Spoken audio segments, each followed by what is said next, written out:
What is up, fantasy people? You are back with the True North Fantasy Pod presented by Monkey Knife Fight. And of course, we are a part of the Fantasy Points Media Group. I am Trav, back in action on the show.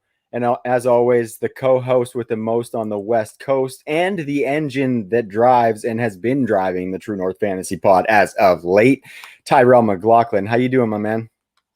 Doing great, yeah, and feels good to pump the brakes and let you drive the bus again. And I think everybody will be much more happy with that Ah, experience as well.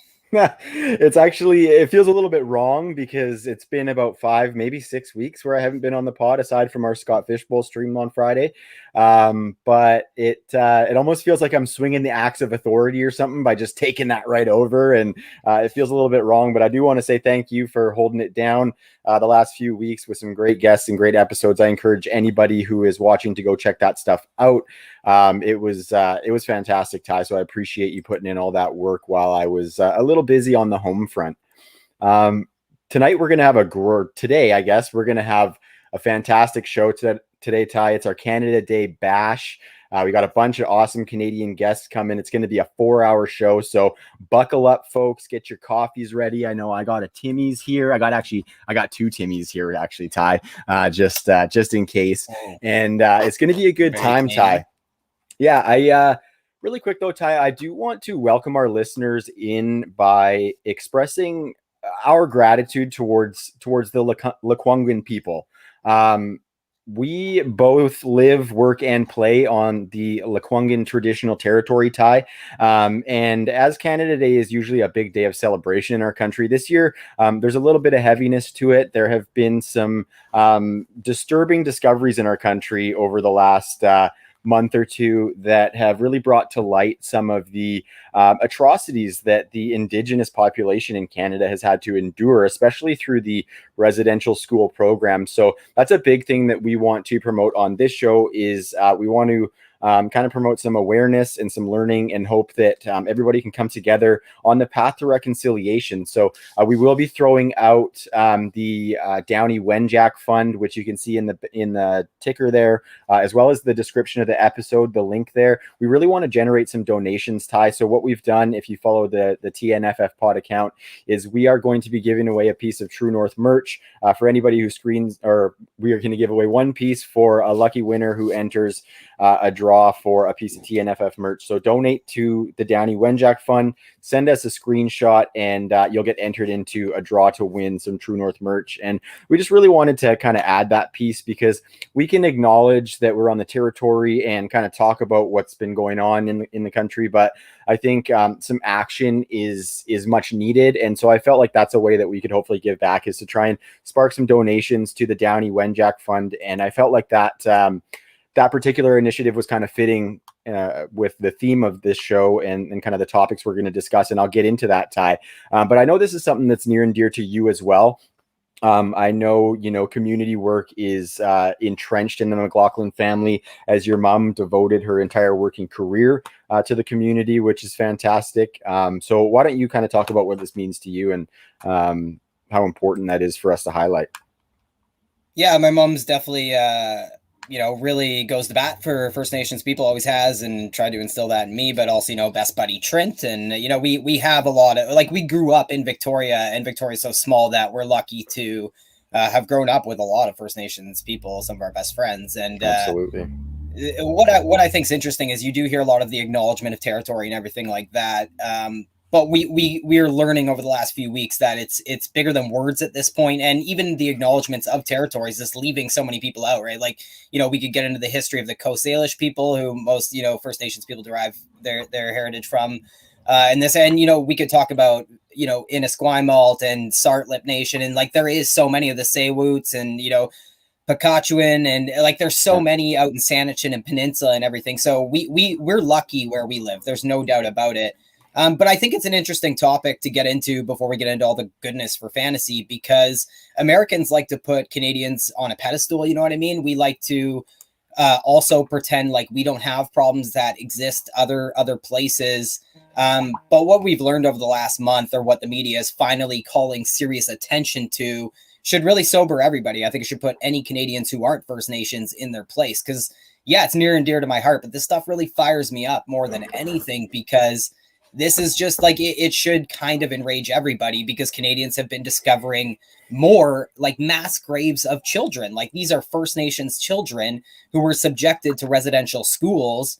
And I think we need to be talking about this and not let it go away, because this isn't the first time these things have been in the news. It's just on a much bigger scale than ever before. But the evidence suggesting that these sites existed has been around for decades. In the 90s, there was lots of lawsuits brought in that brought some of this to the light. But, all that came of that was really a small settlement, which, despicably also involved humiliating and traumatic reliving of sexual and physical abuse for these kids.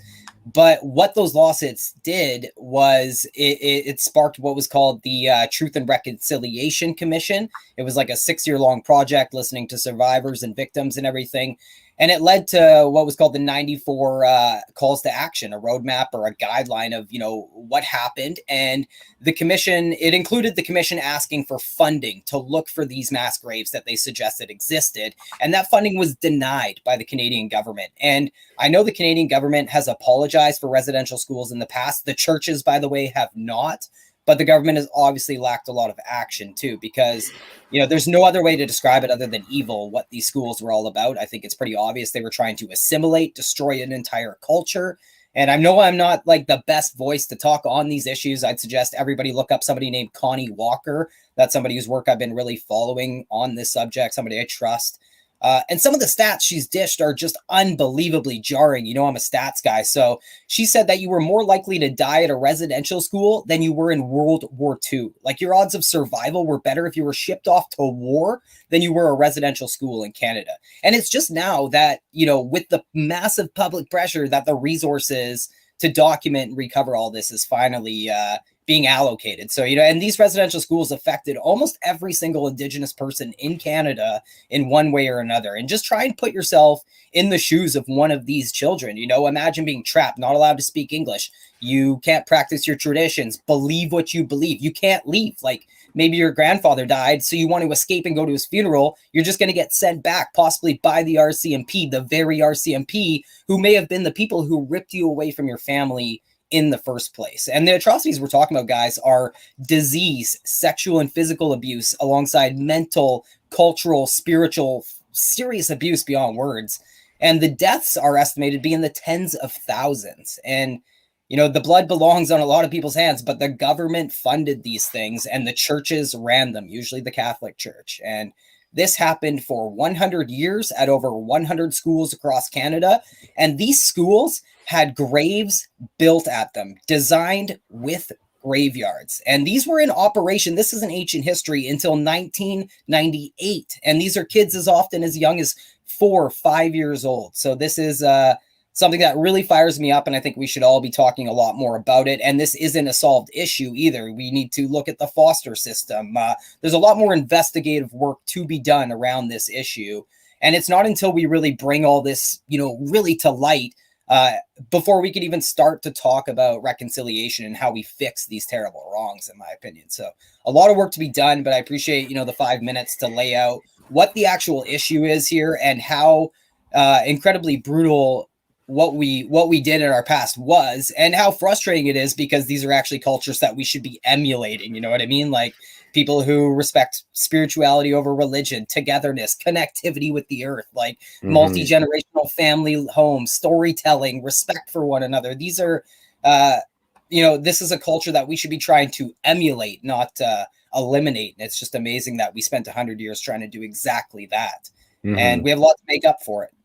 100%, man. Yeah, I think that was like extremely well said. I loved all that information that you gave out there, Ty. And it's I work with social workers, and I get to see some of the good work that they do in efforts to strive towards reconciliation on a daily basis. It's there is some really good work going on the ground floor. We just need the higher up decision makers in the country to kind of come along with that, and hopefully that's something that we can kind of start to achieve. Hopefully But we just can't erase it and sweep it under the rug. So I think that was all really well put, Ty. I think anybody watching, please go out there, donate. We've got the link to the Downey Wenjack Fund in the ticker there and the description. But if there's another charity or something that you really believe in that moves towards reconciliation for the Indigenous people of Canada, we really encourage you to go out there and try and support in any way you can. Donate to your favorite band, or like whatever town you're in. Go find your favorite park and donate to the band who owns that land. And like there's little ways to do it for sure like that. And a lot of First Nations people who are really strong in the conservation business, obviously, and those are the people I like to donate to and support heavily. Yeah, for sure. And I want to encourage people to make sure they go out there and get educated and learn as well. Through my job, I've had the opportunity to join a few gatherings with some traditional ceremonies, and I've been a part of a couple of them. And that was like some life-changing stuff, just the way that it grounds your thinking and stuff like that. So please, like, go and get educated on all of this stuff. And so you can be a part of the change. So thanks for that, Ty. That was really, really well put, like I said. And yeah, I hope our country is thinking about that today for sure. So I want to get a little bit into what we're talking about on the show here, Ty. That subject is so important. Gets me a little bit emotional at times. So I want to kind of come out of that and kind of talk about what we're going to talk about on the show today. We do have a bunch of great guests from around the nation. It's going to be a 4-hour show, like I said. So we're going to give her 110 on this Megastream. We just got to keep our sticks on the ice, get pucks deep, and put them on net here. Hey, Ty. Good things happen when you do that, eh? Yep, that's how you get biscuits in the basket. Absolutely. So with a nod towards the Scott Fish Bowl, which is obviously another big charitable event that happens in the fantasy community on a yearly basis, our entire show is going to be designed around Canadian musicians. If you don't know, or if you've been living under a rock, the Scott Fish Bowl this year is all around bands and musicians and singers and all sorts. So all the divisions are themed that way. I'm in the Snoop Doggy Dogg division. Ty is living in a material world in the Madonna division, which is fantastic. And there's all sorts of other good ones out there. And so we have taken Canadian musicians, and that's kind of how we're going to roll on this show. We're going to take some of their songs. We're going to relate them to fantasy players, give a whole bunch of information. This is going to be a really, really good show, especially in prepping for those 2021 drafts. Obviously, best ball season is in full swing, Ty. We know that. So this is going to be an awesome show, and we have a ton of great guests. So I think, Ty, without further ado, I am going to bring in our first cohort of guests, a couple good friends of the show. Firstly, he is a big part of the Monkey Knife Fight operation, a good friend of the True North show. We've had him on a couple times. He has been a great resource for me to bounce things off of. You can find him on Twitter at Nick Sulsky. That would be Nick Sulsky. How you doing today, my man? I'm doing good, Trev, but you made a bit of a mistake, brother. Yeah, big one. I'm not. I did. I was one of the proud members of Team Monkey Knife Fight. I blew it. Oh, X-Prez is a good title. That's the right. Former president of Monkey Knife Fight, which is where our connection came from. And please tell us where you're at now, Nick. PointsBet Canada's coming.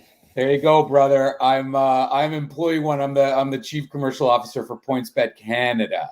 PointsBet Canada. PointsBet Canada. We like there you that. Go, brother. And so totally blew it there, but you got me back on track, Nick. It's all good. See, I'm wearing one of your tees, brother. And now I'm gonna have to go and put on like a Will Harris shirt or something. Yikes! Might have to kick you out of the stream. Can only get better. Can only get better from here, Trav. There you go. Yeah, no, I love it. Shout out to Viridian Global. Living the dream. That's where all of our merch can be found. So please go check out Viridian Global, and they got some good stuff going on over there. Our next guest, I'm not going to blow this one, I swear. He is a part of Sportsnet, a Canadian sports media network. This is another good friend of the show. It's been great to connect with my man, Matt Marchese. I pronounced it right there. You can find him at MattyMar89. Matt, what's cracking, dude? Happy Canada Day. Happy to be here, boys. Thanks for having me. I mean, Nick and I will try and keep it PG. We won't get into too many arguments here. I'm sure we'll be okay, but happy to join. And boys, how could I forget? We can't go without this baby today, right? I mean, this is what we're here for. A team stand up. A team. Hey, Stand does Viridian sell that T-shirt? You're darn right they do. Dude, You're darn right. That's what 3 shout-outs to Viridian within the first 90 seconds. Terrible. Yeah, I am. My bill with Will Harris is paid up. Yeah, no kidding. So- Hey, Will's loving this right now. For sure, he's loving this.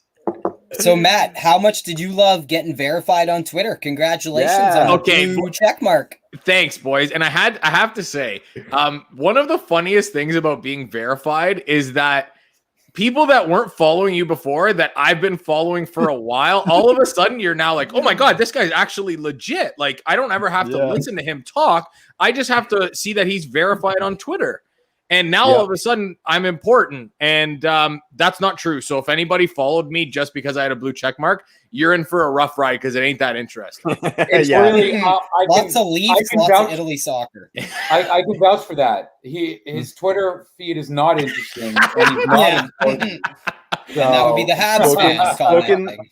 Spoken like a true Habs fan to a Leafs fan. I love it, fellas. So I'm going At to least slide both- us. Go ahead, Ty. Yeah. I was just going to say, at least both you boys are a couple Canadians in Canadian divisions in the Scott Fish Bowl. That's kind of interesting. That you guys got a bond over that. Yeah, I got the Drake division in the satellite. So I mean, I'm stoked to be in it, but like of all people to get, Drake was certainly not who I was looking for. I mean, Not a big Degrassi fan. No, not a big fan of his acting abilities or his rapping abilities for that matter, actually. See, I must admit, I was really disappointed in the entire Canadian fantasy football Scott Fish Bowl community. Like, I'm not a Rush fan. Like, they're fine. They're fine. So but good. Rush was the only truly Canadian band that was listed. There was no hip. Totally. There was, so and it was late. They got added late band. too. Like, Yeah, that's come and they on. got added late. Like when I first looked at the divisions, Rush wasn't in there. I thought Scott was going Rock and Roll Hall of Fame on us there, but at least the working man division. That's a good one. Yeah. So yeah, I'm the only Canadian I think within our community repping the True North in the Rush division. But I'm jacked up, man. I love Scott Fish Bowl is super fun. I'm really and this third round reversal this year, lot to grapple with. Like I'm and that's what's so fun about it. I mean, you guys have built an incredible community on Twitter. And what's so fun about the Scott Fish Bowl is like the not only your division chat, but your draft slot chat. Like it's really fun. Yeah, totally. Yeah, boys. Actually, this is Nick, good. sorry to keep jumping in here, Trav. I just think Nick might be the perfect guy to ask, being, the PointsBet Canada man and everything. I was wondering, maybe you could tell viewers or listeners, since you've been tweeting incessantly about it, the new laws for Canada with the sports betting rules having changed a little bit regarding single game betting laws. I was wondering maybe you could just lay that out for listeners, because it is an interesting topic and has some ramifications for sports bettors. I'll do it real quickly. And Ty, it's so funny that you teed up the question like that, because the rules haven't changed. Single event sports betting is still illegal in Canada. People don't realize that, but we're close. So Bill C-218 formally passed through Senate and was signed, had royal assent. So now it's officially law.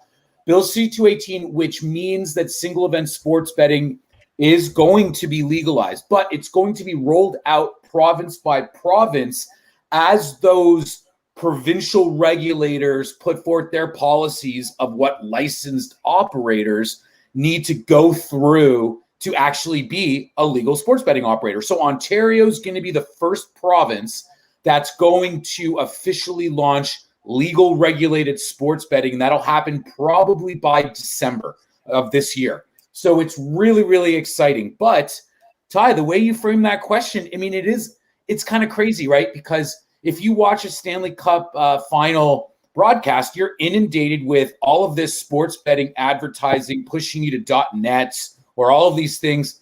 Well, you know what? Sports betting is not legal in Canada. These are technically gray market operators who are circumventing the rules, the laws to allow you to bet on sports. So what I want to do, what PointsBet Canada wants to do, what the Canadian Gaming Association wants to do, is provide a level of regulatory safety so consumers are safe. right? Because all of the money right now that people are using to wager in sports in Canada is going offshore. $14 billion of illegal sports gambling happens in Canada every year. 14 billion with a B. No tax revenues, no jobs, no money into the sports ecosystem, no consumer protections. So I don't need to go. If anyone wants to learn more, literally, as Ty said, just look at my Twitter feed. I've been spending more time talking about it because that's my job now, right? Yeah. So there you go. And I think it's called the Markcast. That was a good podcast where he laid some of this out on, for sure. Well, yeah. I mean, and the Markcast is fun because we got a little bit more deep into kind of Canadian football, little CFL, XFL, totally. It's so exciting because the amount of money, the amount of money that's now going to come into the ecosystem, not only to protect customers, but tax revenues, jobs. The leagues and the teams are now going to be able to generate more revenue. It's going to trickle all the way down and into incredible content providers like you three. There's going to be other opportunities to be able to transition your fantasy sports knowledge into sports betting knowledge. Because let's face it, if you're thinking about who to start and sit on a given Sunday, well, you're deep diving onto specific players, specific stats, and guess what? That's a single player prop bet that you're going to be able to make legally. Like, the content is going to be able to be applicable, and it's going to be the savvy content producers like you and content voices like you three that are going to be able to help make the experience even better. Because sports gambling is not a vice. It's super fun. Season-long fantasy is what we've all kind of bonded over. But the thing is, if you're looking at whether you're going to sit or start Cam Akers this week, and you're thinking, yeah, I think he can get like 75.5 yards. I think that's a good, I think he's going to get 15 fantasy points or whatever it is. And then you go and you look at PointsBet Canada's line, and the over-under on Cam Akers is, 62.5 yards. You're like, oh man, I'm going to smash that. I'll bet $5, and there you go. It's a lot less cumbersome than daily fantasy sports where you're competing against all the pros and sharks, right? Mm-hmm. So anyway, I'll get off. I'll get off my enough about you, Selsky. Enough about pedestal. You. There you go. I love it, man. I love it. The passion is there, and you were saying, it's going to open doors for people like us who are producing content in Canada. So that is fantastic. So guys, I'm going to move us into a little bit of just that, the fantasy content. And I mentioned earlier that we are going to be wrapping Canadian musicians around the content today. And with us promoting the Downey Wenjack Fund in efforts to walk the path towards reconciliation, it's only fitting that the first segment, and actually the second group of guests, are going to be wrapped around as well, the Tragically Hip. So Gord Downey obviously was the incredible lead singer of the Tragically Hip, the best frontman of all time in my book. Rest in peace, Gord. We love you.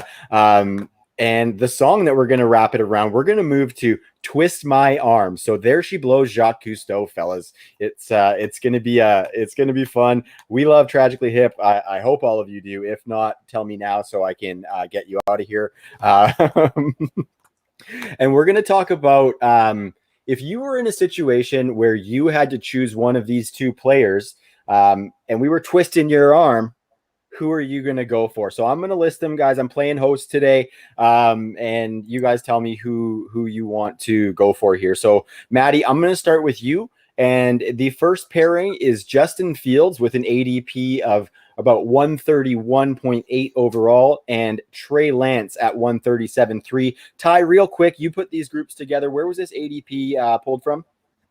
This is Best Ball FFPC ADP June 1st to now, so month to date as of yesterday. So yeah, that's Justin Fields at 131 overall, Maddie, and Trey Lance at 137. We're talking redraft here? Yeah, for 2021. So this is really interesting because I have, and I know I'll take some heat for this, but I have Justin Fields as QB1. But the problem is that is a dynasty ranking. Yeah. I think the Chicago Bears are stupid enough that they are not going to start. They're not going to start Justin Fields at the beginning of the year. Whereas I do believe that the Niners are going to start Trey Lance right out of the gate. So, I mean, in this situation, I feel like the answer is Trey Lance. And I know that's going against everything that I believe in, because I do believe that Justin Fields is the better quarterback, and I don't think it's remotely close. But Trey Lance is going to an offense in San Francisco, where I really do believe that they are going to play to his strengths. He'll be able to run the ball as often or as he wants, or not as often as he wants. He's got really good weapons in the pass game. I do believe that the weapons are better than they are in Chicago. So I think that's kind of what balances out Trey Lance's abilities versus Justin Fields, is just the system he's going into, as well as the people that he's going to be able to throw the ball to. Even his running game. Look at the running backs that they have. They're not superstars, but they're all really good. And that really takes a lot off of the quarterback. So as much as it pains me to say this, I think that I have to go with Trey Lance in redraft. It's crazy, but I think that's the way it is. And I must have had a couple too many Labatt 50s already today, because I'm actually going to agree. Like, that's, Nick's wasted, folks. Dude, totally, eh? Totally, eh? The reality is, I think the Bears are going to start Andy Dalton, and the NFC North is dog shit, and Andy Dalton and the Bears defense is decent, right? So you could see the Bears kind of slogging their way through the beginning of the season. Their schedule is not very hard, and so ultimately, if the Bears are sitting at 4-2, like, they're going to keep rolling with Field, and the NFC West is obviously, we all know, is a little bit harder. But to Maddie's point, like, I think they're going to start with Lance. So as much, I completely concur with everything Maddie was saying. Nice, boys. Yeah, that's pretty well put. And I do like how that offense in San Francisco insulates Trey Lance. I'll be honest, I'm kind of like salivating to see Justin Fields out there with that athleticism. And it's an interesting thing because both have incumbent quarterbacks who are kind of those game manager types, where both of these new quarterbacks could just break these offenses open. So I like that take, and I would honestly be happy with either of them in redraft this year, especially as a quarterback 2 in a super flex league. I think Fields probably starts sooner than later, but I do like the assessment on Lance with those weapons there. I'm going to move us on to the next group, and Nick, we're going to kick it off with you. You mentioned him just before, and that would be Cam Akers going off the board as the running back 9, and Ty's heartthrob Aaron Jones as the running back 12. I'm curious, like, who would you rather have for 2021 if we were twisting your arm, Nick? So I think I have to answer that question today. Mm-hmm. A month from now, a month and a half from now, when we get clarity from one Mr. Aaron Rodgers, the decision might change. But right now, today, I think Cam Akers showed us the kind of running back he could be at the end of last season. It's compelling. Yes, he has Darrell Henderson sitting there, but hey, Aaron Jones has got A.J. Dillon sitting there, right? Yeah. I think that I'm very excited about what the Rams offense is going to look like and how open it potentially could be with Stafford there. I think it's going to be real dangerous to put 8 folks in the box against the Rams right now, as opposed to last year. No one was really too scared of Jared Goff.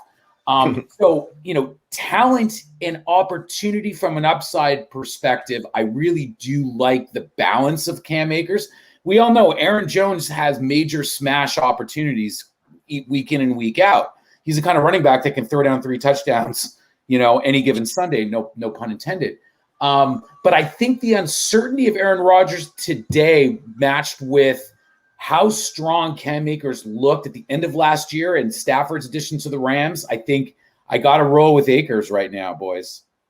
All right. Yeah, no, I like it. All right. You agreed with me on the first one. I'm not going to agree with you here, so I apologize. Maybe we'll agree down the line, but everything feels right now, guys. It feels right. Yeah, we're back to normal here. No, Nick and I have had some really good DMs about bad trade proposals. We won't throw anybody under the bus, but we can do that. That's right. But we pulled one off, right? So come on. No, not you and I, other people. But anyway. Oh, yes, totally. So I'm going with Aaron Jones here because as much as we should be worried about the quarterback situation in Green Bay, I think that if Jordan Love is starting, that just adds to Aaron Jones's PPR value. So that's how I'm kind of approaching it with Aaron Jones. The other thing is if you're looking at the ADP, like RB9 for Cam Akers, I like the ADP better for Aaron Jones. I think I can fit somebody else into my lineup that can be productive, whereas I feel like I might have to take Cam Akers a little bit higher than maybe I'm comfortable with. Aaron Jones, like Nick said, has proven that he can come out and get 3 touchdowns in the blink of an eye, and it wins you a week. the one thing that I do really like about Aaron Jones is that he's proven that he doesn't need a heavy snap share or a heavy workload to be really productive at this level. Like if you look at his snap share last year, he had something like 10 games where he was under 60%, or maybe it was even higher. And when you look at those kind of numbers, that just tells me that this guy's a home run threat every time he touches the ball. And I'm not saying that Cam Akers isn't, but I look at the way that offense was built in previous years where they really wanted to run the ball because they didn't trust Jared Goff enough. I see the passing volume going way up. And as much as Cam Akers he's a decent pass catcher, I just don't know if the value is there, especially in PPR formats, for me to take that leap, just because Matt Stafford is so much better than Jared Goff. So what I think, as much as Matt Stafford is going to elevate the running game because you can't stack 8 guys in the box, I just see the passing volume going up as opposed to going down. In the red zone, too, at the goal line. Exactly. Like, so the Rams have been the most run-heavy team in the McVay era at the goal line.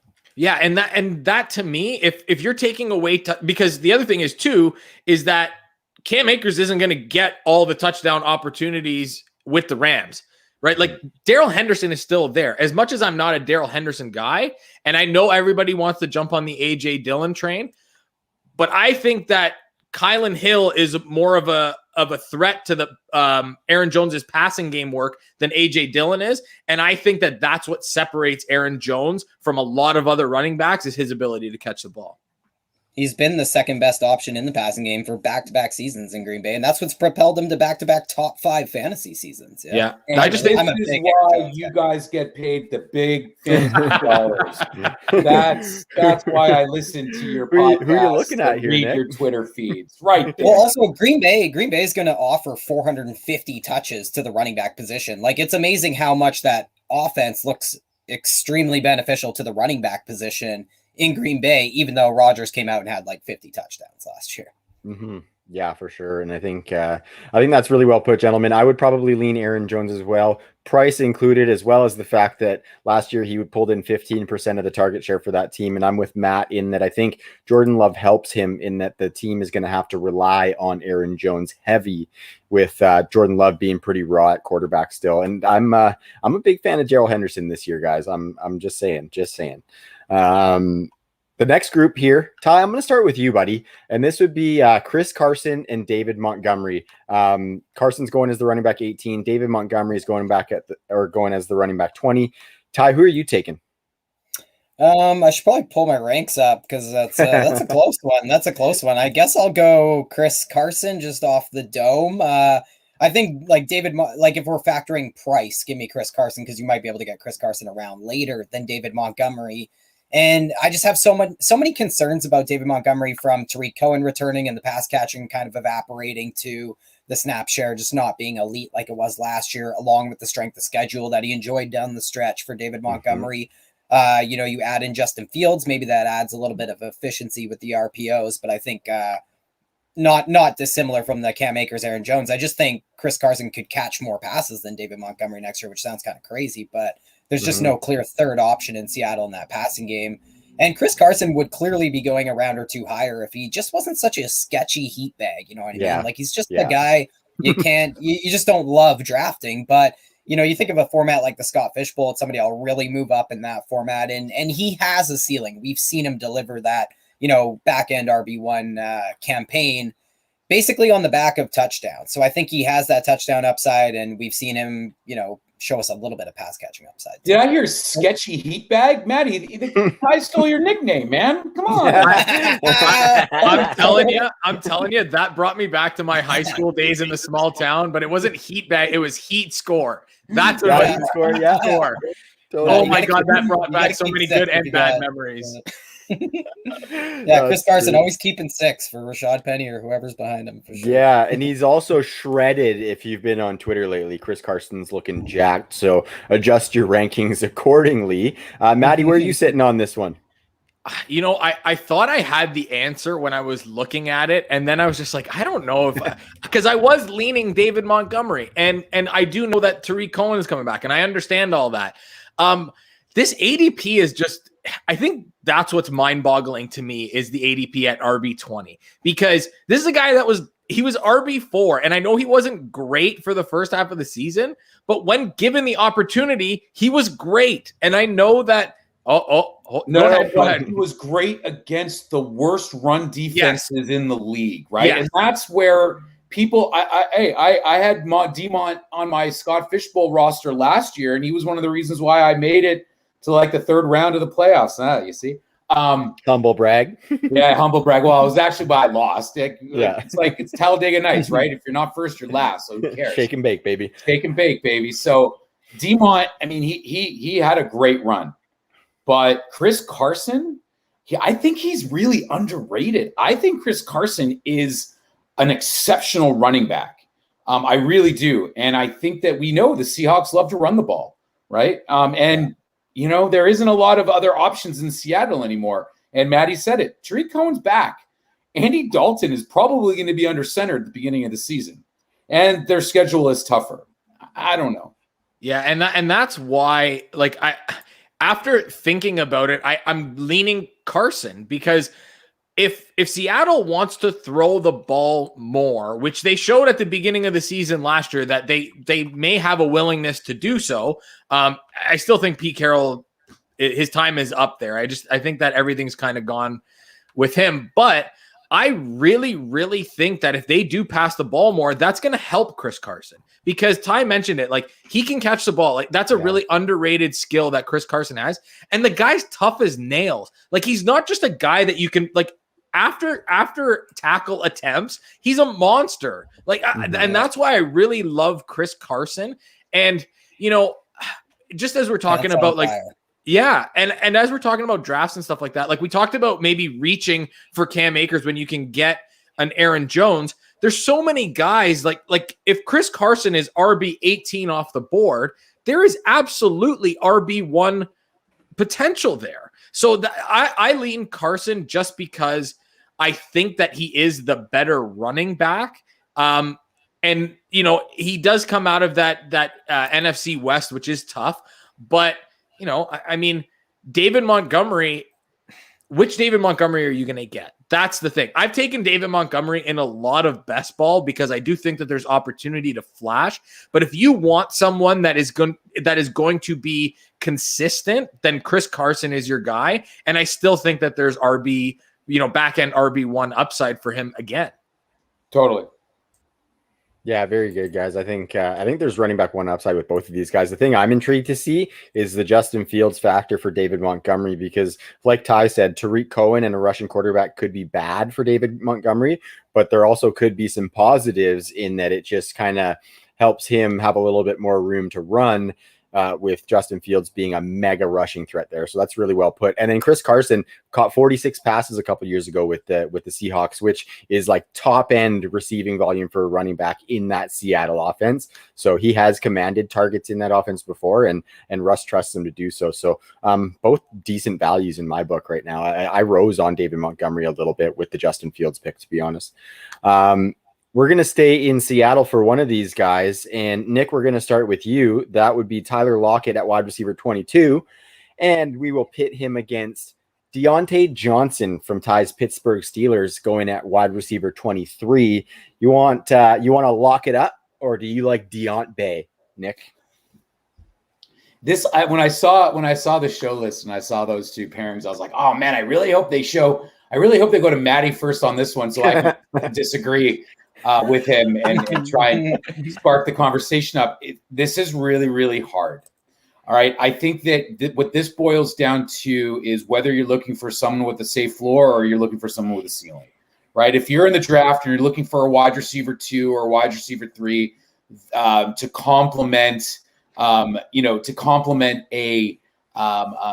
kind of a big named wide receiver 1, if you're looking for floor, I think you got to roll with Deontay Johnson. I mean, I think that Tyler Lockett, I just think he disappears from time to time. Deontay Johnson, he is Big Ben's favorite target. Yes, Juju's there in the slot. Yes, our beloved Canadian Mapletron is sitting there hoping to soak up targets. But at the end of the day, Big Ben is, when he's healthy, and that's a big if, and he's getting old, and that's the scariest thing here. he looks Deontay's way first. He just does. So I think he's going to have a bigger target share in that offense. And let's face it, the Seahawks, and also the Steelers' offensive line is terrible. Yes, they drafted Najee Harris, but I don't think they're going to be all that successful running the ball this year. So, I mean, I think that, when it comes to Tyler Lockett, we've seen weeks that he blows up, but there's also weeks where he completely and totally disappears. Mm-hmm. I feel safer around. I'll be completely honest. I'm not drafting either of these guys. No, thank you. I really have no interest in having either one of these teams on your roster, because these are the types of guys where you plug into you plug into your lineup and you literally have no idea what you're going to get. Right? Mm-hmm. Maybe Deontay Johnson's going to get 6 for 42. Okay, great. Thanks a lot. Right? And Tyler Lockett could score 2 or 3 touchdowns, or he could go 1 for 18. You just don't know. Mm-hmm. At this stage of the draft, I would rather throw Will Fuller out there, right? If you're looking for upside, I'd rather throw a guy like Jarvis Landry if you're looking for floor. And the other thing about those guys is you can get them way later. You know what I mean? So at the point of the draft, quite frankly, the point of the draft where these guys are going, because I'm probably where I'm drafting a lot of these, fishbowl, best ball drafts. I'm very early in the first round, and so there's the Travis Kelce opportunity. But I'm really now focused on quarterback early in these drafts, just by the way that everything is playing out. So at the time of the draft, when the Deontays and the Tyler Lockett's are going off the board, I'm looking at tight end. I'm trying to get one of those Noah fans, one of the fans, or the kind of the higher mid tier tight ends. So anyway, so my answer is I'm not drafting either. I see. Maddie, I'm going to sneak one more in before our time runs up with you, fellas. We got lots of guests coming, and I want to give you guys a proper outro. But before that, we're going to look at TJ Hawkinson as the tight end 5, or Mark Andrews as the tight end 6 in ADP, or maybe Kyle Pitts, who is the tight end 4 at this point in June, before he's ever played a snap in the NFL. This is like choosing which one is your favorite kid. Like that, and I don't have kids. I have a dog and a cat, and I can tell you which one's my favorite, and it's a cat, because the dog is a jackass. Anyway, so for me, I think Pitts is the answer here. And if I had to rank them, it's probably Pitts, Hawkinson, and Andrews. If I had to pick between Hawkinson and Andrews, because I just think we're at a point now where Kyle Pitts that ADP is just going to keep climbing, and it's going to get to a point where it's going to scare a lot of people away, frankly, because I do believe they're going to use him all across the formation, and it's going to be great, and he's going to have a monster season. I have no doubt, because Atlanta's going to be bad, and they're going to throw the ball a lot. And, do I really trust the running game? Not really. So for me, I think Pitts' ADP is just going to get way too high for my liking. So I'm settling in with TJ Hawkinson. I feel like I'm talking about my kid, because I've been so behind TJ Hawkinson since he came into the league. Like, this was a guy that everyone talked about as a guy who could be like Travis Kelce. And I do believe that he is capable of that. His rookie year got off to a great start. He had that monster first game, and then everything slowed down. Then he had the shoulder injury and the concussion, and it went to shit. Mm-hmm. So after that, last season we saw some glimpses of what TJ Hawkinson could do in the second half of the year. He had 6 straight games with a touchdown, or 5 of 6, or 7 of 8. Like, he was on an incredible run. This Detroit team is going to stink. So they're going to throw the ball a ton. Like, do you envision anything less than 115 or 120 targets for TJ Hawkinson? Well, yeah. Who else is Jared? You love or hate Jared Goff. Most people hate. Who else is he throwing the ball to? He's going to throw the ball in the red zone, especially in the red zone. Come on. He's going to throw the ball to DeAndre Swift. That's who he's going to throw the ball to. And not in the red zone, not in the end zone. He won't. No, but TJ, and that's another thing. Like, Marvin Jones and Galladay gone, I think makes a big difference for Hawkinson, especially in the high leverage department. Like, we're talking, even if there's 15 passing touches, like, say Goff doesn't even throw a touchdown per game, there's 17, 10 of those are going to Hawkinson. That's what I was going to say. We're talking maybe double-digit touchdowns for a guy. Can we say with the utmost confidence that Mark Andrews is going to have 120 targets? Not a chance. No, we can say with confidence that he's not going to even hit double digits in targets, So, we can. If we're talking about opportunity share here, TJ Hawkinson's the guy. Like TJ Hawkinson is probably going to even finish with more targets than Kyle Pitts at this point. Mm-hmm. It's just a trust factor. Easily. And so if TJ Hawkinson has the opportunity, guess what? He's a big man. He's a big athletic guy. He can beat you in the seam. He can beat you on an out route. He can literally beat you all over the field because guys cannot cover him. Totally. I just think I don't care about how bad the perception of Jared Goff is. He's going to have to throw the ball to someone. And last time I checked, Tyrell Williams, not that great. Rashad Perryman, he's just a guy. I'm a Raiders fan. I can vouch for Tyrell Williams being crap. Okay. And the skill sets just do not align. Like Jared Goff is a good low average depth of target, short, and that's the way he's going to operate. And that even more lends to TJ. Yeah. I think it's a no-brainer, boys. I think it's Hawkinson because that Pitt's ADP is just going to keep climbing. Spoken like a proud parent, my man. I love it. So with that ends our time with you two fellas. And so we will go to TJ Hawkinson's dad first. That would be Matt Marchese. You're at Sportsnet, brother. Why don't you let the people know what you're working on before we ride out here? Taking a little bit of a hiatus just so I can do podcast stuff, but I may be starting my own podcast in the coming months. So very cool, dude. Keep an eye out for that. We're throwing around some ideas. I'll probably be writing something soon for sportsnet.ca. Just check me out. I got that blue check mark beside my name, just in case. I had to throw that out there because there's people that are watching. People are watching and saying, "Oh, that guy has a blue check mark. He must be important." He's not, but follow me anyway. Hey, keep fooling him, brother. Keep fooling him. And of course, next to you, we want to say a big thank you to Nick Sulsky for joining us. Great friend of the show, rocking that True North merch, looking fresh to death. Nick, thanks for coming on, buddy. What do you got going on here? Nothing. I got nothing going on. Beautiful. I'm stale. I'm sleeping a lot. No, you gave me a gracious intro, and if people want to learn what I'm doing, they can find the stream and watch the beginning. No, I'm looking forward to the Canadian National Best Ball Champions League starting draft tomorrow. I got pick 3 in the Montreal Canadiens division. Go Habs, go! And then Scott Fishbowl starts next week in the Rush division. Again, I'm very disappointed to all you Canadian fantasy football content people who did not join the Rush division. It wasn't there. I'm telling you, it wasn't there. It wasn't there. No, I don't believe it. I don't believe you. No, I'm just kidding. I'm devastated. I was devastated. No, this is it's so funny because of best ball, because of Scott Fish, because of you fellas. Like football season's a couple months away, but it feels like it's like starting now. It's really exciting. And thank you for having me. And more than anything else, like I'm not a fantasy analyst. I'm not a content producer. I'm just a big fan. I'm a big fan of you guys. And obviously I like to talk, and I like to talk shit with Maddie. So this was a ton of fun. I really appreciate it.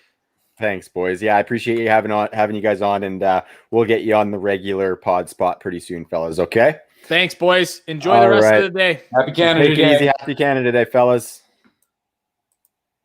All right, Ty, and we got about a minute and a half here before our next guest. So I was wondering if you wanted to, since I've been talking the whole damn time, do you want to give a little bit of a rundown of what our friends at Fantasy Points offer, just as we are a part of the Fantasy Points media group here? Yeah, where do I start? I know I surprised you with that, but I figured that's a easy spot for you to hit. I was digging into some Packers stuff. We were talking about Aaron Jones, so a really interesting point would be to look up the red zone data that they offer on fantasypoints.com. And you can look at something as simple as fantasy points scored per game in the red zone. And look at Aaron Rodgers just absolutely annihilating the competition, a huge area that he's going to experience regression no matter where or if he plays. And Aaron Jones just stands out on the opposite end of that spectrum amongst running backs, where he could really see an uptick in touchdowns and fantasy points in the red zone. It's pretty amazing that he's never seen 50% or 60% of the red zone carries for the Packers in his career. And I think Aaron Jones is just set to smash. And a lot of the data that I use to find out that stuff is on fantasypoints.com. I think if we talk a lot of rankings and pitting guys against one another, you need a resource to go and, you need a barometer that you can trust. And there's nothing really better out there than Joe Dolan's rankings that can be found on fantasypoints.com. There's everyone's rankings, the consensus as well of the staff on fantasypoints.com, including John Hansen, the legend. But Joe Dolan has proved year after year how accurate he is. So you really can't find a better set of ranks to take into your draft or use as a trade calculator, so to speak, in your decision-making process. And yeah, just the litany of studs that are at the top of their field that are employed, and not only employed, but they ain't going anywhere because they're invested in this thing as co-owners at fantasypoints.com. So you see all these new entities popping up. You see a lot of popular ones that charge a lot more as well. So I just think the bang for the buck, the information that you're getting from the people you need to be getting it from, the best. And, you want to emulate the smartest fantasy gamers in the world's process. And one way to do that is to have a fantasypoints.com subscription. Absolutely. And much like you said, they're the cream of the crop. And if you know who Macho Man Randy Savage is, the cream rises to the top, brother. Oh, yeah. And so, Ty, our promo code for fantasypoints.com is 21 True North 10, all capitals. 21 True North 10 at fantasypoints.com to get 10% off the best deal that's already on the market. And so without further ado, I'm bringing in our next guests, Ty. These guys are coming to us. I know Jacob is from Winnipeg, and Tom, I cannot. They're both from the Peg. I thought you were both from the Peg. I just didn't want to get it wrong. I blew the previous intro. So I'm trying to, keep it on track here. First guest is a returning guest to the True North Fantasy Pod. That would be Jacob Sanderson. You can find him on Twitter at FF_RTDB for Run the Damn Ball. Jacob, how you doing tonight, buddy?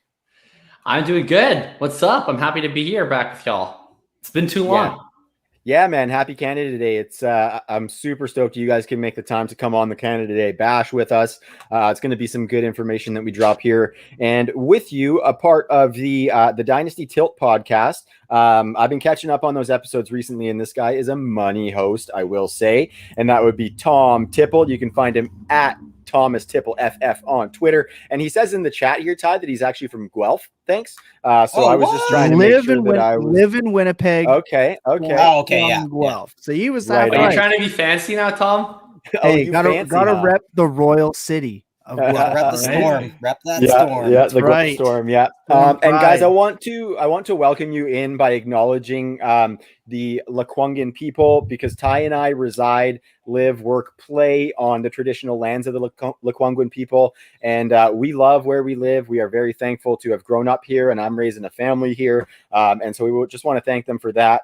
We are trying to spark donations to the Downey Wenjack Fund just to raise awareness for Indigenous reconciliation in our country, which I'm sure both of you have heard a lot about with what's going on here. We just want to raise that awareness and just kind of add a little bit, because we're giving the message, we're doing the territory acknowledgement, but just wanted to find another way to give back how we can. And with Gord Downey being a part of the Downey Wenjack Fund, we felt like it was very fitting for our episode's theme of Canadian musicians. So real quick, I want you guys to just talk a little bit about the Dynasty Tilt podcast and tell people where to find that, because I've really been enjoying it. Tom, why don't we start with you? Well, sure. I call myself the host with the most time on his hands, and it really comes in handy to have that. Yeah, the Full Tilt Dynasty podcast started with me, Jacob, and Billy.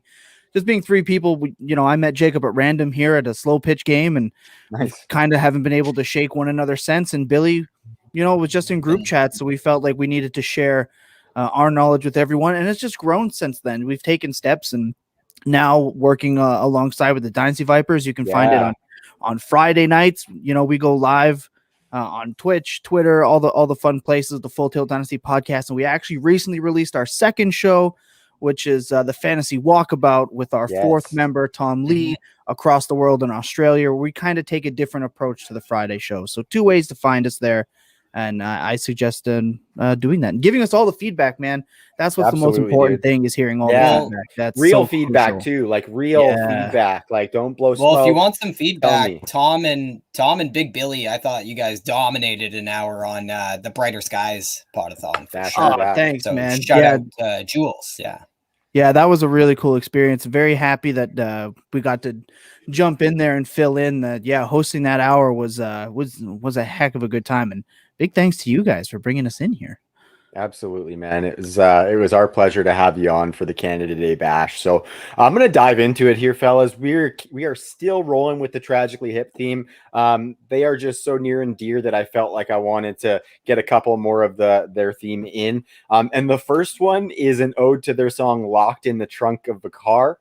This song is stellar. If any of our American fans are listening, please go listen to Tragically Hip. Enlighten yourself on the best band that's ever been, because I love them. So Locked in the Trunk of a Car is kind of around players who may be stuck in a bad situation. So I'm going to throw these players out, and I want you guys to tell me whether you think it's a bad situation and whether you think this guy is stuck, or maybe if there is better days ahead for these players. Okay, fellas? Jacob, I'm going to kick it off with you, buddy. And the first player is somebody who I have been a big proponent of. I'm curious to hear your thoughts about Damien Harris and whether you think he can break out in what's historically been a mega committee that you want no pieces of. But it seems like Damien Harris, aside from James White and that pass catching prowess, might be one of the most desirable pieces we've seen here in a couple of years. Hey, Man, I'm torn on Damien Harris. I actually like the talent. I thought, remember, there was a time where this was really a running back triumvirate at Alabama, right? Between Damien Harris, Najee Harris, Josh Jacobs. And Damien Harris was the most productive of the three when they all played that year together. I think Damien Harris is a really quality running back. We saw last year when they gave him a lot of touches, he was able to be quite an efficient running back. He's one of the more elusive running backs in the NFL. And of course, we know he has that requisite bell cow size, and he can catch the ball a little bit. However, they have not let him. He had 7 targets last year, 7. And that's the biggest problem for me. So how can we, reasonably want to be excited to draft a guy in a offense that's probably not going to be all that great if they're not getting any targets? Because really the only guys that are, like, if you look, just over the last couple of years, the only guys who are consistently worth drafting, worth prioritizing without getting anything in the passing game, it's pretty much Henry and Nick Chubb, and that's almost it. So Harris, that's a concern. On the bright side, like I said, I think he can catch passes. Burkhead being gone is helpful. I'm just struggling to see him getting that third down role as long as James White is there. And of course, they just took Ramondre Stevenson, who's also quite a good pass catcher and also quite a good pass blocker. So what I would say with Harris is I think he's a quality player. I think there is some upside.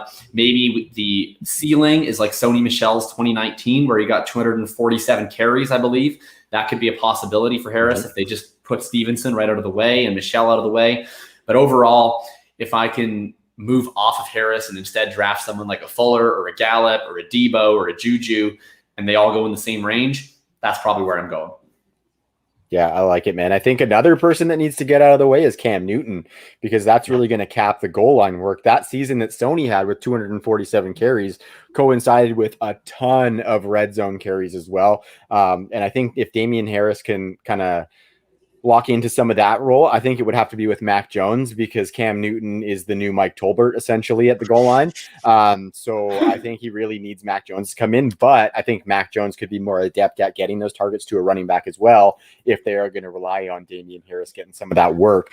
So I really like that assessment there, Jacob. Well, I think Ramondre is I think Ramondre is a good guy to bring up. Even if Cam isn't there, I think maybe the goal line work might get overblown, so to speak, because the goal line back always has in New England. And, he had 3 carries inside the 5-yard line last year, Damien Harris. And that was less than Rex Burkhead, for example. So it wasn't just Cam, he was also losing in goal line market share to Rex Burkhead, who could be Ramondre Stevenson going forward. If you were going to comp any rookie in this class to Rex Burkhead, it's Ramondre Stevenson. Like, he's like an unathletic, 2000 walking specialist who's super capable in the pass game. And he's just a guy who just does things that coaches like and nothing else. And he's the cheapest Patriot back. That's the way we play it usually. Yeah, for sure. Rex Burkhead, also known as Sex Lurkhead, right, Ty? that was a Ty original. I can't take credit for that, but I always loved it. Tom, we're going to come to you for this next guy. He is looking like the wide receiver 1 in a dumpy situation in Houston, and that would be Brandon Cooks. I'm wondering, it's looking like Deshaun Watson's probably not going to be playing there this year. Might not play at all this year. I'm curious if you think there's any ceiling for Brandon Cooks with Tyrod, Davis Mills, or even Ryan Finley in there at quarterback. Is that target share going to overcome the shitty offense, or do you think it could kind of hamper Brandon Cooks having that, maybe top 15, top 20 season that he could have? I don't think that there's any way that if Brandon Cooks plays 17 games, he doesn't finish as a top 24 wide receiver. And I'll tell you why. The guy's going to get 130 targets. I mean, like he could even get more. The defense is absolute doggy do.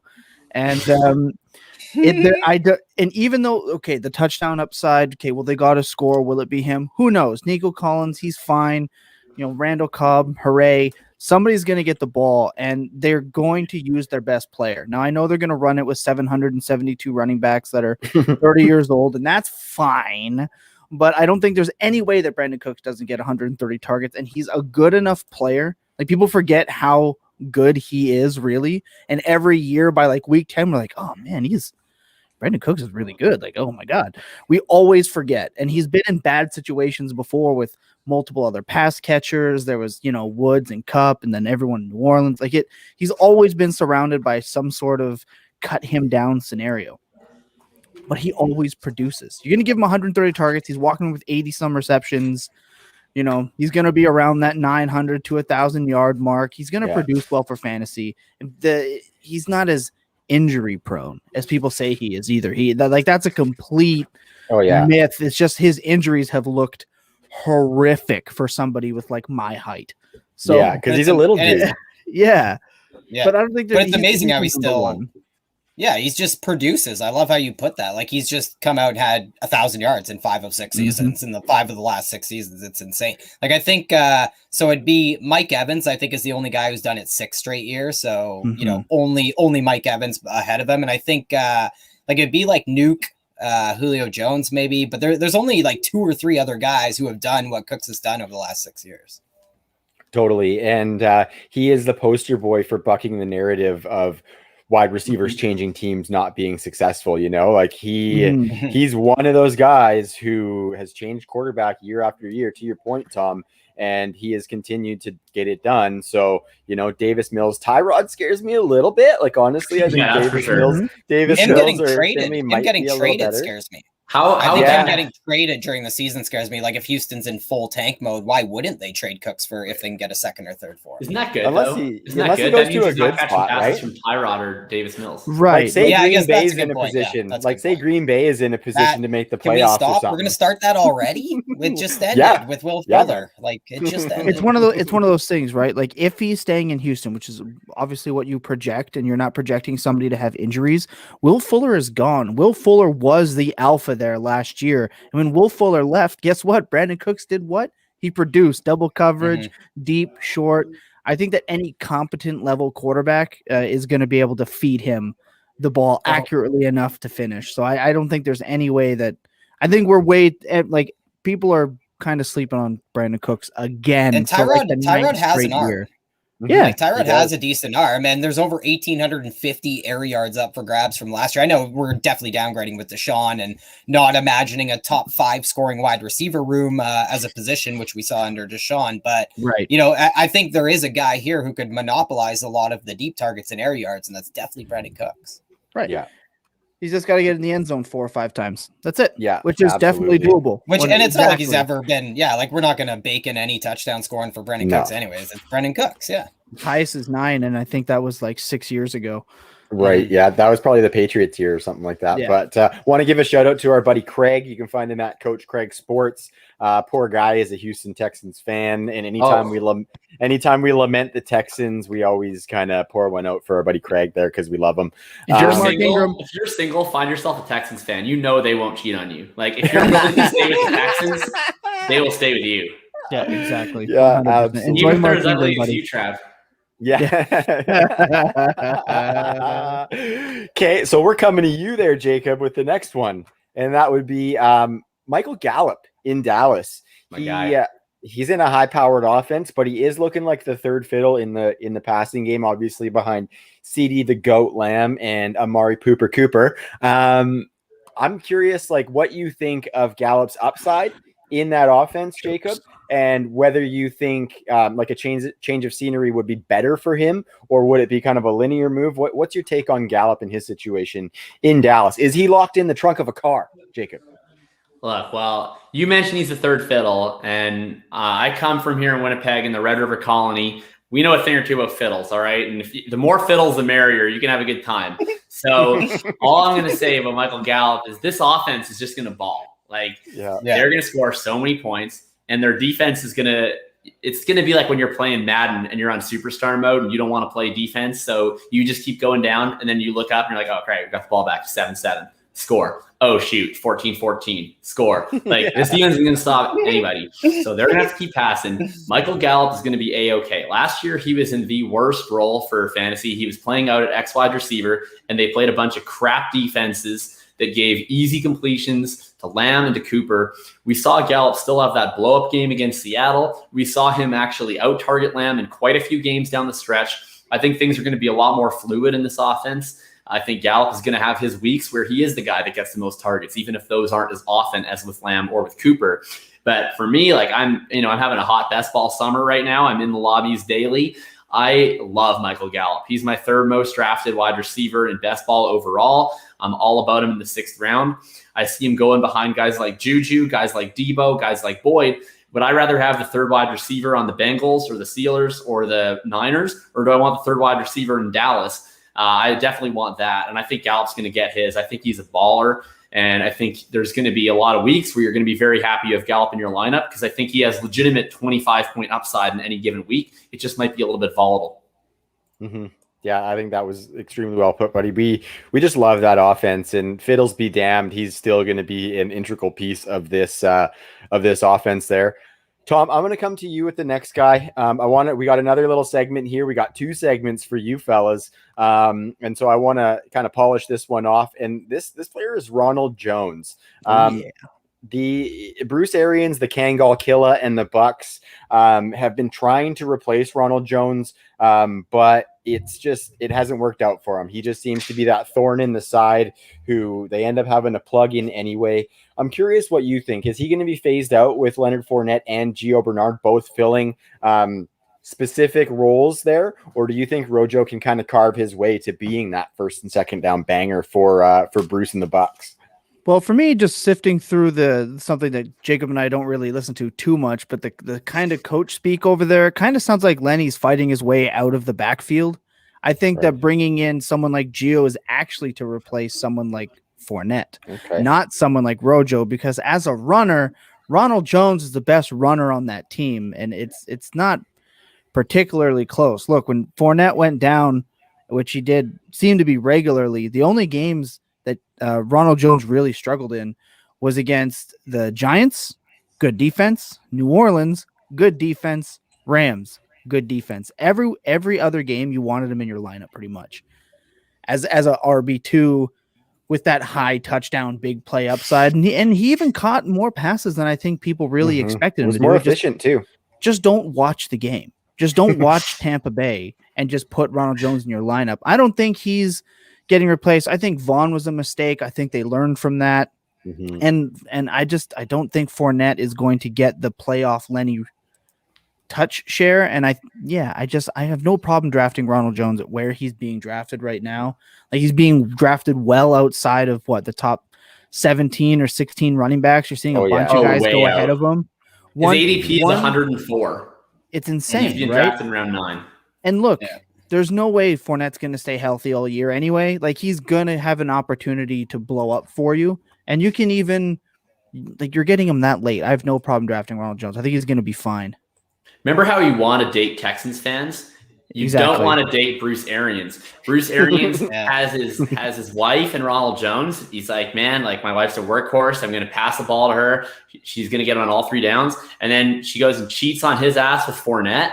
And then she cheats on his ass with Gio Bernard. But the thing is like Arians, Ronald Jones is still the wife. So like Arians has all these different mistress running backs, but they all cannibalize from each other. The wife role is still secure with Rojo. Right. And if he accidentally deletes a voicemail, he misses an assignment on a block, he's going to hit the bench for a game or 2. Sure. Yeah, Bruce Arians is a very nice husband, that's for sure. Right. Like, that's why you don't watch the Bucks games. But you also, what we talk about, if you're going to take a running back by committee, you want the high-powered offenses. Does anyone here think Tampa Bay is not going to light it up again on offense? I want that guy. One injury, one good stretch, Arians is going to let him do his thing. And I think getting him where Brady you're might getting do him his thing, crazy. Sure. I don't think it was supernatural that Brady threw over 30 touchdowns. Like, it was because he decided to throw the ball close to the goal line.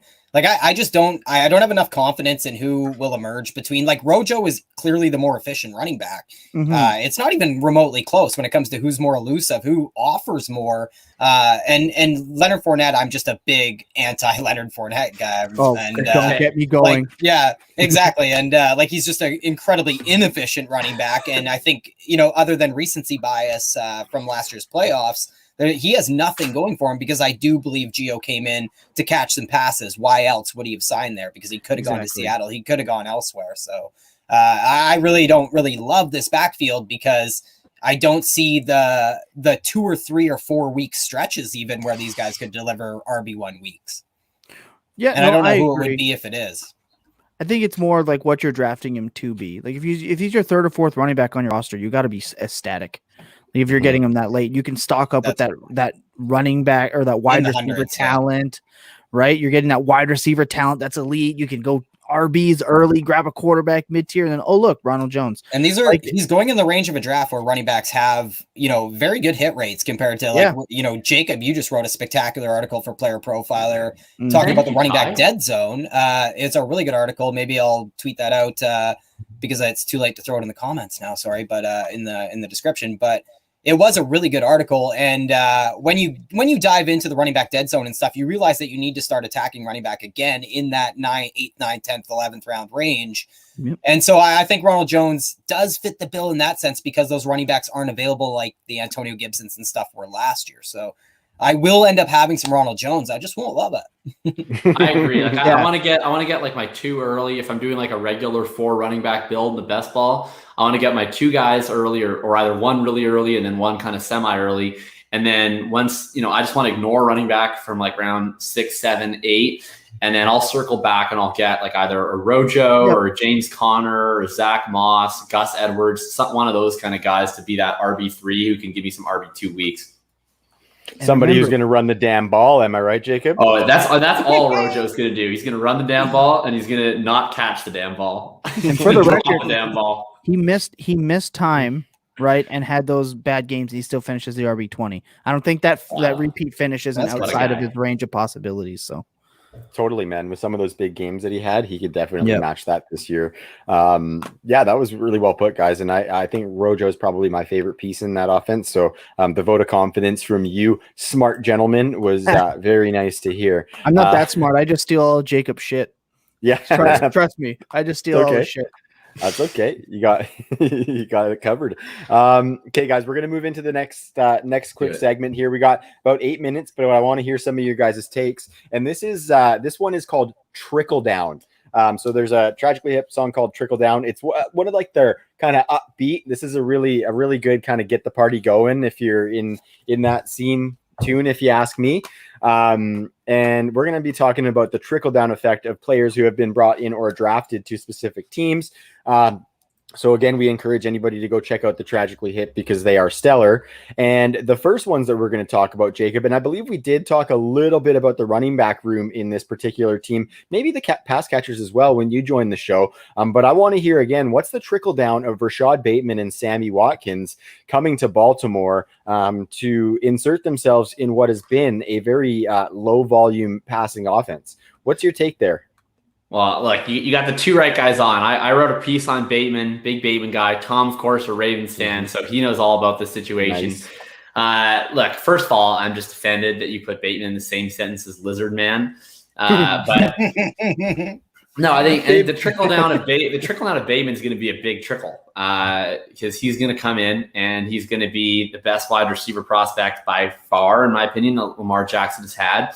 And I think it's really just a matter of when more than it is if he becomes the number 1 target in the passing game. So maybe that doesn't happen immediately. Maybe it's more at the end of the season. Maybe it's even in 2022. But he's going to take a big chunk regardless, I think. He's a far better fit to be the X receiver in that offense than Marquise Brown is, who's really been playing out of position. Marquise Brown would be much better as a stretch Z or as a slot option. And then Mark Andrews is still going to have a major role, but I'm not sure it's going to be a 25% target share type of role. I don't think that's going to work out any longer. So Bateman's going to have a huge effect. Sammy Watkins, I don't know. I mean, I held out a candle for Sammy for a very long time. The fact. candle still burned when he went to Kansas City. It burned for a while with the Rams. Same, buddy. Same. It's just at this point, like, what are we doing? Like, he had, he's been basically useless for multiple years, other than in the playoffs and occasionally for week 1. So, do I think he'll have like 6 catches for 100 yards at a touchdown in week 1? Probably. That's kind of what he does. Will he then ever have 100 yards for the rest of the season? Yeah. Probably not. No. Because he'll have like some injury where they'll say on Thursday that he tweaked his foot, and then we won't see him for 7 weeks. So I don't know. I don't care about Sammy Watkins. I'll say this before we move on. I know we got to be quick. No, it's all good, brother. As a big Ravens fan here, think of Sammy Watkins as what Seth Roberts and Andre Roberts were for the Ravens over the last couple of years. That's what Watkins is going to be. He's going to have really weird games where he'll catch like a deep ball for a touchdown. He'll have like weird games with 5 of 87 and then not be heard from again. Think of him as taking over Willie Snead and Andre Roberts as that medium and deep threat end zone guy. Because I mean, Hollywood Brown's just not it. And I think Watkins is going to provide what the Ravens have missed on the outside deep game, not the inside deep game like Brown's been. So just think of him like that. That's the expectations. That's a really good point, because Hollywood from the slot scored the most touchdowns from the slot in the league a couple of years ago, and that's where he's been far more effective in his young career. I think that there's trickle down from that too, because Mark Andrews is predominantly in the slot. So I'm really curious, because it looks like the roster begs them to move away from the heavy tight end sets a little bit and get some more of these wide receivers on the field. And I like what that could offer with Lamar running around there, because you get some of that off script stuff, and that gives those receivers a chance to get open for him to use that cannon of an arm and maybe not have to put it into tight spaces as much, because we did see some accuracy concerns last year, especially on the deep passing. So I think it's going to be really interesting, because I think that what they've been doing says that they should morph the offense, but I'm curious to see if they actually do that, because that could also have an adverse effect, because if they start coming away from that run heaviness, what does that mean for Lamar Jackson's carry share and a bunch of other rabbit holes you could go down? And the beauty of it is we just have to wait and see, gentlemen. So it's going to be a cool year to watch the Ravens, because if they can kind of expand and let Lamar cook, let's say, it could be a fun one to watch, because there's a bunch of speed, and now they've got some size too. They could be loaded. They could be loaded, fellas. And on that, fellas, I wanna kind of cut that off there, actually, because that was a good summary of the Ravens situation. And Tom, it's great that you're a Ravens fan. I just want to highlight something, actually, Jacob. As we've been on the show here, you threw a retweet of the episode out, and I just want to give a big thank you. As one thing that you've got in the tweet there is that for anybody who donates to the Downey Wenjack Fund, you said you will match a donation up to $50. I think that's incredible, man. I really appreciate you getting on board with the cause and jumping in with a donation, kind of putting your money where our mouth has been for this show so far. And I've actually retweeted that since and said, you know what, I'm going to match that 50. So if somebody donates and you match 50, Jacob, I'm going to match 50 as well and donate, just to kind of support the Downey Wenjack Fund as we ideally start walking the path towards reconciliation for the indigenous population in Canada. So I appreciate that, fellas. I appreciate you guys jumping on and kind of championing that and taking the time to come hang out with Ty and myself on the Canada Day Bash. Jacob, I know you got your hands in a lot of cookie jars, so why don't you let the people know where to find you and what you're working on this offseason? Yeah, so first of all, I just want to appreciate the retweet and that. For anyone that doesn't know, of course, I'm from Winnipeg. I'm a Métis person from Red River Colony. And for anyone that hasn't been following the news out of Canada, we're now over 1,500 grave sites have been found at residential schools. I just put a little primer on what's been going on in Canada and as well as the goal of the Downey Wenjack Fund and what they do.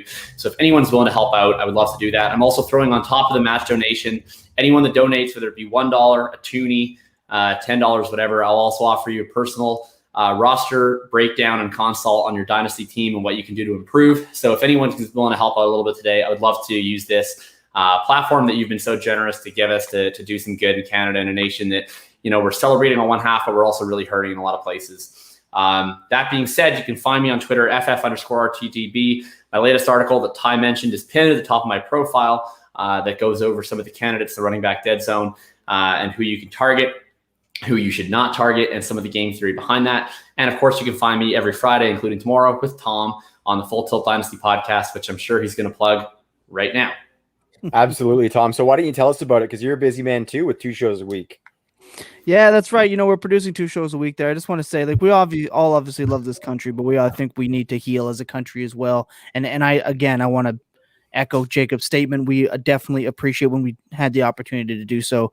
That's why we jumped on so quickly.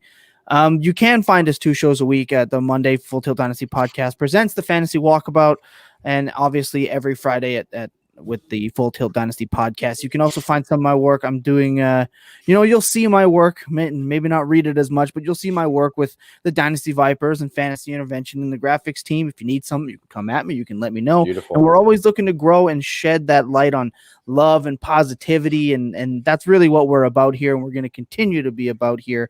And we look forward to mingling it up with y'all down the line.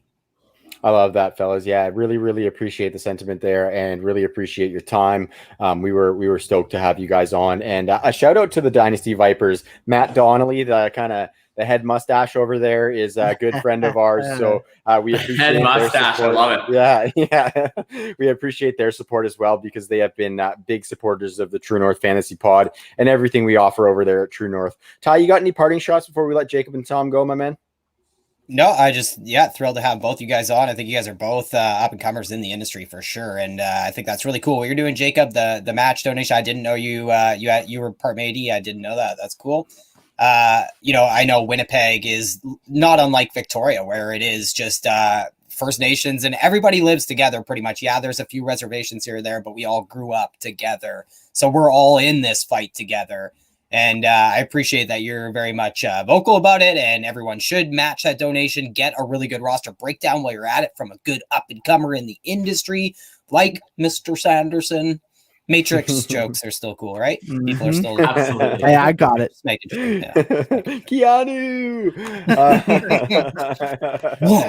Right on, boys. Well, thanks again for coming on. It won't be the last time any of our listeners see you guys on the show, because we're gonna try and get you guys back on real soon. So have a great Canada Day, fellas. Go have a couple of bevies and enjoy it. We got some hot weather out here, and knowing Winnipeg, I'm sure it's pretty damn hot out there. So go enjoy it, fellas, with a cold one. And we will talk to you soon. Tom Tipple and Jacob Sanderson, folks. Thanks so much. Ciao. All right, brother. So we are rolling on the Canada Day Bash. I am having a hell of a time, Ty. Thoroughly enjoying it. I know I'm talking a lot, so I appreciate you kind of kicking it and letting me kind of direct traffic here today. It's been a lot of fun. Shout out to Matt Marchese, Nick Sulsky, and then there we had Tom Tipple and Jacob Sanderson. A couple minutes till we're going to get our next guests, and I would be remiss if I didn't send a big shout out to Monkey Knife Fight. They are one of our title sponsors. You can go to Monkey Knife Fight, and they don't have just football, folks. I know it's the off season, but UFC is in full swing. Hockey is in full swing. Baseball is in full swing, and many more things over at Monkey Knife Fight, where you can get the best prop bets in the biz. So go over to mkf.com and use the promo code TNFF, and you will get an instant match on your first deposit of up to $50. So if you drop 50 in there, your account's going to magically show a cool hundy, and then you'll be able to go drop some dollars on some props. It's a lot of fun. It's a really good way for people who aren't super deep into the betting world to get in and have a little bit of fun laying some money down. Any skill level, any knowledge level of sports, and you can go in there and have fun. My wife and I have thrown down on a couple before. It's really fun reasoning out things with her, and her giving her reasoning as to why she would go a certain way. And so it's fun for the whole family at Monkey Knife Fight. So that promo code is TNFF, and we thank them for the partnership. It's been great. Whew, Ty, we're rolling, buddy. We got another 2.5 hours left. Our next guests are, we're gonna have a good time. You were recently on a pod with one of them, and then another one is kind of he is like an addition to the True North team, essentially. I would consider him. So just another minute or so until they get in. And we just want to say, please go donate to the Downey Wenjack Fund. We are trying to raise awareness and help educate folks of this great country of ours on some of the work that we have to do to forge a path towards reconciliation. So the Downey Wenjack Fund goes to supporting the efforts in reconciliation, especially with the... Yeah, go ahead, Ty. Well, sorry, it's like I said, this is the first step, right? We need to fund these projects, and the government needs to step up to the plate big time. The churches need to step up to the plate big time and give the money to start this process so we can recover all this stuff. We can lay out what actually happened and have a real solid understanding of the depths of depravity, basically. And it's only at that time that we can start to work towards what we actually have to do going forward to make it right. Absolutely. So the link to donate is in the description of this show, and you can find them on Twitter at Downey Wenjack. Please check out the little ticker at the bottom of the screen if you are watching on the tube or on Twitch, and make sure you subscribe there to check out all of our work, of course, as a part of the TNFF pod. And I'm bringing our guests in, Ty. First, this is a man that you were just recently podded with. I have not had the pleasure of being on the mic with this gentleman, but I've had plenty of great interactions with him. And that would be from the Going for Two team, Kyle Senra. Find him on Twitter at Senra Says. Kyle, how are you doing on this fine Canada Day, brother? Woohoo, Dominion Day. Here it is. Alliterations are awesome, so I'll always say it as that. It's Trav, great to finally be talking voice to voice with you. Ty, I know just last weekend we were on together. That was great. Another podathon last week for the Brighter Skies. Yeah, best ball season right now, right? The Brighter Skies best ball, Canadian best ball classic tomorrow. So yeah, we be drafting. Yeah, for sure, definitely. Always be drafting, always be trading. JD's going to come in at that moment. Well done. Perfect segue into our next guest. He brings the goodness weekly on the Goat District podcast, and that would be JD. You can find him at Ghost District. I always found it so. I'm trying to pull up my. Can you guys hear me? Okay. Yeah, baby. Without the mic. Okay, cool. I was trying to pull up my soundboard. But last time I brought my sounds on a pod, Todd Burrow was not really impressed with me. He's like, "Can we stop those goat sounds?" So I was like, "I'm not going to bring that." Okay, yep. To each their own. I personally love the goat. They don't like the soundboards in PA. Yeah. Little Canucks Pale Ale. Cheers, guys. Beautiful. That a guy celebrating. Appreciate you coming back on. I'm very thankful that you decided to join us again, because the last time you were on the True North airwaves, you spilled a beverage all over your keyboard. So I haven't learned. With us with a new keyboard. Yeah, it's gonna happen again. It's gonna happen again. No, that's awesome. I'm super stoked to have you guys on for this guest spot. It's been a great show, and I want to welcome you by expressing gratitude to the Lekwungen people who allow Ty and I to reside, live, work, and play on their traditional lands. And so I'm just bringing all of our guests in by acknowledging that because we think it's really important. And anybody who's been watching the show knows that we're trying to raise a bunch of awareness for Indigenous reconciliation in our country by supporting the Downey Wenjack Fund. Kyle, how's your Canada Day going? Why don't you just let the people know a little bit about what you got going on at Going for Two? So it's funny because for me, the streaming continues after this. I think you guys end at 7 p.m. Eastern. Yes, right? Sir. Shortly after that, 7:30 Eastern, will be live on the Going for Two network. The latest episode of the Dynasty Gambit. We go every Thursdays in the off season, talk about Dynasty strategy. This particular episode, we'll actually be talking about our most rostered players that each of us have as far as co-hosts on the show. So that'll be exciting to find out who analysts can't lie. Yeah, exactly. Right. Yeah. So who are we drafting? Who are we trading for? And things like that. And I know right after as well, there's another show on the Going for Two live network tonight, a podcast with Upside. Eagle Dan, G-Man J, Giant Eagles fan. It's definitely an interesting combination with those two. So that'll be on at 9 Eastern. So probably almost immediately after we're done, they'll be on. So a big night tonight on Going for Two live for this Canada Day. So very good. Jeff Lambert, give this man a raise. Give this man a raise, please. Well, the Bob Long episode was awesome. By the way, one of the most recent episodes of the Full Press Pod. That was a really good episode, Kyle, and the Full Press Packers pod is good too. I listened to the schedule breakdown episode, was really good on that one. A real sweet treat for sure. Are you part of the Full Press NHL pod? Not officially, although I will sometimes guest there. Yeah. Not my NHL analysis isn't I do things mostly for the playoffs. We're doing a playoff pool right now at Full Press coverage. I was doing well going through 2 rounds, and then suddenly I've got only Victor Hedman left, and way too much ground to make up. Yeah, well, we didn't see the Canadians, that's for sure. Didn't see them coming. But you know, if people are into hockey and they are into the daily you know, set lineups for hockey and everything, make sure you're checking out Full Press NHL Pod. The whole Full Press package is pretty good stuff for sure. And I mean, even going for two, doing a ton of DFS stuff. So yeah, both definitely check that out. Thanks, appreciate it. And not to be outdone by you, good sir, Mr. Goat, JD, you have just had, like, you're getting done Shark Week, which is just a mainstay in my podcast feeds every year, and it's just insane. Like, you had John Daigle, who we all thank for Vacated Volume every year, among everything else he does at the company formerly known as Roto World. Hashtag lock up your talent. You had Dwayne McFarlane on the podcast. And then the guy, you know, I've already mentioned this a few times, but the guy I probably consider the best fantasy football player on the face of the planet is Abib Egbatoba, Dr. Abib Egbatoba. Yeah. And, you know, it was just incredible listening to the conversations that you guys had. And yeah, I should mention again, he's the back-to-back Fantasy Players Championship, the true kind of Stu Unger, Johnny Chan of fantasy football. It's insane. So yeah, both you guys have just been crushing it is all I wanted to say. I love the Johnny Chan analogy, man. And I appreciate you always tuning in and kind of being up to date on what we're doing. But yeah, man, we're just trying to bring, you know, as I said in my tweet today, like, we want our audience to learn from guys who have done it, right? Guys who have won. You talk about Abib, the guy's won $750,000 playing fantasy football. Not too many guys walking the planet can say that, right? So to get guys like that on, you know, we had Billy Waz on. He's a Hall of Famer in the NFFC. You talked about Daigle. I mean, he's just a legend. He was awesome. One of those guys that comes on and, you know, he's as nice as advertised.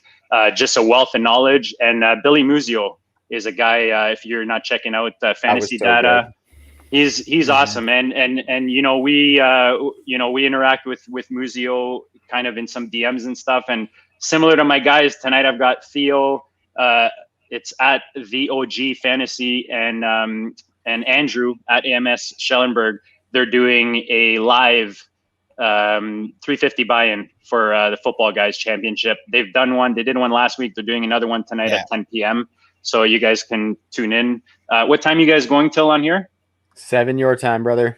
Perfect. See, there you go. You got time to have dinner, put the kids to bed, and jump on with them. But watch some of the best high stakes guys, like, you know, go through their process. It's a really awesome a tool that you can get by subscribing to the YouTube channel on Goat District for sure.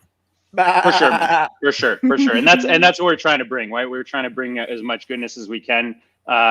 We do fairly well, our group on the FFPC platform and in these groups. So we want to bring in other guys to kind of show different angles, you know, kind of like what you guys do. You always want to hear different opinions.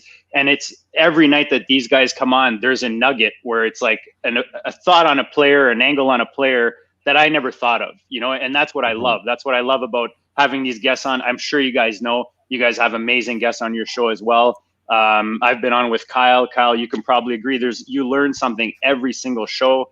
You always have to write some notes down, right? Yeah. So it's great, man. I hope our audience is enjoying it. They've been amazing, you know, with the feedback. And that's it. We're going to keep bringing the hits, man. Theo's got like July and August locked up with just ballers, just straight whales in the fantasy football world and high stakes. So appreciate you guys having me on today. Happy Canada Day to everyone, man. This is, you know, we live in one of, if not the best country in the world. Let's just, you know, walk around like this when it comes to certain aspects, like how we handle COVID or any of that goodness. Yeah. You know, we talk about indigenous people. I believe I'm 1/8 Mitzi's or you know, a fraction anyways. My family is, half of my family is from the deep woods of Quebec, you know, Quebec and New Brunswick border. And then, so all my cousins live in like Quebec City, Rivière-du-Loup, Pointe-Gamouk, you know, Saint-Eustache. These are all places where my family reside in Canada. And yeah, man, we live in a great country, and how fitting for the Canadians of all teams to still be playing. My dad and my family, just, you know, my mom being French Canadian, they're big Habs fan. Yeah. I'm the rebel. Oh, yeah. I'm not out till you lose at home. Not out till you lose at home. Yeah, exactly. That's what I told my dad today. That's exactly what I was getting at. I'm the sorry Habs fan. You know, I decided to rebel when I was a kid, but No, you know what? It's nice to have a Canadian team there, and they're representing. And like you said, man, they'll come back. They'll make this a series. They played great last night. Like, you know, a little unlucky to not get the win. And that's, as much as that's a sad thing, that's a good sign, because you'd expect, like, defending champs Tampa, like, they could have just rocked the third period of game one, right? Like, you could have been that for 6 straight periods, but it wasn't. So I think it's a good sign. And getting the head coach back will be helpful too, because most teams, you know, don't go with the interim head coach for a team. So it's they've been throwing a lot of curveballs, and the fact they're in the finals, they should be super proud of themselves. For sure. So I think the best is still to come with them. Totally. All right, fellas. So let's hold that thought and save that for the True North Fantasy Pod, or Fantasy Hockey Pod. Sorry. I want to get into some of this hashtag goodness, guys.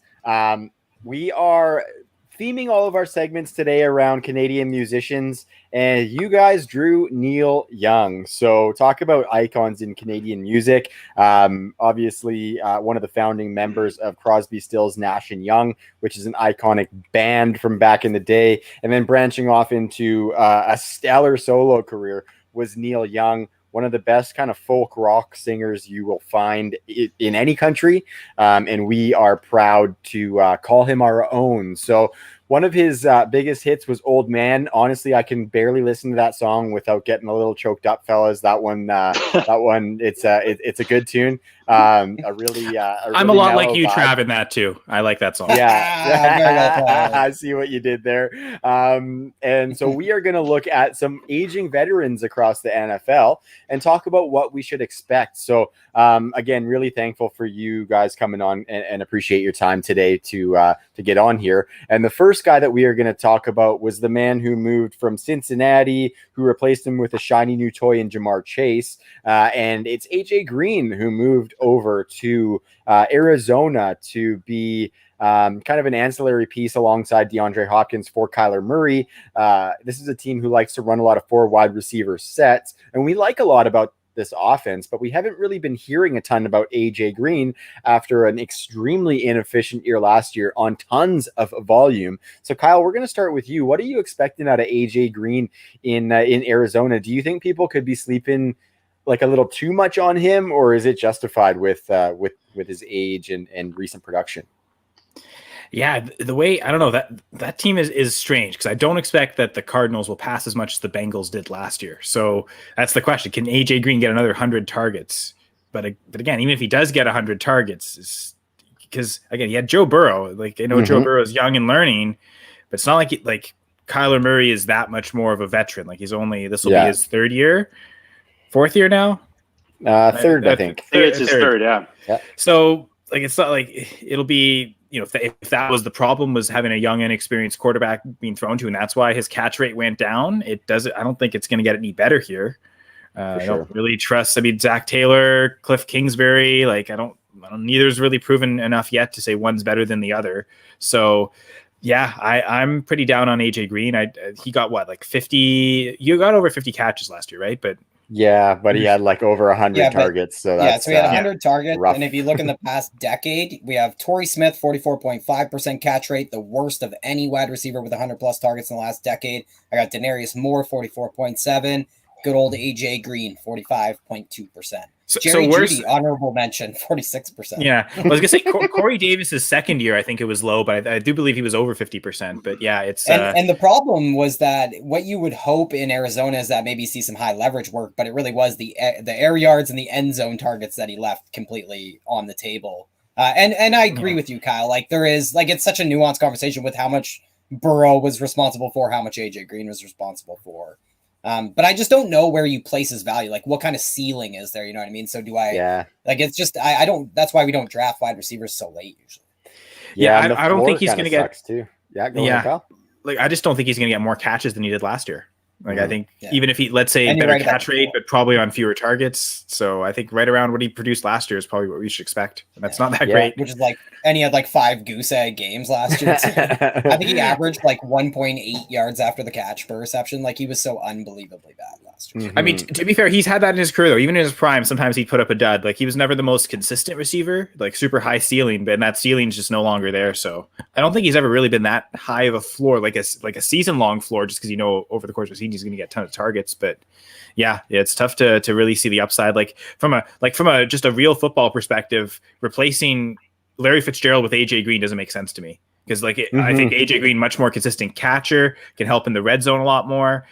Like if I was the Cardinals, I would have just stuck with Larry Fitzgerald for another year rather than bring another old guy in. Yeah, for sure. Or maybe play Christian Kirk for the player that he should be and put him in the slot as opposed to using him as a deep threat. Like I think that's what should happen. But then you got Rondale Moore coming in, who looks like a predominantly slot player and has a ton more speed than Christian Kirk. So it's going to be interesting to see that target share shake out. And I think kind of the umbrella hanging over all this is that Kyler Murray has made that offense way more run heavy than we kind of anticipated. Like we thought when Cliff was coming in, Ty, that they were going to be like a lock for 600 pass attempts a year. And they were just middle of the pack as far as passing volume and up there in rushing volume. So interesting one to watch in the Cardinals, with the Cardinals kind of rush to pass ratio, and see how that affects the passing options with a big 4 wide receiver set that they like to use. Goat, I'm coming to you on this next one. Another wide receiver that's changed teams here more recently, and as a part of the same draft class, drafted just behind AJ Green. That would be Julio Jones in Tennessee. He was recently traded there to be alongside AJ Brown with Ryan Tanny Skrills. I'm curious what you think about that there, Goat, because this team, Ty, has put a lot out there about the passing volume being extremely low, and it has. And I'm sure, Ty, when you come in here, you'll talk a little bit about that. But Julio Jones could be capped by that, Goat, and I'm curious to see where you sit. Do you think that he could boom there, or do you think that they're going to kind of eat into each other? I'm not worried about AJ Brown. Personally, to me, this is another opportunity to buy a stud top 5 wide receiver in Dynasty. You're looking at an offense that was third last in pass attempts per game last year. But they also lost a lot of targets, which, I don't always like to kind of like just replace the puzzle piece with another piece. That's not something that I usually do, but you got to look at that offense, and you got to look at where these guys, where they're going to get their volume, because that's kind of what you're looking for. You talk about, even in Arizona with a guy like Hopkins, he's like, number 2 in the league in target share. AJ Brown, I'm sure, is up there. I didn't get a chance to do a quick peek there, but I think for me, I always approach these offenses and I say, okay, I've got my dynasty teams, I've got my redraft tournaments, and then I've got my best ball. It's kind of how I'm looking at how am I approaching with these guys. So for this offense, AJ Brown, I'll buy everywhere right now. Like I said, if he's a discount, I'm going to buy him. I think Julio for me is more of a best ball play. We talk about AJ Brown, Julio Jones. Injuries do play a factor with these guys. You talked about Fitz. I mean, yeah, because Fitz even has a less of an injury history than AJ Brown or AJ Green. But I think with a lot of these guys, and I think this applies to both offenses that we just talked about, you got to think from a management standpoint to have a guy like Hopkins and a guy like AJ Green in your offense's dressing room, or in your whatever they call it in football. The hockey in me is coming out here, but yeah, in the meeting rooms, right? And it's the same with Julio coming there. These they have a guy like AJ Brown. They have younger receivers. Arizona, same thing. Rondale Moore's coming in. Kirk hasn't necessarily shown. He needs a bit more guidance. Even the quarterback in Kirk is really young. So you would think that a lot of these teams, they're gonna give you those weeks. A guy like Julio, I don't know that I'm paying some of those prices. If he falls at a value, I'll take him. But I think a lot of this is, let's get these guys at the end of their career so they can help our team culture, help our young guys learn how to be true professionals. Like those things for me are play a factor, and it makes me understand why these teams bring these guys in. But I mean, for me, again, in that offense in Tennessee, I mean, how far down Ferkshire was a guy I really liked in that offense. He might be a guy that's at a discount now, the tight end in Tennessee. And otherwise, I mean, you got Henry that's going to run the ball like a beast.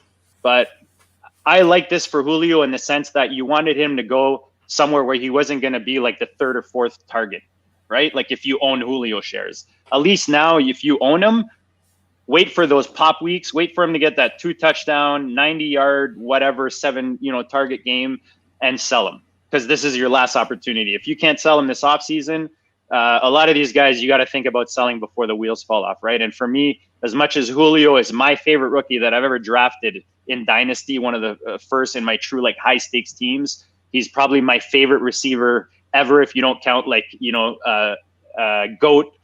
Colt receivers, which I'm sure you guys know those names. But Marvin Harrison and Reggie and stuff. There you go, man. Yeah. You got my Peyton Manning on this side right here. But yeah, man, I think he's a great best ball grab if you can get him at a discount. But he's not someone that I'm necessarily depending on, on a contending team this year. Very good. Ty, do you have a rebuttal on Julio there? I think JD said what needed to be said. Like, this is your last opportunity, and that, hindsight is 2020. So you think of someone like AJ Green, who we just transitioned from, who was also one of my favorite wide receivers for my whole life, despite being a Steelers fan. But obviously he fell off pretty quickly. Andre Johnson, like these guys, even supernatural, awesome talent start to fall off. And if you want like a concrete number of when you should start to be alarmed, it's about 32 years old, which just happens to be Julio Jones' age, happens to be about his ADP in Dynasty as well. So I'm just not willing to pay wide receiver 2 prices in redraft or wide receiver 3 prices in Dynasty, because I'm looking for way bigger upsides. That's what you're passing on, breakout wide receivers at that stage of the draft. Sure. So I think JD laid out a lot of that really well. Yeah, man. I am also 32, so I am getting really close to hitting that cliff as well. So please do not draft me. Stop bragging about your extra decade, okay? do not draft me if you are looking for youthful upside. I will give you that floor, but my ceiling has fallen out fast, folks. Kyle, we're gonna move on to you with one of those current Colts receivers, JD, and that would be Mr. T.Y. Hilton. You don't hear a lot about T.Y. Carson Wentz came in with his good buddy Frank Reich. The JT hype is in full swing right now, as well as a lot of people looking forward to Michael Pittman in his sophomore season. Do you think, Kyle, that T.Y. is the real wide receiver 1 in Indy? And do you think that he meshes well with Carson Wentz coming in? And maybe does he have the speed to continue to be that kind of downfield threat for the Colts? So based on the way I've been drafting, my answer would be no. I have been taking Pittman more. I have kind of more banking on that breakout happening, the big body receiver, something that Carson Wentz has kind of looked at in his career, whether it's been through tight ends or wide receivers. He's generally going for those, those big targets. Not to say that T.Y. I mean, I think really, like, who's the Colts' top target this year? That answer might have 5 different answers, to be honest. Yeah. Like, is it? I don't think it's impossible for Paris Campbell to be that guy. It could theoretically be either of the tight ends, really, or Hilton or Pittman. And those two seem like the obvious ones. So it's really making a stance, like in terms of ADP and having a draft. You're kind of making that decision between those two, Pittman or Hilton. And I'm generally going more towards Pittman again, maybe more of the ceiling for the young guy. But I don't think Hilton's at a horrible price. The old man can still rock it. Yeah, he is. And I'm trying to think, like, Hilton was already there when Luck got there, right? Yep. So he kind of acted as sort of like Luck new to the team. I'll show you kind of the way it is. Like, I guess we kind of expect that from he's going to show Absolutely. Carson Wentz the Colts way. I wonder, does that intangible kind of make him, does Wentz think, okay, I don't have that many seasons with T.Y. Hilton. Let's hyper target him this year. And then, if this is very much his last year, then I can kind of focus on those guys afterwards. Like, I don't know if that's how Carson Wentz will think necessarily. Yeah. So there's narratives that. Guys, who's one of the top dynamic duos, Kyle? I'll ask you in last year in the air on an offense that didn't pass the ball that much. I'm talking low. Josh Allen, Stephon Diggs, right? Like, everyone was kind of expecting that to be a little. They could be, but I was thinking more Minnesota. You see Justin Jefferson and Thielen. I mean, do we get a mini cheap version of that in Indy this year? Because Indy last year was 15th, top 15 in passing, whereas Minnesota was bottom 5-6-ish. So look, I know Wentz is limited, but is he that much worse than Cousins? I don't think he is, JD. Right? So I mean, think he is, man. I talked about this on another show recently. I mean, any of these offenses where you can get the possible top target in that offense, you look at New England with Aguilar, it took him a while, but he might be, especially if, let's say, the rookie comes in Jones and really makes that offense click. In Indy, there's a lot of opportunity right now. Anytime there's a question at quarterback, you got to look at the receiver position. Look, I was all over Pittman last year. He was one of the only rookie receivers that I drafted consistently. So I've got a lot of shares. I think I traded one. But I think that if you have Pittman, for me, that's the guy. If you look at his production in college, look at where he comes from, the type of receiver he is, I kind of like it. I kind of like that. Ty is not a guy I'm really invested in. I think, again, if you're holding him, it's kind of like a cheap Julio situation where you're hoping he pops early in the season. Maybe Campbell grows into some of his targets. Look, Ty can get another good year, 2 years. So. And everything depends on that offense. But for me, in an offense like this, you got to decide where you want to put your chips. Don't invest heavily, but have a couple TY shares, couple Campbell shares, couple Pittman shares, because they're all cheap. And you never know when a new quarterback goes to an offense. Wentz is coming back. If he clicks, man, with Frank Reich, and he picks his favorite target, we could see T.Y. Hilton be circa, what's his name in Carolina a few years back?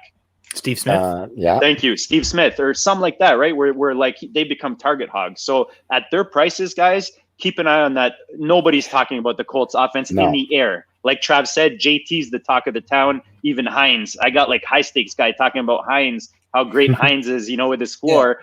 Guys, keep an eye on which is great if you in certain roster constructions, but dynasty wise or upside in a big tournament, you can have Pittman for cheap right now.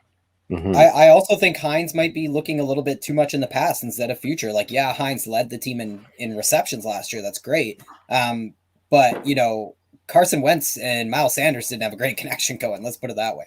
Although Sanders rookie year, he was pretty good. He caught a lot of passes rookie year, so I don't think it's impossible. Yeah, but I'm saying that Wentz might be in the bottom 5 in the entire NFL for quarterbacks who I trust throwing to the running back position, whether it's market share, whether it's accuracy. Pretty rude. Like, I don't think he's a good quarterback. I think it's an art, guys. I think Breeze, Brady, you can look, it's an art form throwing to the running back position, and it's an art form for the running back to give you something with those receptions, and I don't think either of them are even above average. I think they're both relatively average at doing those jobs. He's not which fucking I think Cam lends Newton, to bud. the upside for Michael Pittman and T.Y. Hilton.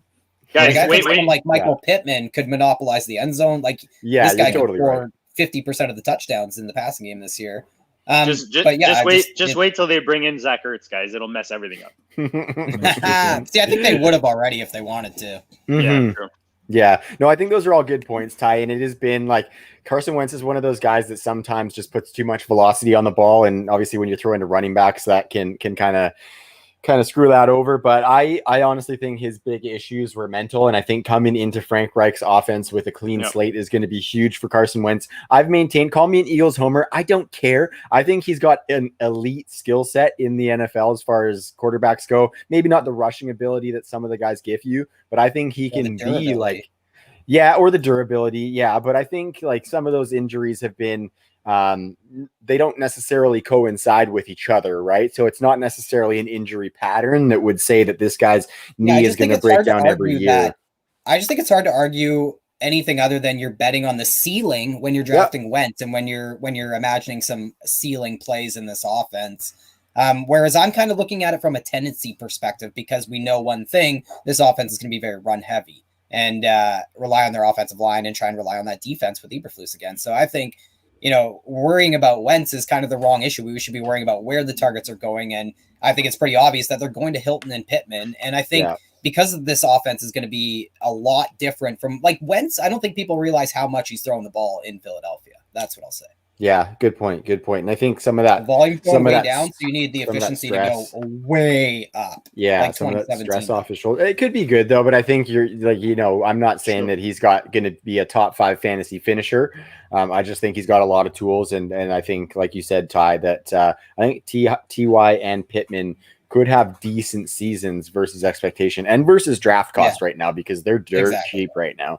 So and I think that's well put. That if you do disagree with me and you are a big Wentz fan, because I sure feel in the minority in this one in the community, go draft Michael Pittman and T.Y. frickin' Hilton. Like, you should be all over these guys if you are a Wentz truther this year.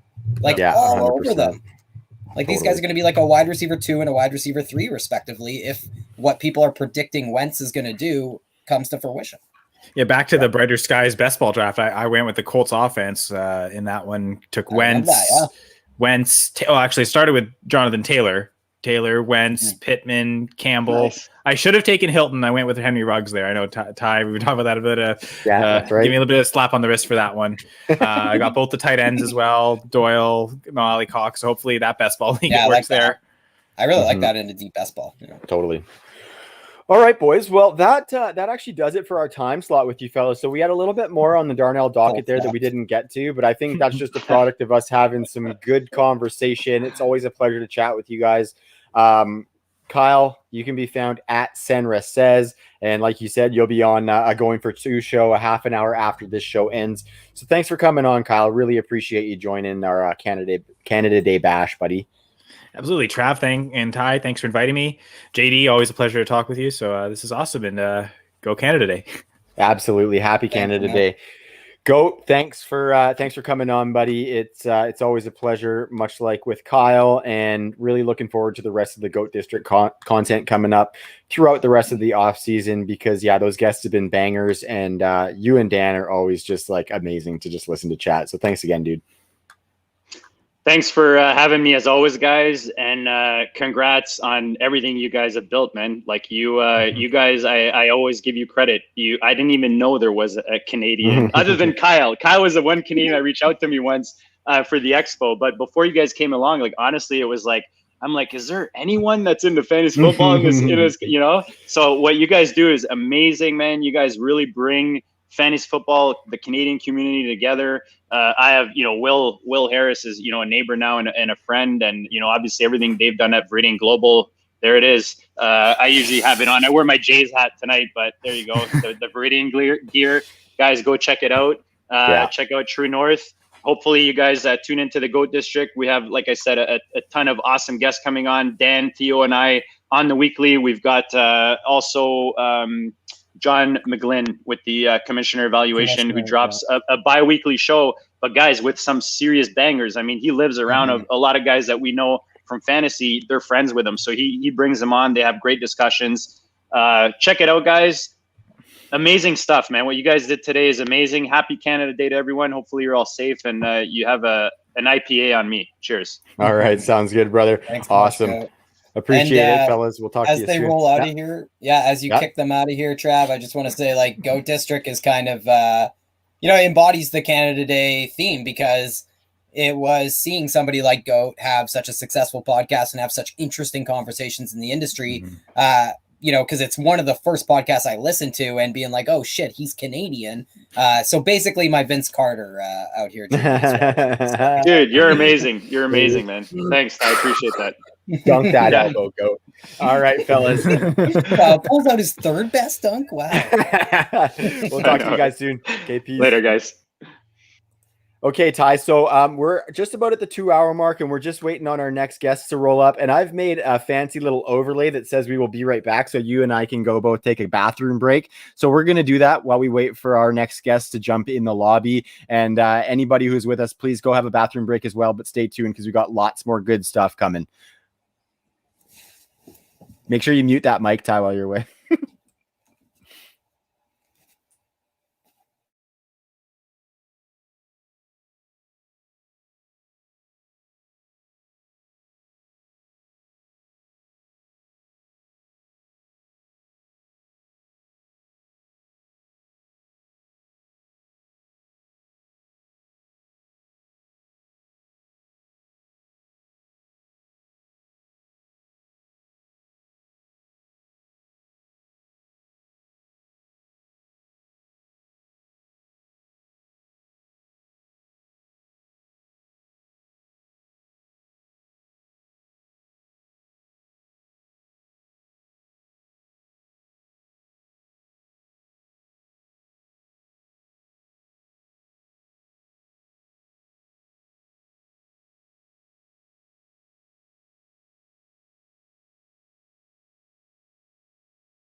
And we are back on the True North Fantasy Pod. Thank you to all of our listeners for sticking around. We just took a little intermission as we've been rolling for 2 hours, and we had to hit the loo, grab a little bit of water, back refreshed. Super thankful for anybody who's tuned in. Super excited for our next guest as well. I'm going to bring them in. One of them is a resident of beautiful British Columbia, much like Ty and myself. This would be good friend of the show, Mr. Ben Eby from the Elite Seekers podcast, part of Destination Debbie. Ben, how you doing today, my man? Man, I'm good. I'm good. Happy to be here. Yeah, it's good to have you, buddy. I was super excited to get you guys on. And our next guest, I feel like you guys are like a team. You guys have been on the show together quite a bit, and I love getting you guys both in together because I think you guys complement each other perfectly. And that would be a man of many talents. You can find him everywhere, specifically at Destination Debbie, making it look beautiful. And that would be Jordan Richards. Find him at Chaboy J Rich. What's going on, Jordan? I'm good, man. Thank you guys so much for having me back. Yeah, it's funny that you said that we're like a team, but at the same time, we always argue. Whether we're texting, whether it's in the DMs, we're always arguing about stuff. We just have completely polarizing opinions about so many different things. It's like a sibling rivalry. Makes it fun, right? Yeah, Absolutely. From the very beginning. It's just fun. Totally. And I think that helps to like build the relationship too, though, because like you guys get at each other, work it out, and it manifests into good content for us as viewers. So thank you for that, fellas. I appreciate it. Make your job easy. That's how we're here, right? 100%. Yeah, I'm just directing traffic. You guys are doing all the work here. I want to welcome you guys first by showing my gratitude to the Lekwungen people. We, Ty and myself, we reside on the Lekwungen traditional lands, and we are very thankful that we get to live, play, and work here. It's a beautiful place out here in BC, as you can attest, Ben, and we're just very thankful that we have been afforded the luxury of living in these beautiful territories. So thanks to the Lekwungen people. Just trying to raise awareness there. We've got the Downey Wenjack Fund in the ticker and the description. Please go donate. Anyone who donates and sends us a screenshot will be entered into a draw to win some TNFF merch. So just our little way of giving back there. And Ty, actually, we had a donation posted to Twitter. It was a $50 donation in response to Jacob Sanderson's tweet there, where he said he would match up to 50 for someone donating. I in turn said I would match 50 for donating. So with that one donation, $150 will be going to the Downey Wenjack Fund. And we hope we can just kind of keep that growing. So any listeners who want to go out there and donate, we would really, really appreciate it. Yeah, we're just trying to walk that path together to a better Canada, folks. Cameo by Jerry. Ty, you're still on mute, just FYI. That would be his dog, Jerry there. Super energetic little fella. I love that dog. Well, that's why I was a little late coming back. Little Jerry Seinfeld is being a terror. Yeah, but it's because he doesn't get to go for his WALK today. Like usually in between 1 and 4 precisely, he's looking at me like, let's LFG, let's go. Awesome, guys. So anybody who's been watching, or if you haven't been watching up until now and you're just tuning in, we are taking a page out of the Scott Fishbowl's book here, and we are wrapping all of our content around Canadian musicians. So obviously in the Fishbowl, all the divisions are musicians, bands, what have you.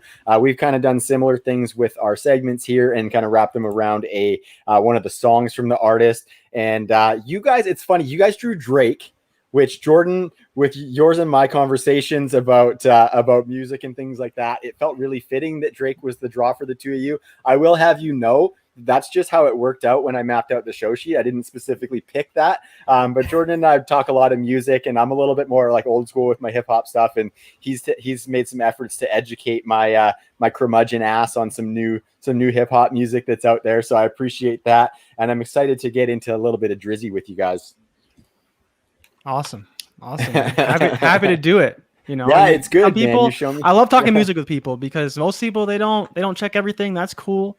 But you know, if you're open to it, you listen to it, maybe you like it. That's just where I'm at. You know, I talk to Gabe all the time about music. Yeah. Like that dude he knows his music. So if you want to talk to music, talk to Gabe. Like that guy knows. And his music itself is really, really good. Genius the MC. Lyrical and you can genius. find him at FF Man Bun, and his Twitter account is like just one of the best follows, man. He's so that's a great shout out there, Jordan. You guys know the lyrical genius is Jizza, just for the record. Okay, like I'm pretty sure you might have that trademark, just for the record. Well, and I think Gabe would probably concede to that. I'm kidding. To be honest, yeah, I think we should all concede and bow to Jizza. Yes.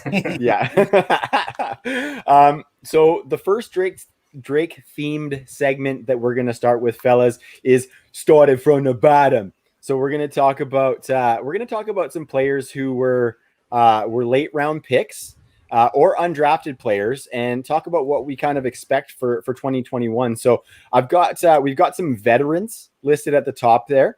So first, I want to start out with Austin Eckler. He's been somebody who I have historically been a little bit hesitant on, because when I'm taking a running back in the first 2 rounds, I really like to have a safe carry floor. Ty, you've been kind of chipping away at me and coming around to these guys. Obviously, there was the great Clyde Edwards-Helaire debate of 2020, and you have always been an Austin Eckler. Nothing to do with Austin Eckler. Well, he's just a guy who's not going to get carry volume and is getting target volume. Did you call Eckler just a guy? Okay. I'm just gonna go if that's cool, fellas. So Travis hates Austin Eckler. Do you guys hate Austin Eckler? Okay. The H word's a little strong there, Ty. Thank you very much. We don't say that in this house. Thanks. That gets you a timeout. Jordan, why don't you tell me what you think about Austin Eckler, and do you think that top 5 season he had a couple years ago is an outlier? Or do you think with Justin Herbert in, he can bring that to fruition once again in this Chargers offense? I think it's tough. One thing I will say, I think the pendulum has swung too far on Austin Eckler. There's been too many big people saying Austin Eckler's RB1, he's RB1, he's RB1, he's RB1. I get that what they did last year was interesting, right? Austin Eckler wasn't really in the game, and then he came in, he got a shitload of targets. Mm-hmm. But what I always need people to remember, and again, we say this every year about the Chargers defense, they have a really good defense. They are just never healthy. If they're actually healthy, there's no reason why Justin Herbert's going to throw for a ton of passes every single game. They can run the ball, whether it's with Austin Eckler, whether it's with another running back. We don't really know. But I think they can have, the offensive line improvements. There's going to be a time where they're not going to need Justin Herbert to throw it 30 times. Now, well, I'm still on the camp that Herbert can be a top 5 QB. I think he has the potential. He can throw for a lot of touchdowns. I don't think we're going to see Eckler targeted as much as we hope. Now, I haven't statted it out. I haven't gone that far into projections, all that stuff. But I think that back-end RB1 is possible. But I think by the time August rolls around, there will be too much hype for Austin Eckler. So unless you're getting him, a few months ago where he's a little bit cheaper, I think he's going to keep rising up boards. And like you said, Trav, if he's not going to have a 200 carry floor, I'm a little concerned, because then you need him to catch 80, 90 passes with the extra game that may be possible. He could very well lead running backs in targets other than Christian McCaffrey. But I don't know if I want to necessarily bet on that. Again, it comes down to price. But I do think that Chargers defense, Derwin James should hopefully be back. And that is a massive, massive element. Ty, like you said, the offensive line is much better. They should be better running the ball this year. I don't think we've seen Austin Eckler be a good enough running back to where he's going to get enough carries and be like that RB1. I think it'll be a kind of a committee, a few different guys, hot hand approach. He will get receiving work. I don't know if he's going to get as much as people hope. Ben, what do you think about Austin Eckler? Mm-hmm. Yeah, for me, I think the big interesting piece for me, talent-wise, we know what he can do if he gets those targets. I think it's a great point. Derwin coming back absolutely changes that defense. They clearly missed him last year. So bringing him back in the fold, I think you can play at a better pace. Now, bringing Lombardi on is interesting, because you look to his days, with Kamara targets and stuff like that. Now you have a guy that has a similar skill set as that. So I think even if we do see a downtick in targets, which I absolutely think that's a very good possibility, I think that they could be efficient enough, bringing on some of these players to still have a really good season. I think he's going, I was just checking it out on ADP for safe leagues ADP. He's going at number 45 overall in super flex. So I do think he's going behind all of these, last year's running backs and all the studs, obviously, in the first couple rounds there. So he is kind of at that point where if he does start to shoot up more, I'm probably going to, steer away. But I think, for example, like Scott Fishbowl, if he's falling to the end of that second, I'm picking first overall. I would really look at him at 212, in that type of format as well. So I think, yes, he's not that like sexy player, but I'm not high on a guy like Josh Kelly. He's solid. We tried that last year. Justin Jackson, let's go. Right, we got Roundtree there now, right? As Yeah. well. Yeah. So a guy again that is solid, can take some carries. He doesn't do anything great, does everything pretty good. He's not super athletic or anything, but those guys aren't making me go, well, we're gonna do whatever we can to not give the ball to Austin. So it's interesting. I do agree with the defensive side of the ball getting better, and I do think Eckler is still a guy that you got to look at depending on where he falls in your drafts, because I think as we're in drafts, whether it's redraft, whether it's dynasty, if it's redraft, he's probably going to go a lot higher. If it's dynasty, he probably becomes a pretty big value because all those younger names look a lot better if you're building a win now team. So that's probably where I'm at. He's definitely in that range where I think about him, but I'm not jumping the gun for where he's at.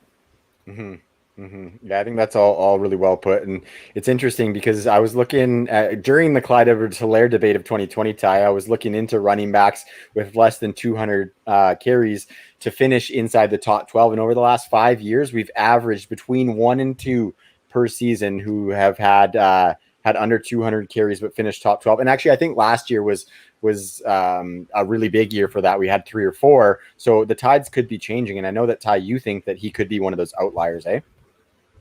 I think he's easily going to see 200 carries. I don't even think. Oh, I'm not really? that, to be honest. Well, I mean, like, what do you think they're going to throw it 70% of the time? Because that's like kind of what would have to happen. Or Roundtree and Justin Jackson would really have to form an RBBC. And I like the Lombardi point. We obviously disliked the hires that, like, I don't dislike Staley. I don't dislike Lombardi in a vacuum. I just wish it was Dable or, Joe Brady or somebody like that. That would open it up for Herbert, because I think the conversation we need to have is, number one, Eckler or Keenan Allen, one of these two guys is probably going to let down via their ADP. I'm pretty confident that guy might be Keenan Allen, who didn't even have 1,000 yards receiving despite having 100 catches last year. So I think a lot of the stuff we love about this offense might not actually benefit Keenan Allen as much as people might think it does. That's definitely my hot take on the situation, which ends up putting me on the Austin Eckler train, right? Where I think he continues to see, just because the work that, him getting 60, 70 catches would be just incredibly more valuable than Keenan Allen seeing 100 catches. When you look at the positional scoring and stuff like that. So I just think Austin Eckler is a guy who doesn't need 300 touches to score 300 fantasy points. I think he does not exceed 200. Like, I don't think he eclipses 200 carries by a great deal or anything, but I think he is easily right around that 200 to 225 carry range, especially with the 17th game being added. I like it. And if that's the case, then look out for a freaking explosion from Austin Eckler. Like, I think that makes him even smash that back of the second round ADP out of the water there.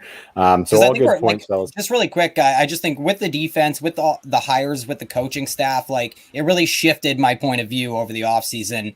And Austin Eckler has just really come out as a winner in almost every facet of the offseason for the Chargers. And obviously losing Hunter Henry, who Herbert was comfortable with. You do bring in Jared Cook, but it is an older Jared Cook, so there's definitely some risk factor there. That could mean some more targets that swing Eckler's way. It's definitely possible as an outlet. He's a safety freak guy. Receiving touchdown scorer for a running back too. Somehow Eckler. Yeah. I think he had 9 a couple years ago, which is probably the most by any running back. Correct me if I'm wrong, Ty. Like Marshall Faulk is the record at 9 with receiving touchdowns. So I think he had 8 that year. Yeah.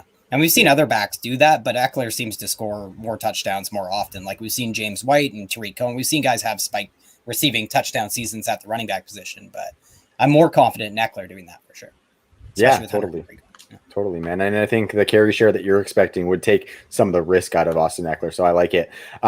We are going to move into Myles Gaskin, gentlemen. I want to try and get as much as we can. I know the half-hour time slots are a little bit tight, but I really, really appreciate you guys' time today. The next guy we're going to talk about is Myles Gaskin in Miami. And Ben, we're going to flip it and start with you this time. Do you think Myles Gaskin's got like the job locked down, or do you think that they'll be working in Salvin Ahmed? They got Dokes there. And they could be a candidate to add somebody off the free agent scrap heap as well. So, and Malcolm Brown, of course, who has been a touchdown vulture like no other. So, Ben, what's your outlook on Myles Gaskin? Because, the Dolphins have been pretty stagnant in that backfield. Yeah, I think everybody thought Myles Gaskin's train was going to end last year, and then we don't see a big time, draft pick going that way. So Myles Gaskin is a guy that at the University of Washington broke all of the records. He is definitely smaller in stature, but his legs are huge. He's got huge legs. He has a low center of gravity. He's really underrated between the tackles for a smaller guy. You add in his receiving ability and his blocking ability as well for a smaller guy, and you have the reason why Myles Gaskin was able to allow Miami to wait another year at least on running back and why they were bringing in. We know Malcolm Brown. Are we going to play the same game as last year as Malcolm Brown with the Rams? Malcolm Brown can do some solid things, but that's what he is. He's solid. He's a guy that can come in and give you a couple of short yardage carries, but he's not doing anything else. Myles Gaskin can really do it all. And if you want a playmaker on the field to continue to elevate Tua, adding in a guy like Waddle, we're hearing about Gesicki again. We'll see how that goes. Bringing in a Will Fuller. Now you're giving a whole lot more space to Gaskin leaking out. And this guy is way too underrated. I'm telling you guys, I wouldn't be surprised if they don't draft a running back again next year. And I know we're going to talk about another running back that's there as well a little bit later. But Gaskin, this is his job. Savon Ahmed works with him, works out with him in the offseason. My buddy actually trains both of them. And, Ahmed has been his backup at college level, and he's the same thing at Miami. There's no change. And they both had the Mike Leach, negative connotations attached to them for no reason. Yeah. it's so it's something that I don't see any issue with Gaskin holding on to that job. He's a stud. He's a pro. He does the things the right way, and he's always trying to improve. So the talent's there, man. I just think because he's such a small player, we're so used to wanting a little bit bigger back that we overlook that. And I think, the narrative in Twitter can change a whole lot from time to time. And we were told the whole way Miami was going to take a running back first round, second round, and that was going to be the end of it. Yeah. But here we are. It's Myles' job to lose, and I think he's going to do a good job holding on to that. Totally. Sitting in what looks like a great offense. Jordan, I'm going to go to you for this next guy because I want to just keep us rolling so we get to as much as possible. This is the man who got usurped in Jacksonville, and that would be James Robinson. He was so good last year. It was just really sad to see. I do personally like Etienne in that spot as well. I just think, they're going to eat into each other a little bit, but I want to know what you think about James Robinson and what you are doing with him in fantasy football. Is he a stay away, or do you think he could make himself somebody that you want on your rosters? I think in redraft, the price could be right. If you're looking at him as even potentially maybe an RB3, if you're kind of going RB light or like hero RB, like people are throwing out all these different strategies, I would consider James Robinson. And the reason why is because this is kind of how I'm approaching the Jags offense. I hate Urban Meyer. He's kind of a douche. He's never going to tell you what you want to hear. We don't know what receiver is going to get the ball. We all like Trevor Lawrence. I think Trevor Lawrence is going to be great. I think the running backs are going to be fine. I think you're going to see Etienne used in more of a receiving role. I think you're going to see Robinson more of a carry role. But what the problem is we're going to see inconsistency from volume and touchdowns. I think if there's a positive gain script, Robinson will be great. How many of those realistically are the Jags going to have? 2 or 3 games, probably maximum. That's why people want Etienne more, because there's going to be more passing opportunity. Again, that makes Trevor Lawrence great. I think that Urban can design a great offense. I don't think he's going to be consistent for fantasy. He's going to pick on one guy probably every week, just like they do in college. It's not going to be these crazy game plans where you're targeting your alpha every week, whether it's DJ Shark, whether it's Chenault. But I think that's one of the reasons why I think the offense will be good and why I'm okay with James Robinson. It's because the running back should be good. It's the wide receivers I don't know what to do with. I don't really want to draft him, redraft. And I think if you're going anywhere, James Robinson should be cheap enough. I think he's like 9th, 10th round ADP. If he's your RB 3-4, it's probably a fine pick if you want some depth. And he may have a few weeks where he gets 15 carries, 3 receptions, where he's fine, not going to blow you out of the water. May have a few boom weeks if he scores a few touchdowns. But most of all, he should be good in that offense. I think it will be a good offense for fantasy. It's just predicting it will be impossible. And possibly a run-heavy offense in neutral game scripts at the very least, yeah. Yeah, exactly. That's just what Urban is, right? He's a run-first coach. He can design a great pass game, but he wants to run the ball, and I think they'll be pretty good at it. For RPOs, and yeah, like he should be in his groove for sure. Yeah. And I think at Ohio State, he ran the ball over 40 attempts a game in 4 of his final 6 seasons or something like that. And so, yeah, they're going to commit to that. And And I think it's going to be, I think that's going to be good for James Robinson not being a total zero, right? Which Yeah. It was a And bit don't of a have to tell Ben Eby that Bevel will look to run the ball as well. yeah, Yeah. the Except consummate when it's time to Seahawks win. fan. Except when it's time to win. Burn. We're gonna move into the next segment here, guys. And this is called Best I Ever Had, another Drake banger. And this one is going to be about players, players who had big seasons in 2020. And I want you to tell me whether you think that is the best season they ever had, or whether they are going to exceed that in 2021. The first guy is David Montgomery, and we've kind of dogged him a little bit on the True North Fantasy Pod in the past. Had that big finish to the season, finished as running back 4. Talked a little bit of David Montgomery earlier in the show, but Ben, what do you think about David Montgomery and his potential ability to exceed what he did in 2020? It's not happening. I think David Montgomery had a hell of a year. I don't see him exceeding what he did this year. I know we're bringing on Fields, hopefully starting sooner than later. I don't want to hear about all that Andy Dalton starting the season, that kind of crap.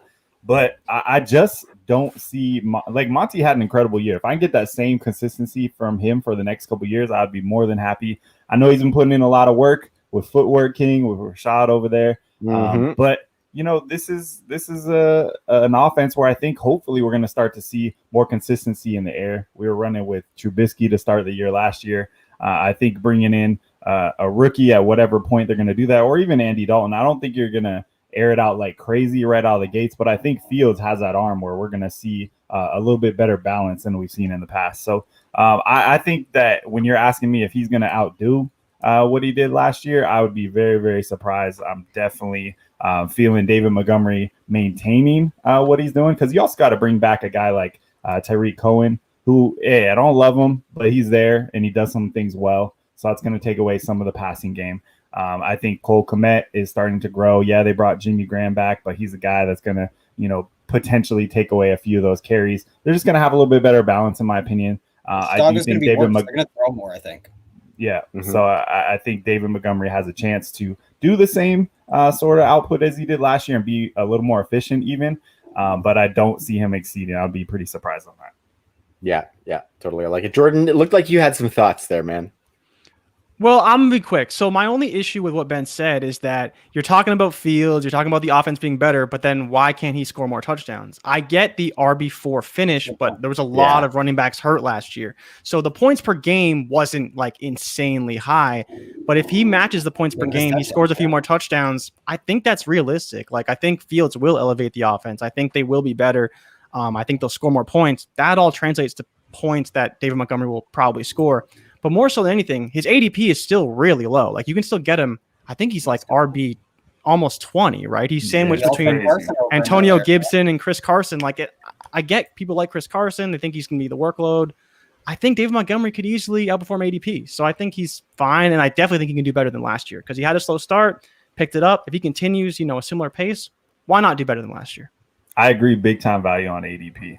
For sure. Yeah, and the touchdowns are something I haven't really considered. It's a really good point. I'm pretty sure he was one of, like, him and James Robinson were the two guys, who stood they scored the least amount of touchdowns over expectation among running backs with like 200 carries last year. So that's a pretty good point, because I keep coming back to the fact that maybe they throw more, which would be really not good for David Montgomery, who I don't think is going to catch as many passes as he did last year with Tariq back, and Mooney ascending and all that, Kmet.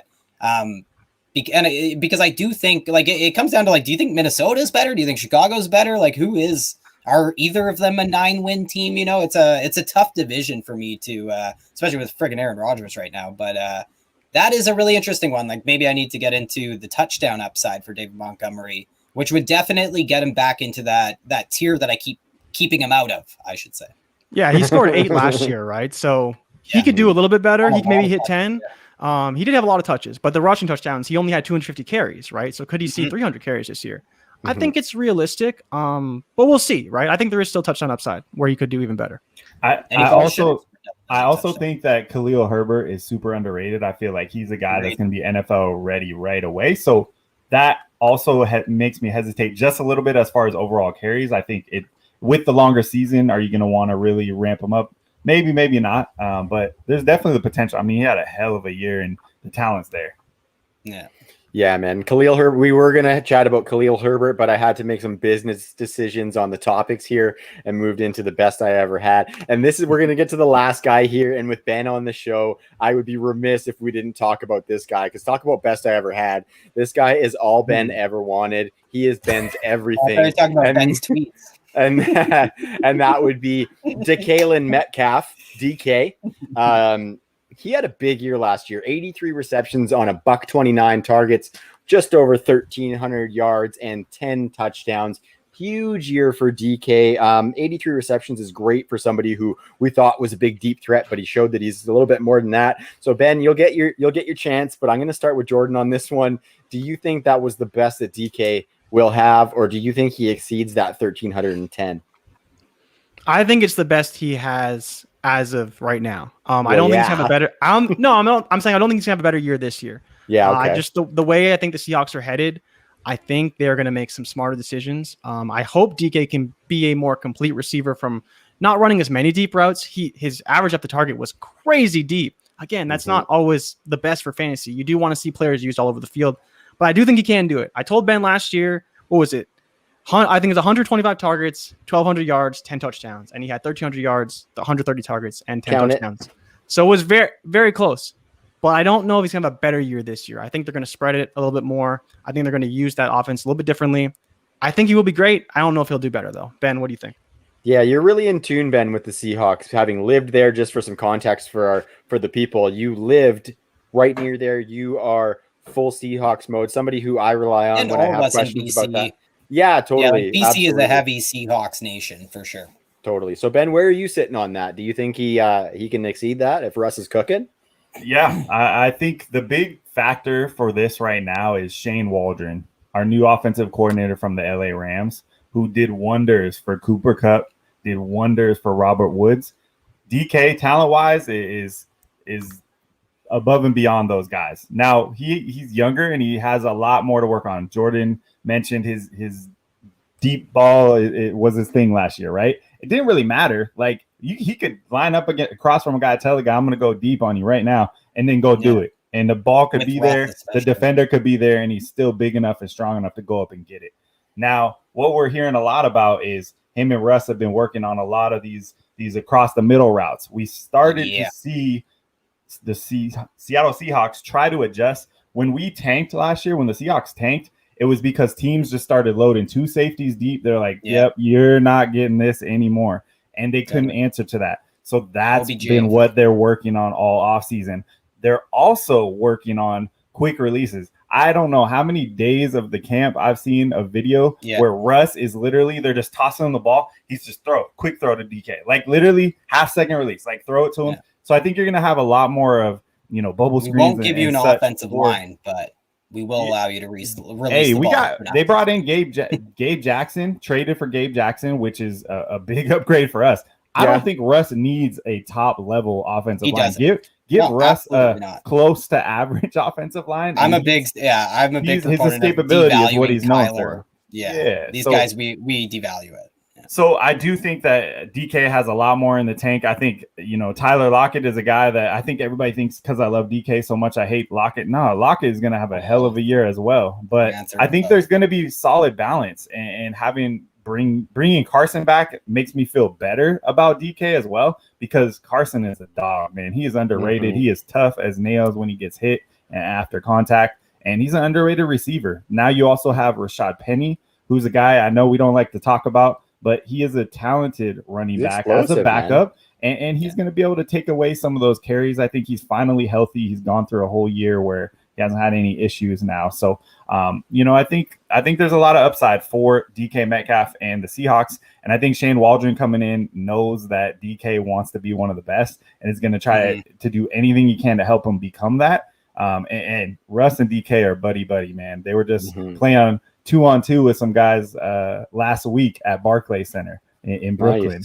Nice. And these guys are joined at the hip right now. So I think that will translate onto the field going into year 3 together. Very good. Yeah, I am also a Tyler Lockett lover. Been a huge fan for a long time. So great point about not sleeping on him, even though DK gets lots of the love. And just the last point there is I pity the linebacker that tries to tackle DK coming across on a slant, because that's not going to feel very good for that guy. Because DK is an absolute, he's basically a linebacker playing wide receiver. It's incredible. I just imagine it like Odell Beckham on that slant too. Like just, it's unstoppable if he can develop that footwork and work on, because DK does have stuff to work on. Yeah. Are we almost out of here, Trav? Because there's just a couple things I wanted to say really quick before. Yeah, for sure. Yeah, we're just, I was just going to wrap it up and outro these fellas. So get in there, Ty. Well, I just wanted to tell folks that these are like two of the guys in the entire industry whose opinions, I hold in the highest regard when it comes to prospects and stuff. So I think everyone just needs to make sure when it comes to Debbie leagues and stuff, because I'm not good at this stuff. I don't watch it all year round. So I really lean on these guys every year. And it was awesome to get him on the show. And I just wanted to say, because Jay Rich was talking about how he loves to talk about music and everything, and it reminded me of your new podcast that I eagerly await the next episode of. I think it's called The Black Box Show. And you guys are just chatting, shooting the shit. It's a really cool show. Yeah. And there's a lot of talk, around the world about appreciating other people's perspectives, listening to other, and I think this is a perfect way to start that kind of stuff, is to listen to a great podcast like the Black Box Pod. And then my man, Ben Eby, I just wanted to give a shout out to him because I know you were in the interior during that heat there, I believe. So just still glad hot. to see you are alive. Yes, you are alive. Still hot. Yeah, it's been wild out here in BC, and you are right in the epicenter of that, buddy. So thoughts and prayers to you for that sun that's hitting you. It's got to be beautiful though, right? Yep, always is. It reminds us of when we lived in Phoenix, so it's crazy. Just a little adjustment without all the AC around. So.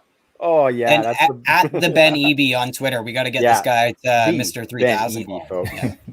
Big time, crazy, and your boy Rich. Oh, it's your boy Jay Rich. He's always out on Twitter. You see him on the timeline. Both of these guys are steady on the timeline and putting out good stuff. So thank you for that, gentlemen. Appreciate you guys both coming on. I'm gonna have to book you guys for a regular pod spot as well, so we can talk a little bit longer. But really appreciate your time on this Canada Day, and I hope you guys have a great day. Thanks again, fellas. Thank you. Man. Thank you so much. And again, appreciate what you guys are doing with the donations. I'll be matching that $50 as well. Yes. So let's keep that going. Anybody that's out there listening, we got to pay attention to what's going on in the country. There's so much heartache out there. I'm wearing my orange today for that, because I do think it's so important to recognize just what's going on and standing with the indigenous people of Canada, who, this is their land. So I appreciate what you guys are doing, and I'll definitely be matching that $50. So thank you. Awesome. Thank you so much, brother. We'll talk to you guys soon. Take care. Cool. Take care, fellas. Peace. Appreciate it. Woo, we're doing it, buddy. We are there. We got 2 more guest spots left. I am super excited for the next one as well. Just want to give a plug to the Downey Wenjack Fund again. Please make sure you go donate. Any donation, if you send us a screenshot, will enter you in a contest to win a piece of True North merch, which is very fitting with our next guest that's coming on here. He is one half of the 2 brains that brought us Viridian Global. Him and his better half, Mark, are running the show over there, doing a lot of great work for the Scott Fish Bowl. Of course, you already know who it is. If you've watched the True North pod, you know Viridian Global. You know this man. That would be Will Harris. Find him on Twitter at It's Harris Time. Big Willie style. What's crack-a-lackin', buddy? What's going on? What's going on, gentlemen? That was very fitting. The better half of Viridian Global is certainly Mark Mathick, and he's definitely the most talented of the 2. So pleasure to be here, guys. And I'm ready to rock and roll. Talk a little football, and you guys have just been crushing the day. It's been cool to watch, and I guess this is becoming a yearly tradition, eh? Yeah, we did a little Canada Day show last year with a bunch of the True North crew, and this year, just the way it worked out, it fell on our regular pod spot, and it's a stat. And so we wanted to get some guests and kind of raise some awareness, and it's going to be good. So super thankful to have you on, Will. You are kind of a regular on the True North Fantasy Pod. I want you to take a second and just talk a little bit about what Viridian Global has going on right now, because you and I are in the DMs pretty much every day, and I know that you guys are smoking busy, and that is a great thing for your business, man. Yeah, absolutely. And, hats off to you and Ty and everybody at True North for being so incredibly supportive of Viridian since the very beginning. This time last year, we were just getting started, and without your support, we certainly wouldn't be where we are today. And, Scott Fishbowl, we've got 35 designs rocking and rolling right now. That's an all-time high for Scott double Fish. shanties. That's insane. Absolutely. And, Mark is super passionate about music, so it's really easy for him to be able to make these incredible designs. Go and check it out. Pretty much everything is going to charity. We're going to be making an announcement about where that money is going very shortly. So stay tuned. It's definitely, given the events that have happened here in Canada over the last couple of weeks and have been happening here in Canada for the last 200 years, as a matter of fact, there's going to be something special that we're doing around Scott Fish and for charity. So keep your ears tuned. We're rock and rolling. I mean, we're getting ready for the regular season too. We got a brand new website, super slick, super easy to use. And we've got, I'm just holding back. I've got probably about 10 new training camp designs that I'm just itching, ready to launch. And yeah, it's exciting for those Canucks that are listening that are also super passionate about hockey. Viridian is getting into the hockey space next season too. So keep your eyes peeled. Lots of cool stuff happening, guys. Yeah, put my McSavior shirt on order. I think it's awesome because let me write that one down, Ty. I got some dirtier ones too. I'll send your way for McDavid that I get from all the buddies in the group chat all the time. Bring it on, because I'm so out of the hockey loop that I need that fire. I pride myself on the fantasy hockey team names. I pride myself on that, no doubt about it. Bar down, right? Bar down. I know that one. That one's still. Yep, the kids are still saying that. Okay, good. That's good. Perfect. But I think it's really cool to go through some of the Viridian stuff. Like even just zooming through the page is just so incredible. And Scott Fishbowl really brings it out of the woodwork in the entire industry when it comes to the creativity, the ingenuity, and everything. And I think you really embody that. Like you and Mark both are a couple of the most creative, but also the most philanthropic members of the fantasy football community. So it's and a new fancy degree under your belt too, Will. So congratulations on that. We got the CNBBCL kicking off tomorrow. Nailed it, Ty. And we didn't even mention, co-host of the Jet Sweep show too. So always crushing it on the Jet Sweep with our good buddy Josh Smokey Hell Nelson, TNFF, and Fantasy Points member, bro. So and you and Chrissy on the Brighter Skies just crush it. I'm a big fan of hers with the anyone who has a Patrick Willis picture as their Twitter picture is probably I'm gonna be a fan pretty quickly. But she's another proud BC girl. You guys crushed it on the Brighter Skies there. Yeah. Thanks, man. Yeah, it was great to get involved and kind of tell a couple stories there, right? It's particularly on Chrissy's side, be able to have that platform to share her experiences. And it's it's a real thing, right? The cyberbullying, mental health. I think that it's just been in COVID, this has just compacted a lot of different issues on the mental health side. So it's good to have that platform to be able to express yourself and tell a story. And it's, boys, man, like I am so excited to see all of the Canadians that are just coming out of the woodwork, over the last year. And I really attribute a lot of that to you guys, for the platform that you've given Canadians to be able to speak in the fantasy football space. So I really appreciate that. I mean, I was a lost little solo Canadian puppy in 2019. And yeah, you guys gave me a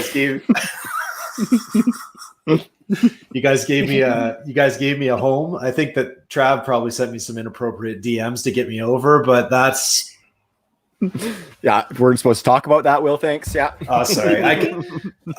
Yeah, maybe that'll be a tell-all in 20 years, right? Yeah, when our careers as fantasy moguls come to a close. Yeah. Right. And speaking of BC boys, we got one right on my shirt here. Yeah, we got Big Claypool Daddy. What up? Little Mapletron. Day wouldn't be complete without celebrating that gentleman. Yeah, and as a couple of Steelers fans, you guys gotta wear that loud and proud. So, Will, you ready to talk a little fantasy, my man? Dude, I've been dying to talk some fantasy. Been dying to talk some fantasy. Let's get man. into it. Literally Ian. waking up every day just praying for some fantasy. Today is the day that Ty and Trav invite me on the show. Today. Oh yeah, that's beautiful. So we've been wrapping all of our content around Canadian musicians, an ode to the Scott Fishbowl, and all those beautiful designs that you guys have. We've used some Canadian musicians, and the first one up on the Darnell docket for you, Will, is a BC girl from Ty and my hometown, and that would be Nelly Furtado. Near and dear to my heart. Well, I mean she's pretty much an icon out here in BC. And just come on, not just in BC. I mean, that goes coast to coast with absolutely. With Mrs. Furtado. And man, dude, I used to live in Banff, Alberta, and when Promiscuous Girl was on the airwaves, I was a bouncer at the clubs. That was a banger at the club. Oh, buddy, did I see some things? Did I see some things to Mrs. Furtado's song when I was up on those risers on the dance floor? So a little West Coast connection here to Miss Furtado certainly brings some fond, sometimes disturbing memories to the frontal lobe. But yeah. Oh, hey, I've cut many a rug to Promiscuous Girl, buddy. Don't you worry about that. So we're actually going to go with her original chart topper, and that would be Like a Bird. And we're going to talk about players set to spread their wings this year. So this is going to be really good. And the first guy we're going to start with is a previous heartthrob of Ty and mine, of course. One of Ty's big. Ty had him higher than consensus, let's say. He's one of my highest known players in best ball. Yeah. Oh, there you go. I was definitely on an island with Brendan Ayuk in the first round debate and Brendan Ayuk in the first round of your rookie drafts as well. Yeah, so that's a hit for Tyrell McLaughlin, folks. And that would be Brandon Ayuk in San Francisco. He's got a shiny new quarterback in Trey Lance. That offense is just excellent for Brandon Ayuk. And he looks like the only guy who can get a monopoly on any deep work that we may see out of that San Fran offense. So Will, do you think he's spreading his wings? And what do you think the ceiling for him looks like in that offense? Yeah, it's a great Air Ayuk. That's one of our signature pieces on Viridian Global. You gotta check that out. And Ty, I don't think that we ever connected on the last year, but Ayuk was a guy that I was super high on. I mean, just had all of the boxes that you want to check, and he came up to me, at the end of the first and second, almost in every single draft, and it seemed to be an automatic. I mean, I knew that I wasn't going to be picking Keyshawn Vaughn, so Ayuk was a box that I checked and certainly paid dividends. I mean, I loved production first season, but I think that Ty, I don't know if you're in the same boat. I am hesitant going all in on him this season. I love the shares that I have him already, but when you look at those splits, when Deebo Samuel's healthy, when you look at when George Kittle is healthy, there is something to be said there. When he is getting the volume, when he is getting those targets, he is a monster. And what you look at what he did at his rookie season, when Kittle was out, he was averaging almost 18 points a game. When Deebo was out, just a touch underneath that as well. I think that this is going to be a team that you got to bank on you got to bank on either Deebo or Ayuk. I just don't know which guy it is. So what I'm doing, particularly in best ball, is I'm hedging my bets. I'm taking some Ayuk here. I'm taking a bunch of Deebo. Deebo continues to get pushed down in terms of ADP. And man, Deebo was a revelation too in his rookie season, right? Shanahan's built a system here that he can get the ball in these guys' hands, these yak machines, I call them, and they can do some damage. All three of them. So I'm excited about Ayuk. His ADP starting to come back a little bit now too, gets me a little bit more interested, but I want to see where these targets are going. George Kittle is number one. We're 100% a healthy George Kittle is going to command the lion's share of work there. It doesn't matter who's under center. So where do the targets go after that? It's going to be interesting if we do have a healthy Debo. We do have a healthy Jalen Hurd. Jalen Hurd now is getting some hype. He's coming back into the fold. I know. Geez, that's the word though. But where all these targets going to go? I don't think that we doubt the talent at all. It's there. Where the target's going to go. That's my only hesitation. Yeah. And it goes back to me, like, I'm not like, so if you look at just the wide receiver position, Brendan Ayuk had 12 deep ball targets last year. That is by far the lowest of any wide receiver who led their team in deep ball targets.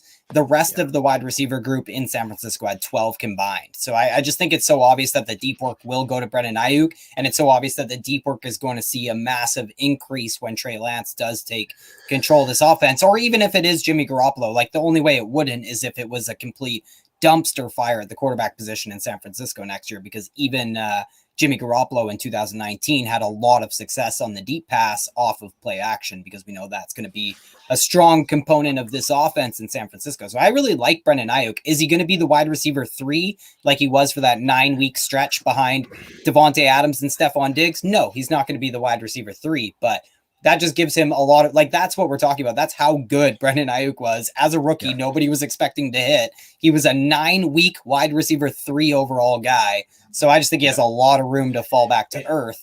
And Debo's the one guy that I definitely think does put a wrench in this, because I think he'll eat up a lot of the short average depth of target yards after the catch work that could go to him, because you're right, Will, we know Kittle's going to be Kittle and he's going to get his. But will Debo stay healthy? I think he's the one. There's a handful of guys in the entire league that I consider injury prone, and Debo is one of them. Yeah, and it's not even, is Debo going to stay healthy? Is Kittle going to stay healthy? Yeah. Right? Like, I don't know if we're ready to give that injury prone tag to Kittle, but man, But you should give it to all tight ends, because it's the most injury prone position in football, more even than running back. True enough. And I mean, too, these San Francisco wide receivers and tight ends play a very tough game, right? Like that yak machine type of that ability. Those are some hard yards that these boys are putting on their body. What you gotta love about Ayuk, and we've already touched on it, is just those deep balls, right? Nobody talks about this anymore, but the kid's wingspan is incredible. Yeah, right? Yeah. That's why I loved him. Yeah, we're talking like, what Sanders comp. Yeah. The 99th percentile is the 100th percentile in terms of wingspan. I think he's just about it. Yeah. He's just like a half an inch shorter of, and it was literally Megatron. And that was the thing. Yeah. And that was the thing, right? Is like, if you looked at guys who were under 6'1", it was literally Brendan Ayuk, Emmanuel Sanders, and Steve Smith. Like, it was a pretty remarkable measurement set that this bucket that he fell into. Yeah. Mm-hmm. And that makes a big difference for me. It's something that doesn't get talked about with Kyle Pitts, for example. That is like truly the reason this guy's the GOAT is because he can catch a ball over there, he can catch a ball over here, and like it's insane. It's insane. That's what I'm hoping. That's what I'm hoping for out of Devontae Smith, actually, as an Eagles fan, gentlemen. He's got that long wingspan, super skinny, super small, but he is long. And that brings me to the next guy that we got, Jalen Hurts at quarterback. He's coming in. He's got the job, guys. There's no ifs, ands, or buts. Joe Flacco ain't taking shit. And I'm pretty excited. I'm pretty excited about Jalen Hurts this year. I've kind of come over from my Wentz love.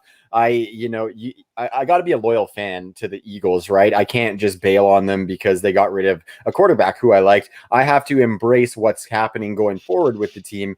And I kind of like what they've built with the speed that they have there. So, Ty, I'm going to start with you, actually. And Will, you come in when Ty's done. Do you think Jalen Hurts is going to spread his wings this year and give us that top 10 upside like he's being drafted right now for season-long leagues? Or do you think that there's going to be some more lumps that this offense has to take before we see them hit their potential? No, I like Jalen Hurts, and it has a lot to do with, the trends that we're seeing in the league at the quarterback position with fantasy, and just the emphasis we need to place on the rushing upside, because it is a secret cheat code called the Konami code, coined by Rich Rebar. Like, we all know this now. It's a common conception around the industry. So what you have to decide is, do I want to reach? Because you are paying for him close to his ceiling. You're not paying for him at his ceiling. You're paying for him close to his ceiling. So if you're paying top 10 quarterback prices, I am still interested in him. He is the one guy that I'm willing to take closer to his ceiling than any other Philadelphia Eagles skill player. That's for sure. Yeah. But it does come down to the fact that I don't usually find myself attacking quarterback in that range of the draft this year. I find myself grabbing the back end of the Kyler Murray, Dak Prescott, Lamar Jackson tier. And then I'm not finding a guy, I'm just not interested in that tier where Jalen Hurts falls. Plus, I think you could argue for this guy being in like a solo tier all by his lonesome. Like you have I like that. Stafford, Brady, Tannehill. So do you want to put Hurts in that tier? Do you want to put Hurts behind those guys?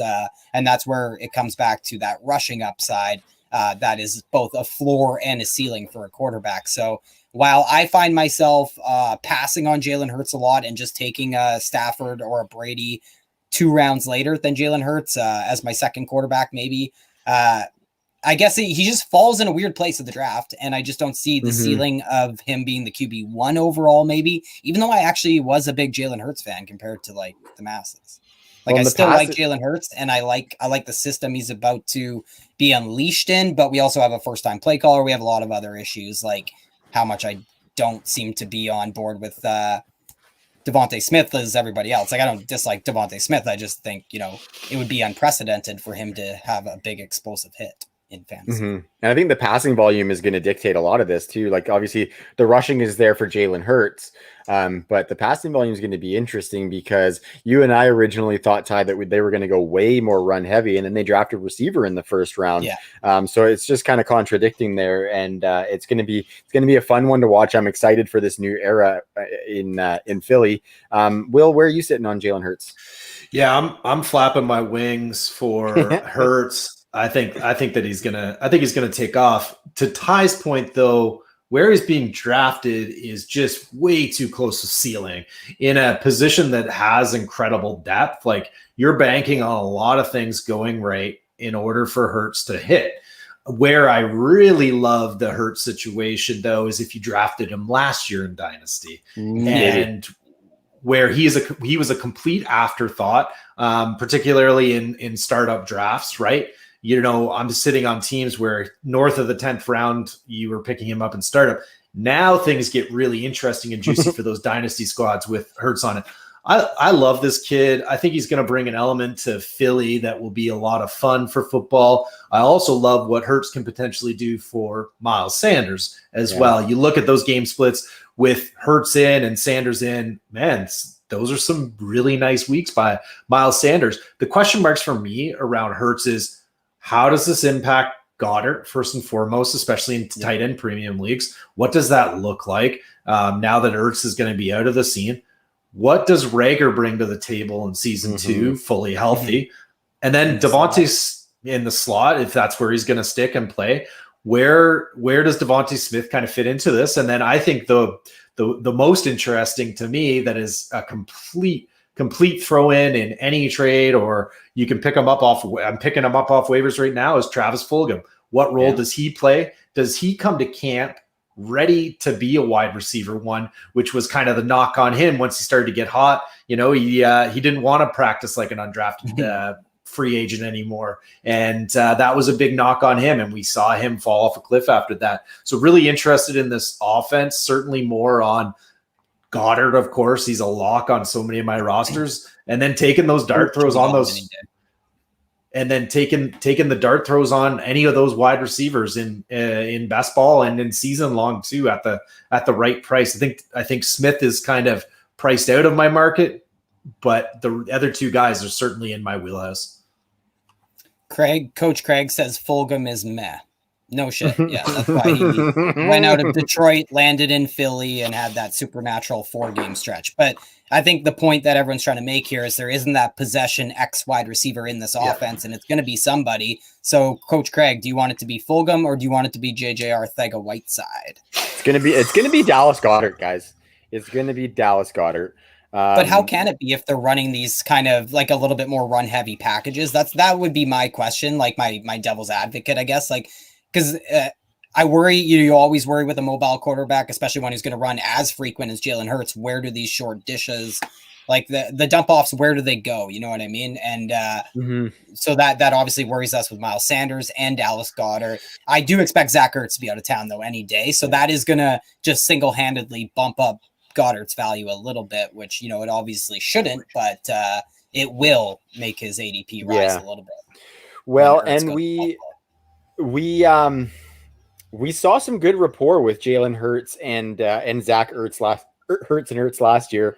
And I think if that can transfer over to Dallas Goedert, I'm liking Dallas Goedert as that kind of tier behind Hawkins and Andrews guys. He's a total value. He's a total value right now. I think he can bring you kind of like a George Kittle light vibe where he's doing a ton of work after the catch. He's incredible at that. And he is so good in the red zone. So I think if Jalen Hurts is getting outside the pocket, I think the beauty of Jalen Hurts as a guy who gives you that Konami code, Jalen Hurts is looking downfield when he gets outside the pocket, and he's looking to find that guy that he can hit before he runs. So I think it's But do you think Goddard's going to be running those intermediate routes? Like, do you think they're going to let him do that, or like that's what I worry about? Like, I just don't know if number one, Goddard isn't going to be the guy that you have to prioritize as a defensive unit when you're playing the Eagles. Because you press Devontae Smith at the line, you might be good for some physical cornerbacks. We'll see, because he's only going to play on the left side, on the outside, Devontae Smith. So you just have to eliminate the left outside in that offense, and then where do you go next? You're going to go to Goddard, I would think, and that's why I kind of like Rager sneaky, just like for free. Basically, it just seems so cheap even in dynasty leagues. Whereas Goddard, you're still paying very expensive prices right now. You're paying for him with the expectation that he elevates into that Hawkinson, Pitts, Andrews tier, which I don't know if he does in 2021. I just don't think he's in a situation that we were hoping he would be 2 years ago. And sometimes we have to detach from what we thought might happen. We thought by this point, Dallas Goedert would be a top 5, top 10 tight end, no questions asked, but I'm still asking some questions, I guess. Yeah, no, that's totally fair. And like, I can't claim to have the answers.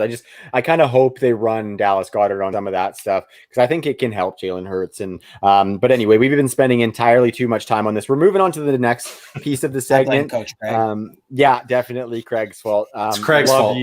Love you, Craig. We're on hour 3 here, and Craig is still stuck around. So we love your support, brother. Craig's the king. Craig's the king. Kyle is in the chat talking about my sexy voice. God, guys, like, yeah. as if I laughed about that when Chrissy was asking about your mic, because I was thinking like, wow, she thinks you sound good now. Yeah. Trav, you're gonna need a new hat from Viridian Global after this one, buddy. Yeah, well, this is I can already feel the old 7 1/8 is getting a little snug, boys. So you're gonna have to flip to the snapback. So thank you for the kind words in the chat, everybody. This next one is about Rush. We would be remiss if we didn't have Rush in here. Nick Selsky was on earlier, and he's in the Rush division of the Scott Fish Bowl. And we are going closer to the heart. So if you want like one of the best rock and roll voices of all time, you need to listen to Rush, because, man, Geddy Lee's just so good. He's so good. And he plays a mean piano keyboard. Not a lot of lead singing. Yeah, not a lot of lead. And the Canadian, they rep Canada hard. And if you don't believe me, Google Rush Trailer Park Boys episode. Yeah, that's 100%. They rep Canada hard. Yeah. Among all of that, Geddy Lee is an absolute madman on stage, dude. I went and saw Rush a few years back. First off, just the laser light show alone is worth the price of admission. And then Geddy Lee being a freaking psychopath on the stage is also an additional cherry on top there. So if you get the chance to go see Rush, do so. Oh, Geddy Lee rocking the bass. Yeah, that's right. Anyway. Yeah, Geddy Lee's not the keyboard. That's right. But yeah, Working Man, I listened to like right before we got on air today. YYZ, all sorts of good stuff. But we're going closer to the heart, which also happens to be Bubbles from Trailer Park Boys' favorite Rush song. So Will, I want you to tell me who your fantasy football heartthrob is for 2021. Yeah, this might be way too obvious for so many reasons, but I'm going to spit it out there. It is somebody that shares a name with me. We share a t-shirt together, and he's also from my beloved Pittsburgh Steelers, and that's Najee Harris. And my love for Najee has only grown since the draft. I was, I don't know if Ty felt the same way, but I was really pushing for O-line with that draft spot. I was really saying, please don't draft a running back. Please don't draft a running back. But then when it came and it was Najee, I've been nothing but pumped. And as I start going through more and more drafts, I'm like, okay, so, I know that there's a lot of question marks on the O-line, but what other rookie running back in this class has the locked in role that Najee will have on day one? Yeah. Ain't nobody is the answer to that question. And who's getting the complimentary work? Like, this is going to be high leverage work, whether it's red zone carries, whether it's a pass catching role. Najee Harris is going to see some sexy work too.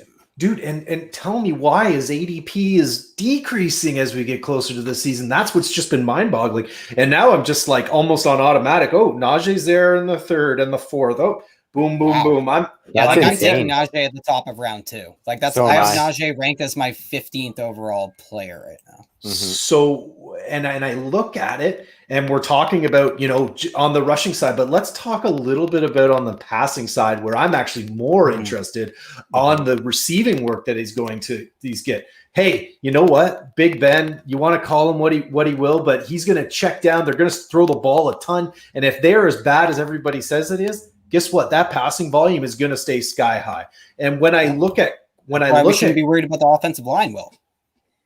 Absolutely. And when I look at, I hate doing comps, I hate doing player comps, but you gotta look at the similarities in terms of the situation that Najee is going to be coming into, and it just screams peak Lev Bell. Like second year Lev, and they said as much. Kevin Colbert said as much. Like, look at you two glowing, dude.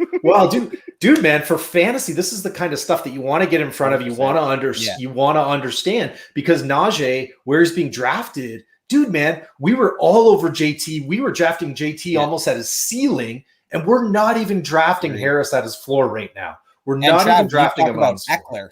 Like, you talk about Eckler, Trav, who there's no chance he sees 300 touches, whereas, Najee Harris, I'd be surprised if he doesn't see 300 touches. I'm not kidding. And especially because I don't expect the Steelers to win 11 games again next year, so they're going to have to throw more. And and because of the offensive line, we expect a very quick release time again from Big Ben. And I've really laid out, I really can't express how poor the run blocking was last year. So I don't know why everyone's so worried about it. Like, it can't possibly be worse than it's been over the, not just last year, over the last 3 years. What Pittsburgh has produced from the running back position has been pathetic. So it's only got one way it can go. Matt Canada, the new offense coming in, everything is pointing towards Najee Harris and away from somebody like Juju Smith-Schuster scoring 7, 8, 9 touchdowns. Like, stuff like that is what is at risk. And like, I'll just point out that Big Ben, he threw 1,000 yards less in 2020 than he did in 2018, but still had a pretty comparable amount of touchdowns. So there's a lot of natural regression that the Steelers' passing game is going to experience, and a lot of that is just going to give them more incentive to use Najee Harris, I think. Totally. Yeah. So, Ty, you have 1 minute to give us your fantasy heartthrob for 2021. I think because I told you I didn't have, you told me about this one right before we went, earlier today, and I was like, shit, I don't have one. But I tried to think of one off the top of my head, and I'm just going to go with the one I came up with earlier, and that's Trey Sermon. I've been really... we talk about Brendan Ayuk. It's a similar thing. Like, this is a guy I thought would go higher in the NFL draft and ended up getting decent draft capital, and when we talk about Shanahan and his, what he invests in the running back position when it comes to draft capital, that's like fucking top 5 pick draft capital there. Mm-hmm. But Trey Sermon had, yeah, totally. Because I really think it's going to be a confluence of events, whether you think it's the elite offensive line, the Trey Lance coming in to add that RPO action, him possibly being the best pass catcher in that running back room, and the 49ers really heaping a lot of pass catching work on their running back position historically under Shanahan, and then the touchdown upside, the outside zone scheme that we all covet with Shanahan. And just, I really think Mostert is the big roadblock here, right? Like, he's the one that people are worried about, I guess, but he is a little bit older. I still think he'll be heavily involved on early downs, but I just think he's an older UDFA that, Shanahan can throw away like a Band-Aid. Like, I hate to say it. I like Mostert. I just don't think he would work on almost any other system. And his time has come and gone. He had his 15 minutes. They spent a 3rd-round pick on Trey Sermon. They brought in Wayne Gallman. So I think I think Mostert really just adds, a 70-yard run here or there in an early first down scenario, but I really don't think he's going to be as involved as people think he might be. And if somebody can emerge from this backfield, give us that Alfred Morris, Carlos Hyde, Shanahan, bell cow back season, it's obviously Trey Sermon. And he is still cheap, and people are going to come around. We've seen it with Javonte Williams. Like, people start to come around on these rookie backs as the buzz starts building through training camp. So we got about 3 weeks to get a great deal on my boy Trey Sermon. So there's my 4-minute take in 1 minute. No, I dig it. That's really good. And it's just like, if you want to own a back out of that team who's going to be peaking mid to late in the season, it's going to be Trey Sermon. So I really like that take. Best late season strength schedule in the biz too. Well, and this offense produces league winners, right? As far at the running back position. So we really, really like to attach ourselves to running backs in a shanty offense. And also Smokey and Chrissy were loving the Trey Sermon take in the chat there. Ty, Chrissy is a huge Niners fan. Jimmy Garoppolo just so happens to be her side piece. What's Chrissy's website? Because Chrissy's website is good and it's heavy 49ers writing. And I wait to see a piece on Trey Sermon there. Man. I'd have to look it up, Ty, but that's a lot of multitasking for me right now. So we will make sure that we tweet that out just in support. Yeah, it's got a Canadian title. It's got a Canadian vibe to it. I remember that. Beautiful. Yeah, we'll keep an eye on the TNFF pod account because we will definitely give that a plug. I'm going to give you 30 seconds on my heartthrob. Will, you already know who it is. Cooper Kupp, baby. I'm doing it again. I'm going back to the well, or back to the cup, if you will. I just think that average depth of target of 6.5 yards is going up. And I think his red zone target share is going to go up as well, because they were in the top 10 run heaviest teams within the red zone last year, as well as in the 5. So I'm going back to the well, baby, because I think there's just, with Matt Stafford, I think there's just a little bit of added upside for Cooper Kupp, and you can still get him for a good price for what he's putting out there. So you can suck it with your slander, Will, because your time slot's done, buddy. That was really well played. Yeah, that's a good. Thanks, man. Yeah, I waited till I had a minute, so you couldn't rebut at all. I waited because I just didn't want to hear your bullshit. So you got him. No, I up absolutely against the corner. Oh, nice. And we didn't even give him any Barrios time. Perfect. Oh, man. No, Will, I just got to say thank you for coming onto the show today. It was, it's always a pleasure to chat with you. And then, we have kind of the overarching theme of the show with donating to the Downey Wenjack Fund, and all of the work that you do for your community, as well as donations and charitable stuff. So thank you so much for coming on Big Willie style. Everybody go to Viridian Global right now, because all of the Scott Fishbowl designs, and I think you said there was 30 plus, which is insane, are there, and the proceeds are going to the SFB Podathon. And while you're at it, check out the True North gear. We would love to see anybody out in public supporting our stuff. So thanks again, Will. Absolutely, guys. It was a pleasure. Look forward to the CNBBCL tomorrow. Yeah, that's right. Tomorrow. Keep an eye on Twitter, folks, because the CNBBCL is going to be popping, and True North is a sponsor of that. So we're super thankful to be a part of that, and it's amazing what you've built there, Will. Thanks a lot, guys. Really appreciate it. Take it easy, brother. All right, Ty. So we got 1 minute before we bring our next guests in. I just want to mention a couple of our sponsors here. It's just going to be a quick one. Obviously, Monkey Knife Fight promo code is TNFF over there to get an instant match on your first deposit of up to $50 to play some prop bets on Monkey Knife Fight. We also have an affiliation with Trophy Smack, who is awesome. TNFF is the promo code over there as well to get a free championship ring with the purchase of a belt or a trophy, and the belts are sick. I'm getting one for that W I had in the Kings Classic, Ty. So you might see me on one of the pods rocking some of that hardware, and you're damn right. You're yelling at me like I'm in that league. I don't know. I'm excited that I'm the champ, buddy. I am the champ. No, that's a good one. That is a star-studded. Yeah, it was sweet. League. It was sweet. Like I won the auction. I won the auction, and Ian Harditz won the snake draft. So we're both going to be rocking like Macho Man Randy Savage, because the cream, brother. And then, of course, the Fantasy Points. Yeah, the Fantasy Points Media Group. We love them, and the promo code is 21TrueNorth10 at fantasypoints.com, and check out all the brands in the media group. So I'm getting our guests in here, buddy. The first one is True North affiliated. He is one of the founders of Sons of Dynasty. You can catch him on Twitter at Dan Brown NFL. He's a mainstay on the True North airwaves. D Brown, what's going on, playa? What's happening, fellas? You guys have been killing it all afternoon. First turned it on in the office at work, and since then, man, I've been on and off of it every chance I got. So I'm in uncharted territory right now. The children are still awake, and typically it's daylight outside right now. So I might get a little crazy today, but I'm here to rock and roll with you guys.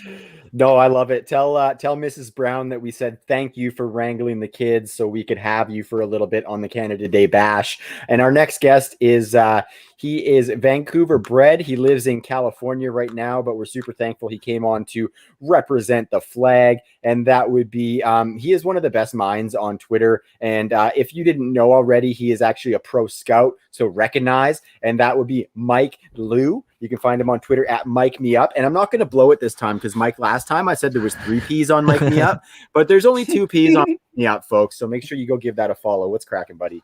What's going on, Canadian brothers? Good to see you guys, man. I'm not in Canada, but it feels like I'm in Canada because I'm hopping on the show. Thanks for having me. I've been on your show before. I haven't been on a show with Dan, so happy to hop on with Dan here.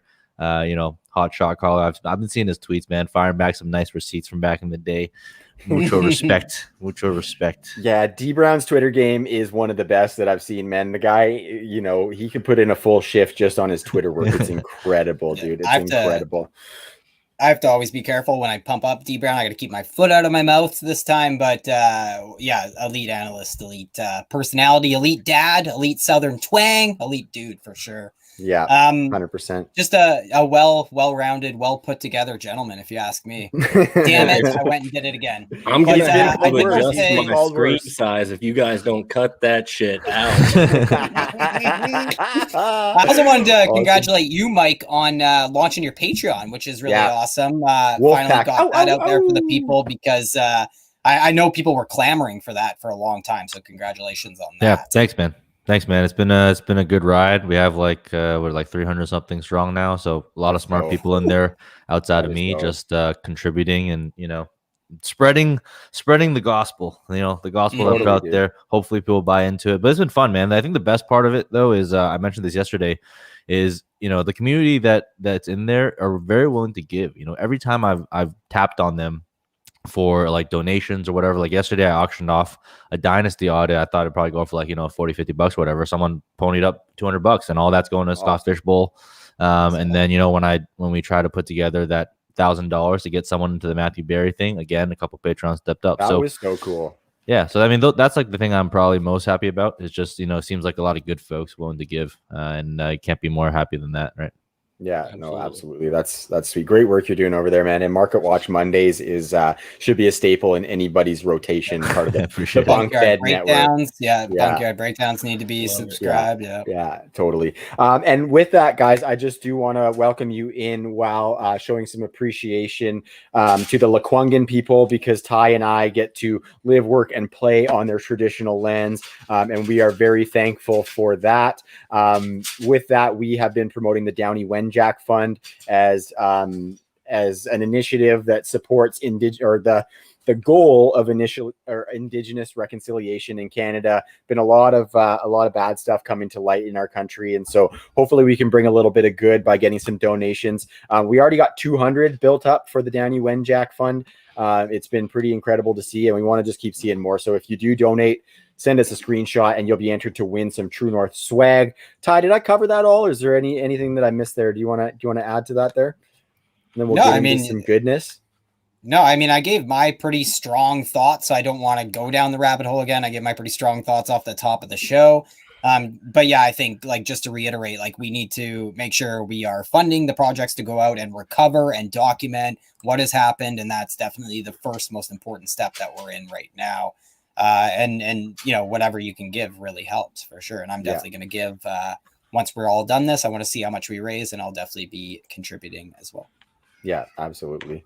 Okay, guys, so we're gonna get into some of the fantasy talk. We got some good stuff on the agenda for today.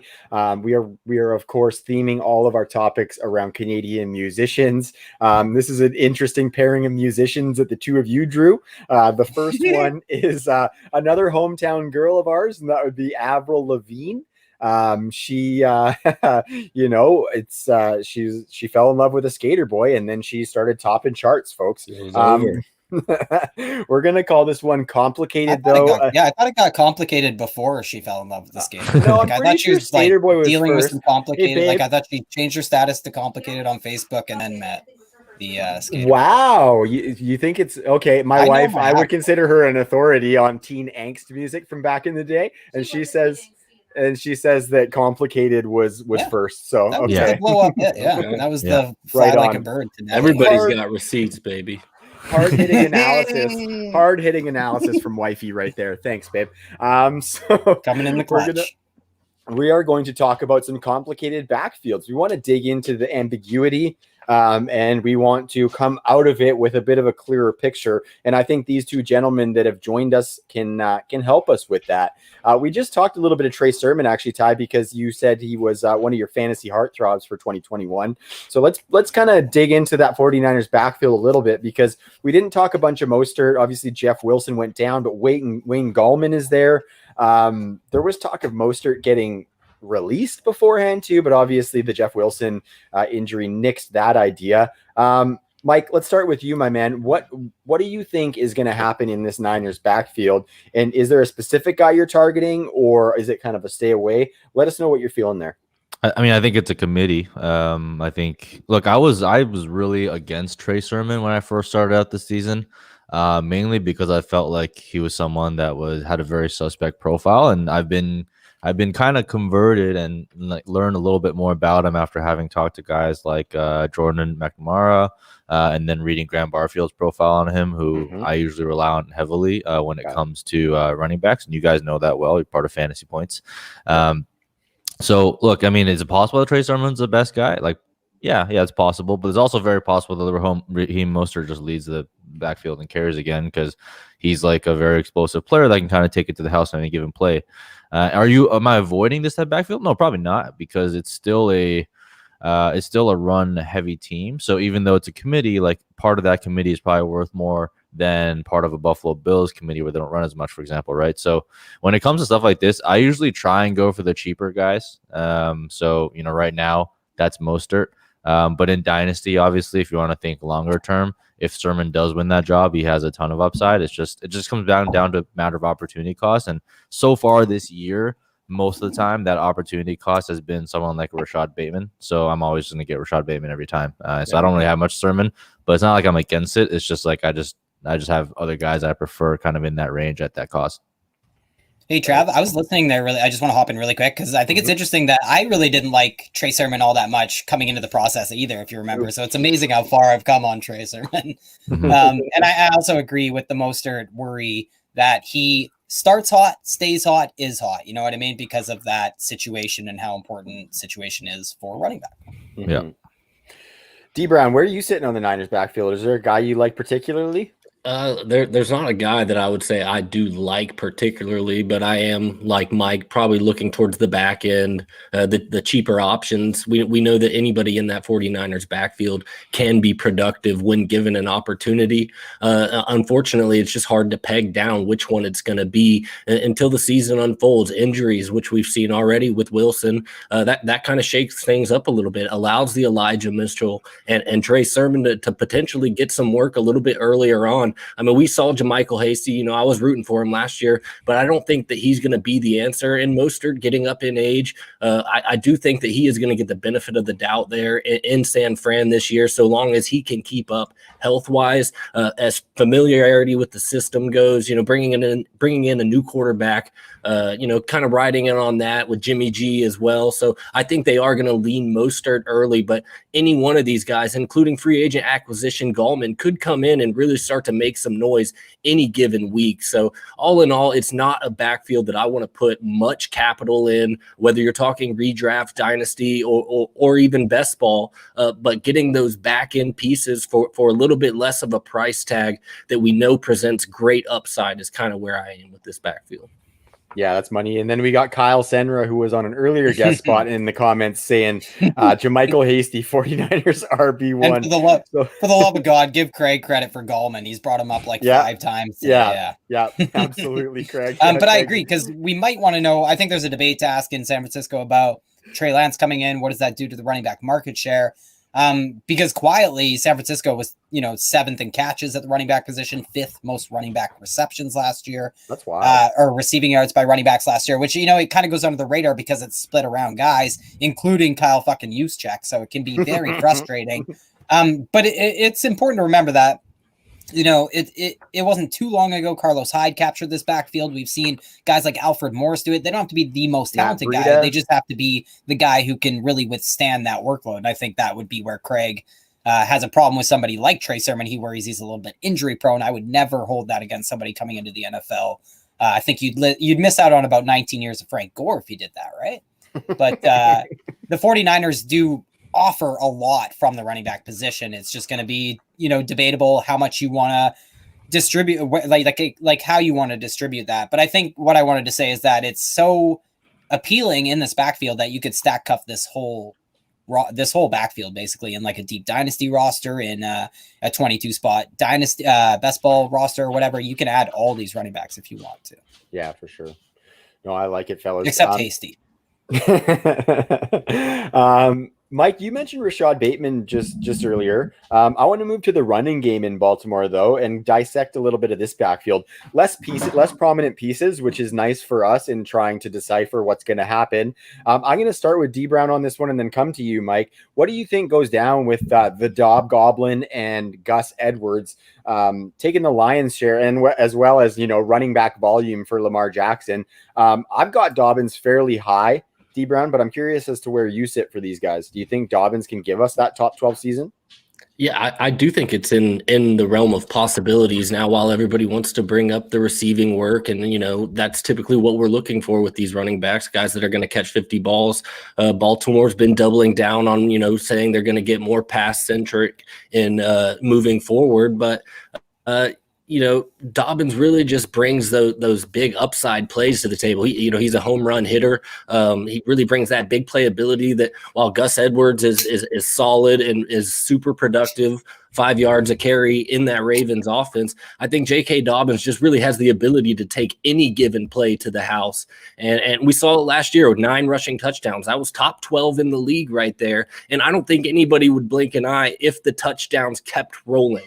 If J.K. Dobbins ends up with 15 rushing touchdowns at year's end, I don't think anybody's going to be all that surprised. While I don't want to push too many chips in on those touchdowns, I think that the sky is the limit for the rushing appeal there for J.K. Dobbins.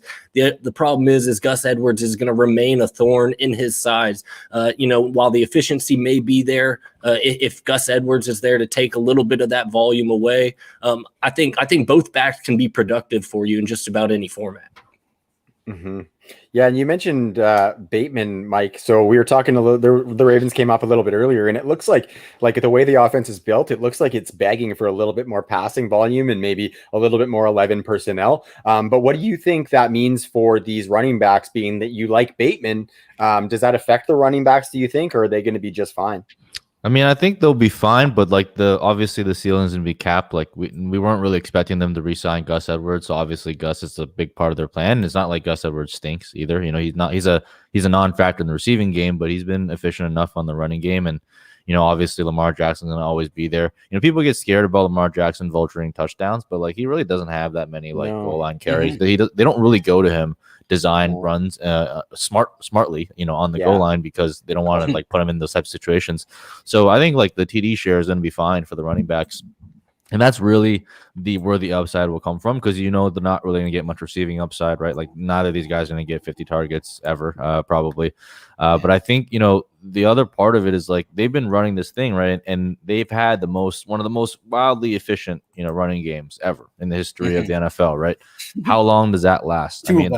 I think it probably lasts, longer than most, because they have Lamar Jackson and there's only one of him, right? But it also hasn't really translated into them making deep runs in the playoffs, and everything they've done in the offseason kind of tells me they want to pass at least a little bit more. I'm not saying that they're going to come out and be the Buffalo Bills and start passing top 10 in the league or anything like that, but they've been bottom of the barrel, bottom 2 in the league for 2 years running. And that has not happened. So how long do we expect that to happen for? 1, and 2, how long do we even expect Greg Roman to be there, right? I mean, there was even whispers about him being gone this offseason after the playoff lack of success. Yeah, so I mean, you never know. I mean, if it doesn't work out, they can always change stuff. And they drafted Rashad Bateman, who I think is a stud. And I think Rashad Bateman, because I believe in Rashad Bateman, does not necessarily mean that I think the running backs stink. I believe in Rashad Bateman because I think, 1, he's a very talented player, but 2, he's the best receiver that Lamar Jackson has ever played with. I mean, people talk about Lamar Jackson not being able to throw all this time, and the best receiver he's had is like Marquise Hollywood Brown, who's at best like a slot receiver. He's not an outside receiver. They've never had a possession receiver for Lamar Jackson, and now they have that with Rashad Bateman. So with that, I think that helps elevate their entire offense because it makes it less one-dimensional. And I always like good offenses. You know, people talk about bad offenses and they like chasing garbage time. I like good offenses. If my offense scores, if Lamar Jackson gets benched in the fourth quarter, he probably already put up 3 touchdowns. So I don't really care. All right, so I like good offenses. And I think that puts both your points together. Like, that's why J.K. Dobbins can pay off his ADP still, is because he could score 12 touchdowns because they are such a good team. I think Baltimore is clearly the best or second best team in that division. Coming from a Steelers fan, that's very hard to say. But the Browns and I think the Browns and Ravens are a step above, and I think that could include on offense. Like, I think we think of the Ravens as a strong defensive team as well, but I think Bateman is just such a perfect fit too, just because he helps in between the 20s when it comes to an extra guy who's not Hollywood Brown, who's much better than Hollywood Brown, who's much more versatile. And then inside the red zone and stuff, you have somebody who's not Mark Andrews as well. So I think it works out really well. And I think the slot wide receiver, like the slot, who's manning the slot in Baltimore, is one of the biggest follows that I'll have during the preseason action that we get. Totally. I think it's Hollywood. I mean, that's a way better fit for him. And that would make me like Hollywood all of a sudden now. Yeah, I think this is good for Hollywood, right? Like, is Hollywood gonna see like 150 targets ever? No, but like, can he be that flex player for you that just blows up in a week and wins every week? That's exactly what I look for in any of my wide receiver 4 or 5 and flex plays. I don't care about the guys that give me like 8 to 9 points. I'm looking for guys like Hollywood Brown, guys like Marvin Jones who can blow up for like 20 points and win you a week from that spot. And you know, he kind of fits in that slot much better because now he doesn't have to face press coverage from the top corner. He can kind of use his speed in the intermediate and the deep plays, and Lamar Jackson kind of hit him there. So I like it for the entire offense, to be honest. And I think that's why Bateman still has a little bit of a ceiling that people don't want to admit, because if he scores 8 to 10 touchdowns, you know, which is in the range of outcomes that Lamar Jackson goes back to a 30 touchdown passing guy, even on like 480, 500 attempts, because this offense could be that efficient and it's that. Like, you're disguising your looks so much in an offense when you're throwing. It's the same thing we see with Tannehill and these high red zone touchdown rates in certain offenses, I think, are a bit sustainable when it comes to how talented Lamar Jackson is and what he presents as to a defense inside the 10-yard line. Yeah. So I like Bateman, and I think people are worried about his ceiling, but might not. You know, you're getting him so cheap that if he gets 100 targets and 10 touchdowns, he's going to be an extremely valuable wide receiver for you. Totally. And I think with Bateman, like, he's got the size to block for that run game. So I think that just guarantees he's just going to be on the field. And like I've talked about it as well, like they're going to do some formations where there's only one receiver on the field, and Bateman's going to be that guy because it's not going to be Hollywood Brown. And so I think that Bateman's insertion just makes them a more versatile group, obviously. And I think that bodes well for the running game as well, because the way I see J.K. Dobbins is like 2019 Mark Ingram with some explosiveness. You know what I mean? Like, he's going to get a good carry share.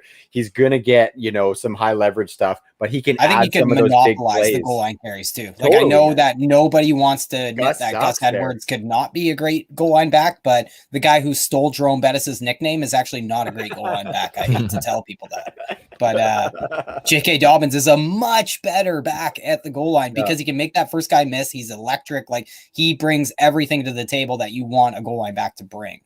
Giddy up. Yeah. So, you know, tonight I have really risen on David Montgomery a little bit because maybe there's some touchdown upside I wasn't admitting. And then definitely in this backfield as well. I think I'm getting a little bit higher from our conversations tonight. Beautiful. D Brown, you are a Southern boy through and through. Although there is a little bit of Canadian blood there. What up? Got a Canadian personality too. Yeah. Totally, like one of the nicest.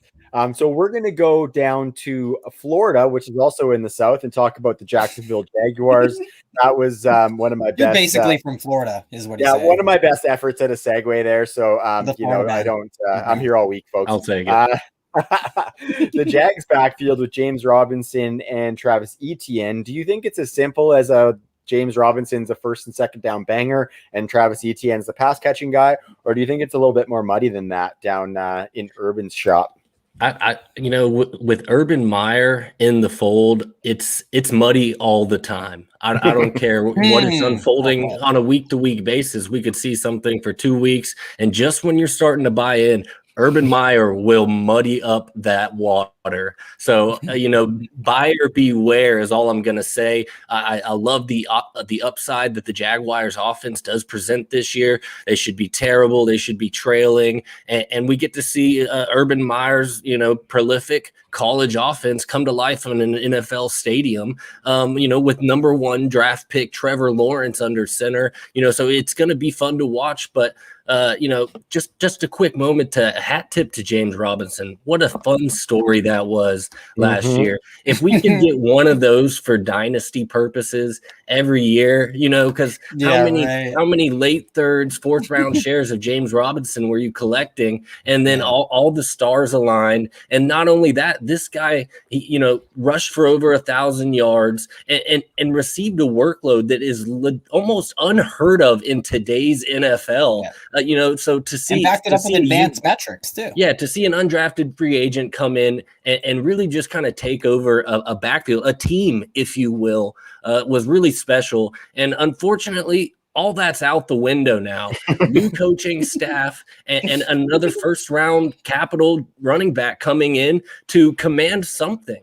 We don't know what that's going to be. We know James Robinson is good at this point. He is good. So he will not, simply just be phased out of this committee, 2-man committee, if you will. He's going to get a lot of traction here this upcoming year, and ETN's going to get sprinkled in, whether it be via the run or via the passing game. I think these guys are really going to be a great 1-2 punch, and both being capable in both facets of the game. So I'm excited for this backfield, whether it's either piece. And with the value of James Robinson right now, I'm buying.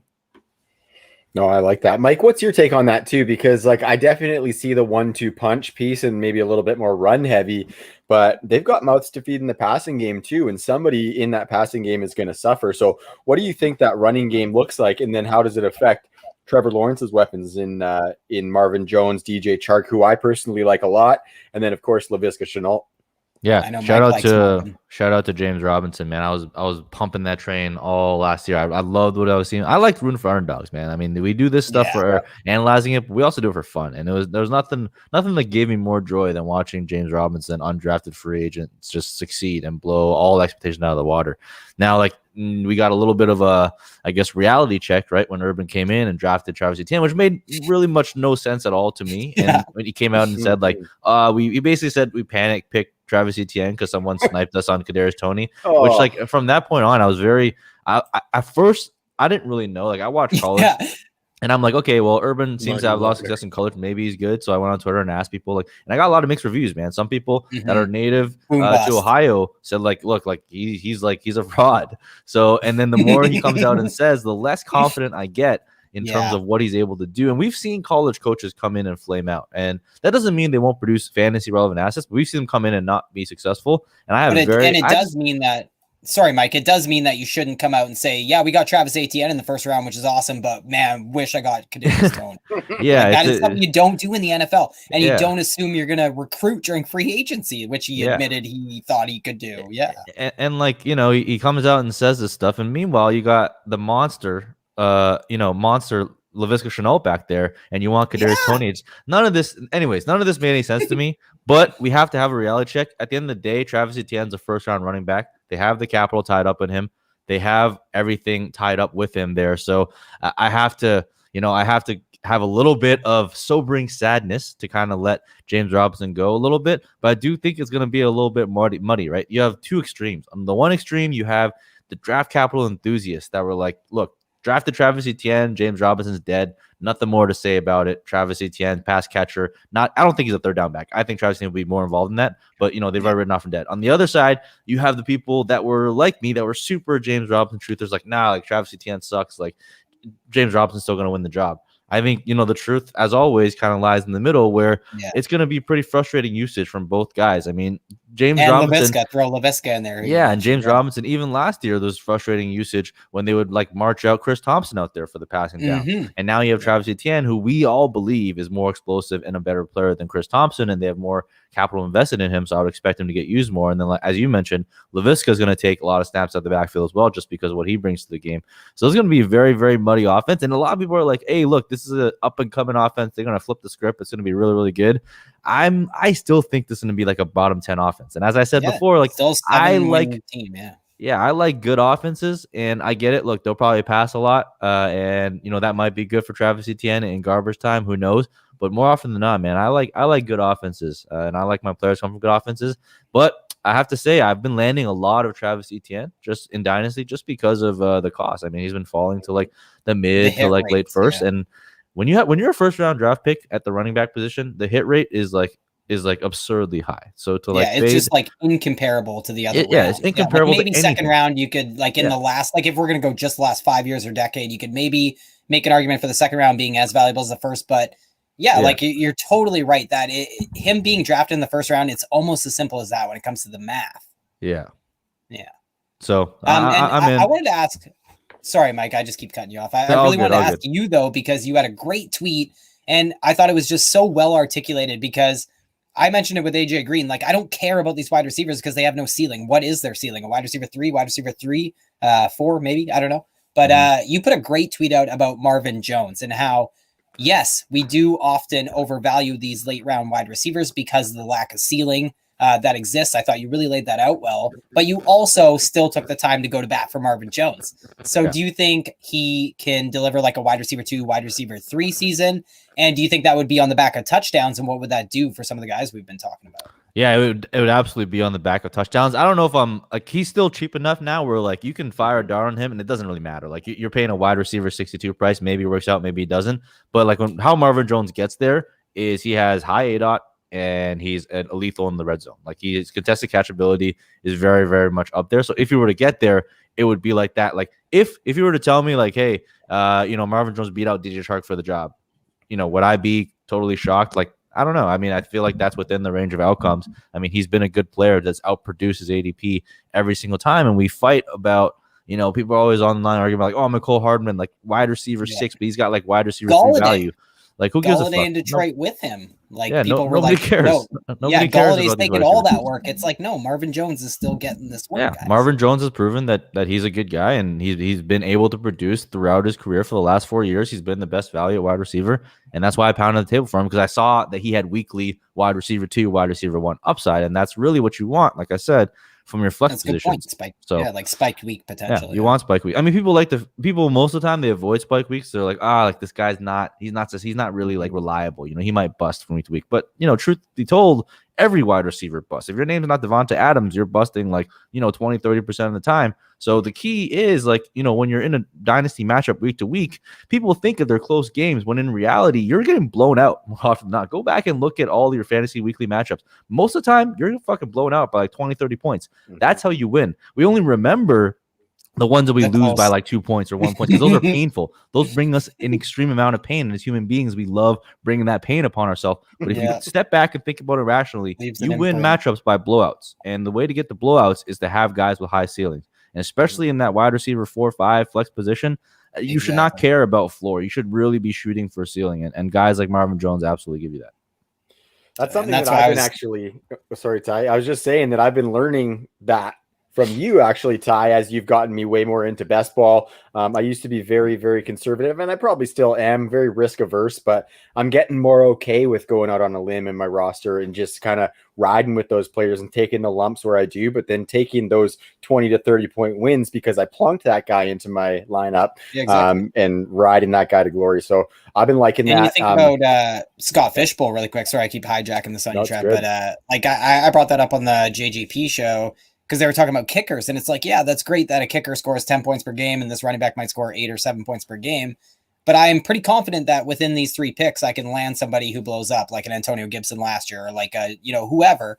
And that guy's going to score me 20 to 30 points per week. So I've made that. I've compensated for those 3 kickers that I have no interest in getting the 10 points from, because maybe I hit on 2 of those guys and I'm getting 60 points instead of those 30 points a week. And I just think that's fantasy in a nutshell. And that's exactly what I think Mike laid out when he said that we're not usually interested in late round wide receivers, because they honestly don't usually offer the upside that we're looking for from a wide receiver that we should be drafting of a certain profile, because they are our wide receiver 4 or 5 or 6 or whatever. So I loved how he laid that out. And I also agree that Marvin Jones is one of those rare older wide receivers who might actually offer that kind of upside in 2021 and probably scores 50% of the receiving touchdowns in Jacksonville next year.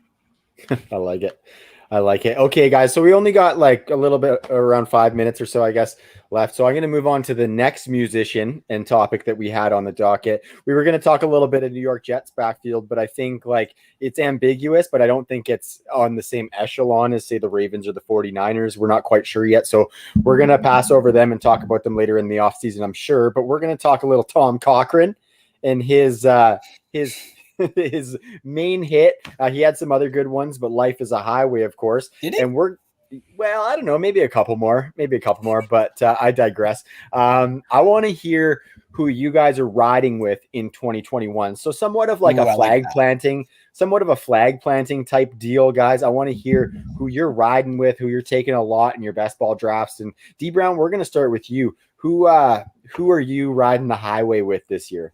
Well, I am riding the highway with one of my guys. I actually logged into Viridian Global just last night, made another purchase, one that it exhibits this pick right here. And that is my man up in the steel country, Deontay Johnson. I can't pound the table enough for this guy. You know, I was all over the Calvin Ridley train, and I had to pivot in number 18. It just seems to flow. Shout out to my guy, Justin Jefferson.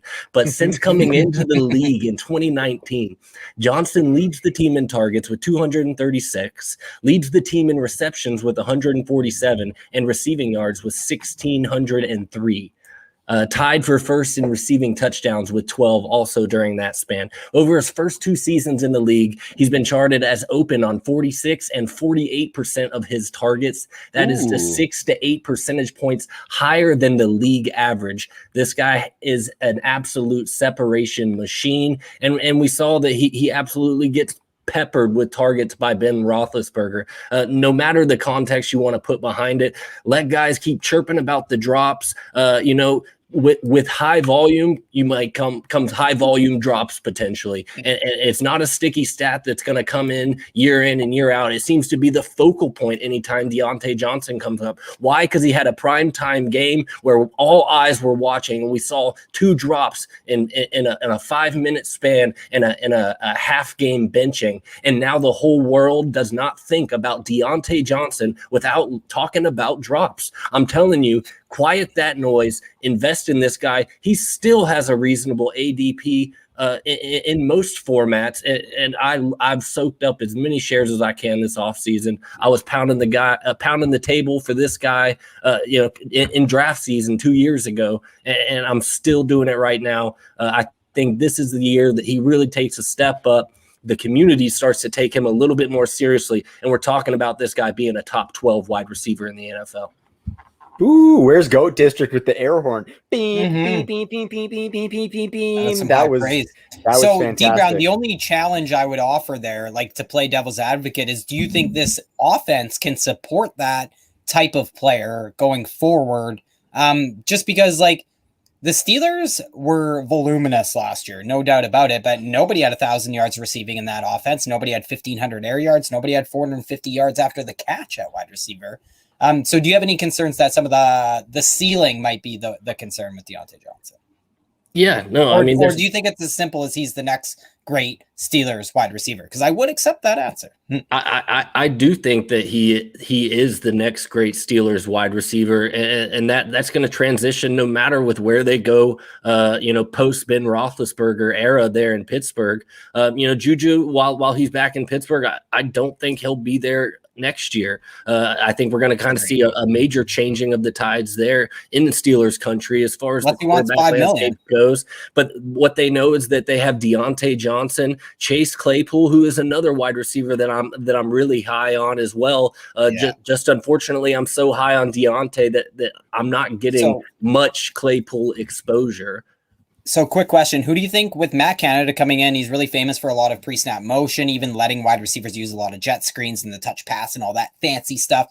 Who do you think's a bigger beneficiary of that? Do you think it's Chase Claypool in year 2, or do you think it is Deontay Johnson, who's obviously extremely versatile in his own right? But also, hate to tell you, D Brown, fumbled a couple first touches of the games, dropped a couple third downs that were huge in games. I know I'm saying as a Steelers fan, it was impactful. Some of the drops and some of the fumbles were like, dude, what the fuck, man? Like, again, come on. Like, it was, Ty, you'll come to find out when the world puts the weight on your shoulders, there's going to be times where you might have a little shoulder sag. Okay. But ultimately my guy was picking those shoulders up and carrying those Steelers down the field all game long towards the end of the season, and they're going to continue to ride that. They have Najee Harris now locked in as the future there in Steelers country to match Deontay Johnson, and those are the only two pieces that they really need to know that they have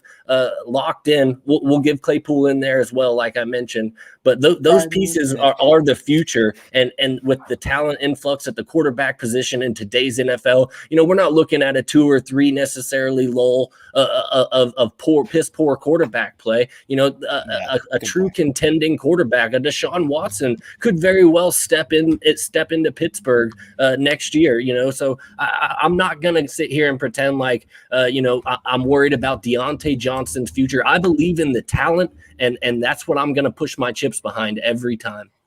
And I think you said what needed to be said about Juju. That's all I want to say. That Juju probably is gone at the end of this season. Yeah. So just to cap that off, guys, I am now going to switch to number 18. So D Brown pounds the table for me like that, because that was awesome.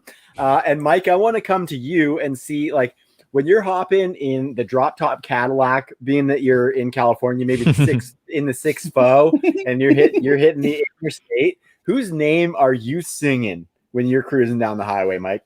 Yeah, I mean, I was gonna sing Chase Claypool's tune just because he's a Canadian brother, and I'm a big fan of him. That's a good one. But Dan brought him up, so I'll go with another guy, and that's Austin Eckler. I think Austin Eckler in season-long dynasty, whatever, what have you, is going to be an incredible value. This is a guy who, when healthy, in his past multiple years with multiple quarterbacks, Phillip Rivers, Justin Herbert, doesn't matter, was putting up like 20 points per game. In his games with Justin Herbert, he was averaging 7 targets. 7 targets at the running back position. With Justin Herbert. So if you're playing any sort of PPR format, it is downright irresponsible to not draft Austin Eckler. He is being drafted outside of the first round in season-long leagues and dynasty superflex leagues. You can get him as late as the 3rd or 4th round. And this is a guy that has top 5 running back upside. I think just given his receiving volume, you're basically getting a Christian McCaffrey light. Now, he's not Christian McCaffrey because McCaffrey's a god. We all know that. Nobody's Christian McCaffrey. But at a 3rd or 4th round ADP, there's really nothing more tantalizing. And, they upgraded their O-line this year, right? So you're going to see some big improvements there. And I've always said this, Joshua Kelly is kind of a jag, and he'll get his, his like empty carries here and there. He'll vulture a couple goal lines, of course, because that's what coaches like to do. But the true engine of the offense here is Keenan Allen and Austin Eckler. And it's going to run through them, and he's in tune for like another 80 to 90 targets at least. And when you get that type of receiving volume at running back, you just can't ignore it. So I think, Austin Eckler has been a value every time, and it's probably because he's an undrafted free agent. Just another one of those great stories that we've seen find success, and I love rooting for guys like him. And to boot, he's just a really, really top-end dynasty asset to have in a fantasy player. So that's who I'm going to be going for pretty much everywhere in season-long dynasty, what have you. Yeah, Ty, you mentioned earlier that David Montgomery and the Ravens backfield were two that you had risen on just throughout the course of this podcast. And I must say that Austin Eckler is somebody that I am feeling that way about as well. He did come up a little earlier, and Ty was saying that he's expecting 200 plus carries for Austin Eckler this year alongside all that volume. So he's saying that they're getting rid of those Jags, taking those goal line touches. Obviously, they'll take some, but yeah, I think he does really see like goal that. line work. I think he can score as a RB1 absent goal line work. I totally think that. He's done it. Because that's my big argument with guys like Aaron Jones, like Austin Eckler, is they don't need to score from inside the 5-yard line, number one, and they don't need 300 touches to score 300 fantasy points. And that's being baked into the price more often than not, in my opinion. Austin Eckler is a top 15 running back since 2018 in points per game in PPR. It's as simple as that. And like with Mike no said, rushing work. Yeah, and that's through multiple offenses, multiple quarterbacks, multiple systems, multiple changes, Anthony and terrible coaches and terrible defense. Like, there has been nothing that has gone his way, and there's nobody who's won more throughout the offseason than Austin Eckler, whether it's them avoiding drafting anybody other than Larry Roundtree, whether it's the addition of Corey Linsley. Like, there has been so many things, and the coaching staff is what I keep coming back to. If they hired Brian Dable, Joe Brady, Eric Bieniemy, it would be a very different conversation that we're having about the Chargers offense, but they hired Lombardi and Joe Staley. So I think, there's just no signs that you can point to that don't really come up Austin Eckler. And I think the only thing that worries people about Austin Eckler is the names that go around him in fantasy drafts. But guys, he's a top 15 running back over the last 3 years straight in points per game. And he's going as like the running back 15. Take this guy. Yeah, man. Absolutely. Everything is coming up Eckler. I love it, fellas. Can't thank you both enough for coming on and, sharing your time with us. It's been incredible to talk to both of you, and hoping that both of you will come back on for a regular pod spot too, so we can talk for longer. That'd be fantastic. D Brown, let the folks know what you're working on this off season and where they can find you, brother. Yeah, you can find me at Dan Brown NFL on the Twitter world, and you can check out a lot of my other stuff I got going on for the Sons of Dynasty. That's at Dynasty Sons.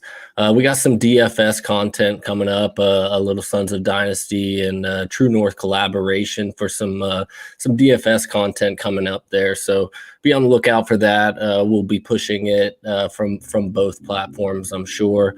But I do appreciate you guys having us on. Mike, it was an absolute pleasure to finally get together, my man. I've been kicking it around Twitter with you for a little while now. So to finally get some mic time in was really, really great. And I'm hoping we do get to do that again. Yeah, absolutely, man. It's good to spend time with you as well. Yeah, Mike, let the folks know where they can find the Patreon and what you're up to on as far as fantasy content for the off season.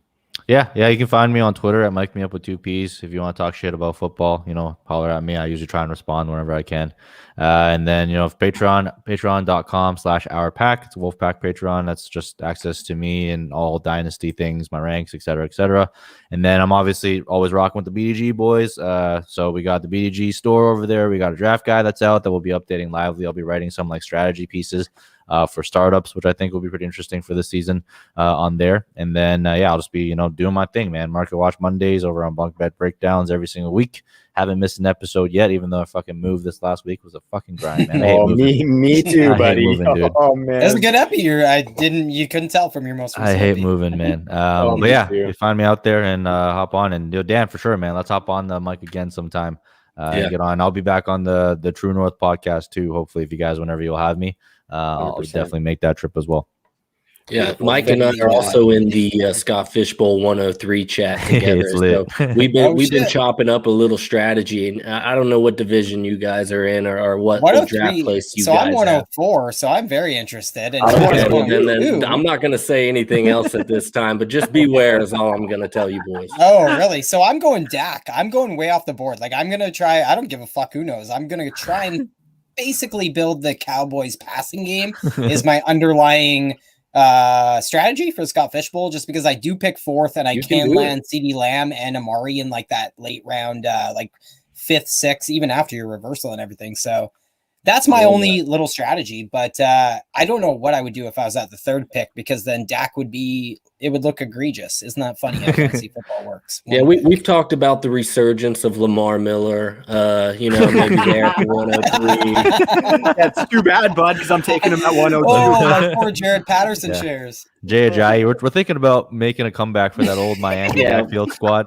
We don't want to give away too much here. Like we're gonna try and piece together a couple knees. Jay Ajayi in the first round of a fantasy football draft. Put your hand up, because I have taken Jay Ajayi in the first round of. You have? Sorry, I thought you were saying if you plan on taking him in the first round. No, I have done that in the I past. haven't taken him before, but I'm going with it now.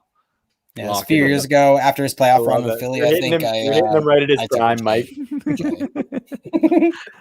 Awesome, guys. Well, thank you so much again for coming on. Really, really appreciate it. And we will talk to you guys both soon. That's Mike Liu and Dan Brown, baby. Peace out, guys. You guys. All right, Ty. So we are coming to a conclusion. That is just about 4 hours worth of streaming, and I wouldn't have rather been anywhere else. So I just want to thank all of our guests, man. I'm going to go through the lineup real quick, and then I want to talk a little bit more about the Downey Wenjack Fund, and then we can ride out for the rest of our Canada Day. We, of course, had Matt Marchese and Nick Sulsky kicking us off, and then we followed them up with Jacob Sanderson and Tom Tipple. That was great as well. Kyle Senra and JD were kind of sandwiched in the middle, as well as Jordan Richards and Ben Eby. Our man Will Harris and one of the founders of Viridian Global was on just before these past two, and then we finished it up with Mike Liu and Daniel Brown. So thank you to all of them for carving out the time during the day to come and join us for this mega stream. And thank you, Ty, for riding along with it as well, because like I said, I kind of came back into the fold after being off a few weeks, and I just kind of took the reins on this show, but I think it went really well, man. And I appreciate, appreciating you letting me settle back into that hosting chair nicely. No, I agree. And as you can see, I went liquor before beer, so I'm in the clear. You are in the clear, yeah. I had a very successful Canada Day, and I think we're cutting it off at a perfect point where I'm ready to get Canada Day sloppy. But to remind everybody that we are definitely not celebrating Canada Day in the same way that we always are. I recommend people throw some orange on, just to let First Nations people know that you're on their side, as we all are. And, we talked a little bit about it with the boys from the PEG. There's certain cities in Canada that we're definitely lucky where we are, as much as our frickin' government tried to assimilate them into our culture, we definitely get to share our culture with the much, in my opinion, superior in a lot of ways First Nations culture. So, I just can't thank them enough for, just the way they, some of my friends and some of my family members that are First Nations are just the best people I know. So I just can't thank them enough. And, it's hard to try and walk that fine line of talking fantasy football and trying to let people know what's actually going on in a situation where you want to celebrate Canada Day, because patriotism is very important to me, to Travis, to Lincoln. We're going to instill in Lincoln some really good patriotism, but what we won't do is push nationalism, so to speak. Yeah, 100%, Ty. And I think you framed that really well. And kind of like you said, people like this little guy right here are the future. Yeah, he's getting a pretty good flow going. We've got to do this for the and future. Everyone who was a Zelda fan, I know his name's Lincoln, but we call him Link. Hey, Link. Totally. Uncle Tom. So yeah, this is my guy, and this is why I want to raise awareness, is so he knows, right? And I just want everybody to go check out the Downey Wenjack Fund. Ty, I'm going to extend that contest to the end of the weekend, so to the end of day Sunday, where any donations to the Downey Wenjack Fund are entered into a draw to win some True North merch. And we'll probably do that in a live stream, with a 100-yard rush or something, just to put a little bit of anticipation on it and make it a little bit fun. Thank you to everybody who's donated. Thank you to everybody who's watched. Thank you to all of our guests. Fantasy Points Media Group, check them out. Promo code 21 True North 10. We got Trophy Smack and Monkey Knife Fight, both with the promo code High five, TNFF. High five. Boom. That's my dude. That is my dude. Okay, yeah. So for me, I'm Travis Seal. Find me at TCL14. Find Ty at TNFF Tyrell. And then this is my dog Lincoln here, just rocking out, making a cameo. Hope you guys all have some of the best guests that we could have imagined. Totally, man. This was awesome, and I think we made some great new connections and got some guests to line up for future shows of the TNFF pod, buddy. So Ty, enjoy having some beverages. I'm glad you're gonna have a good night, but again, let's just kind of keep the indigenous population of Canada in mind, and make sure we give a toast to them and everything that they've endured, and try and help and give back and be a part of change any way that you can, and learn about it. Like, that's our first step. Absolutely. Everybody needs to just dig in, learn about your local bands, learn about where your favorite parts in your town are, learn who originally living on that land. And I could talk all day about that stuff. So I really, I'm glad that we got to get some of it out. I'm glad we're going to make a little bit of money. Absolutely. Thanks a lot, Ty. I appreciate it. Until next Thursday, we will see you guys later. Follow us at TNFF pod. Please give that a follow. We got to grow the following for the pod account, because that's where you can find all of our episode drops and stuff. So thanks again for tuning in, everybody. We'll see you next week. Peace.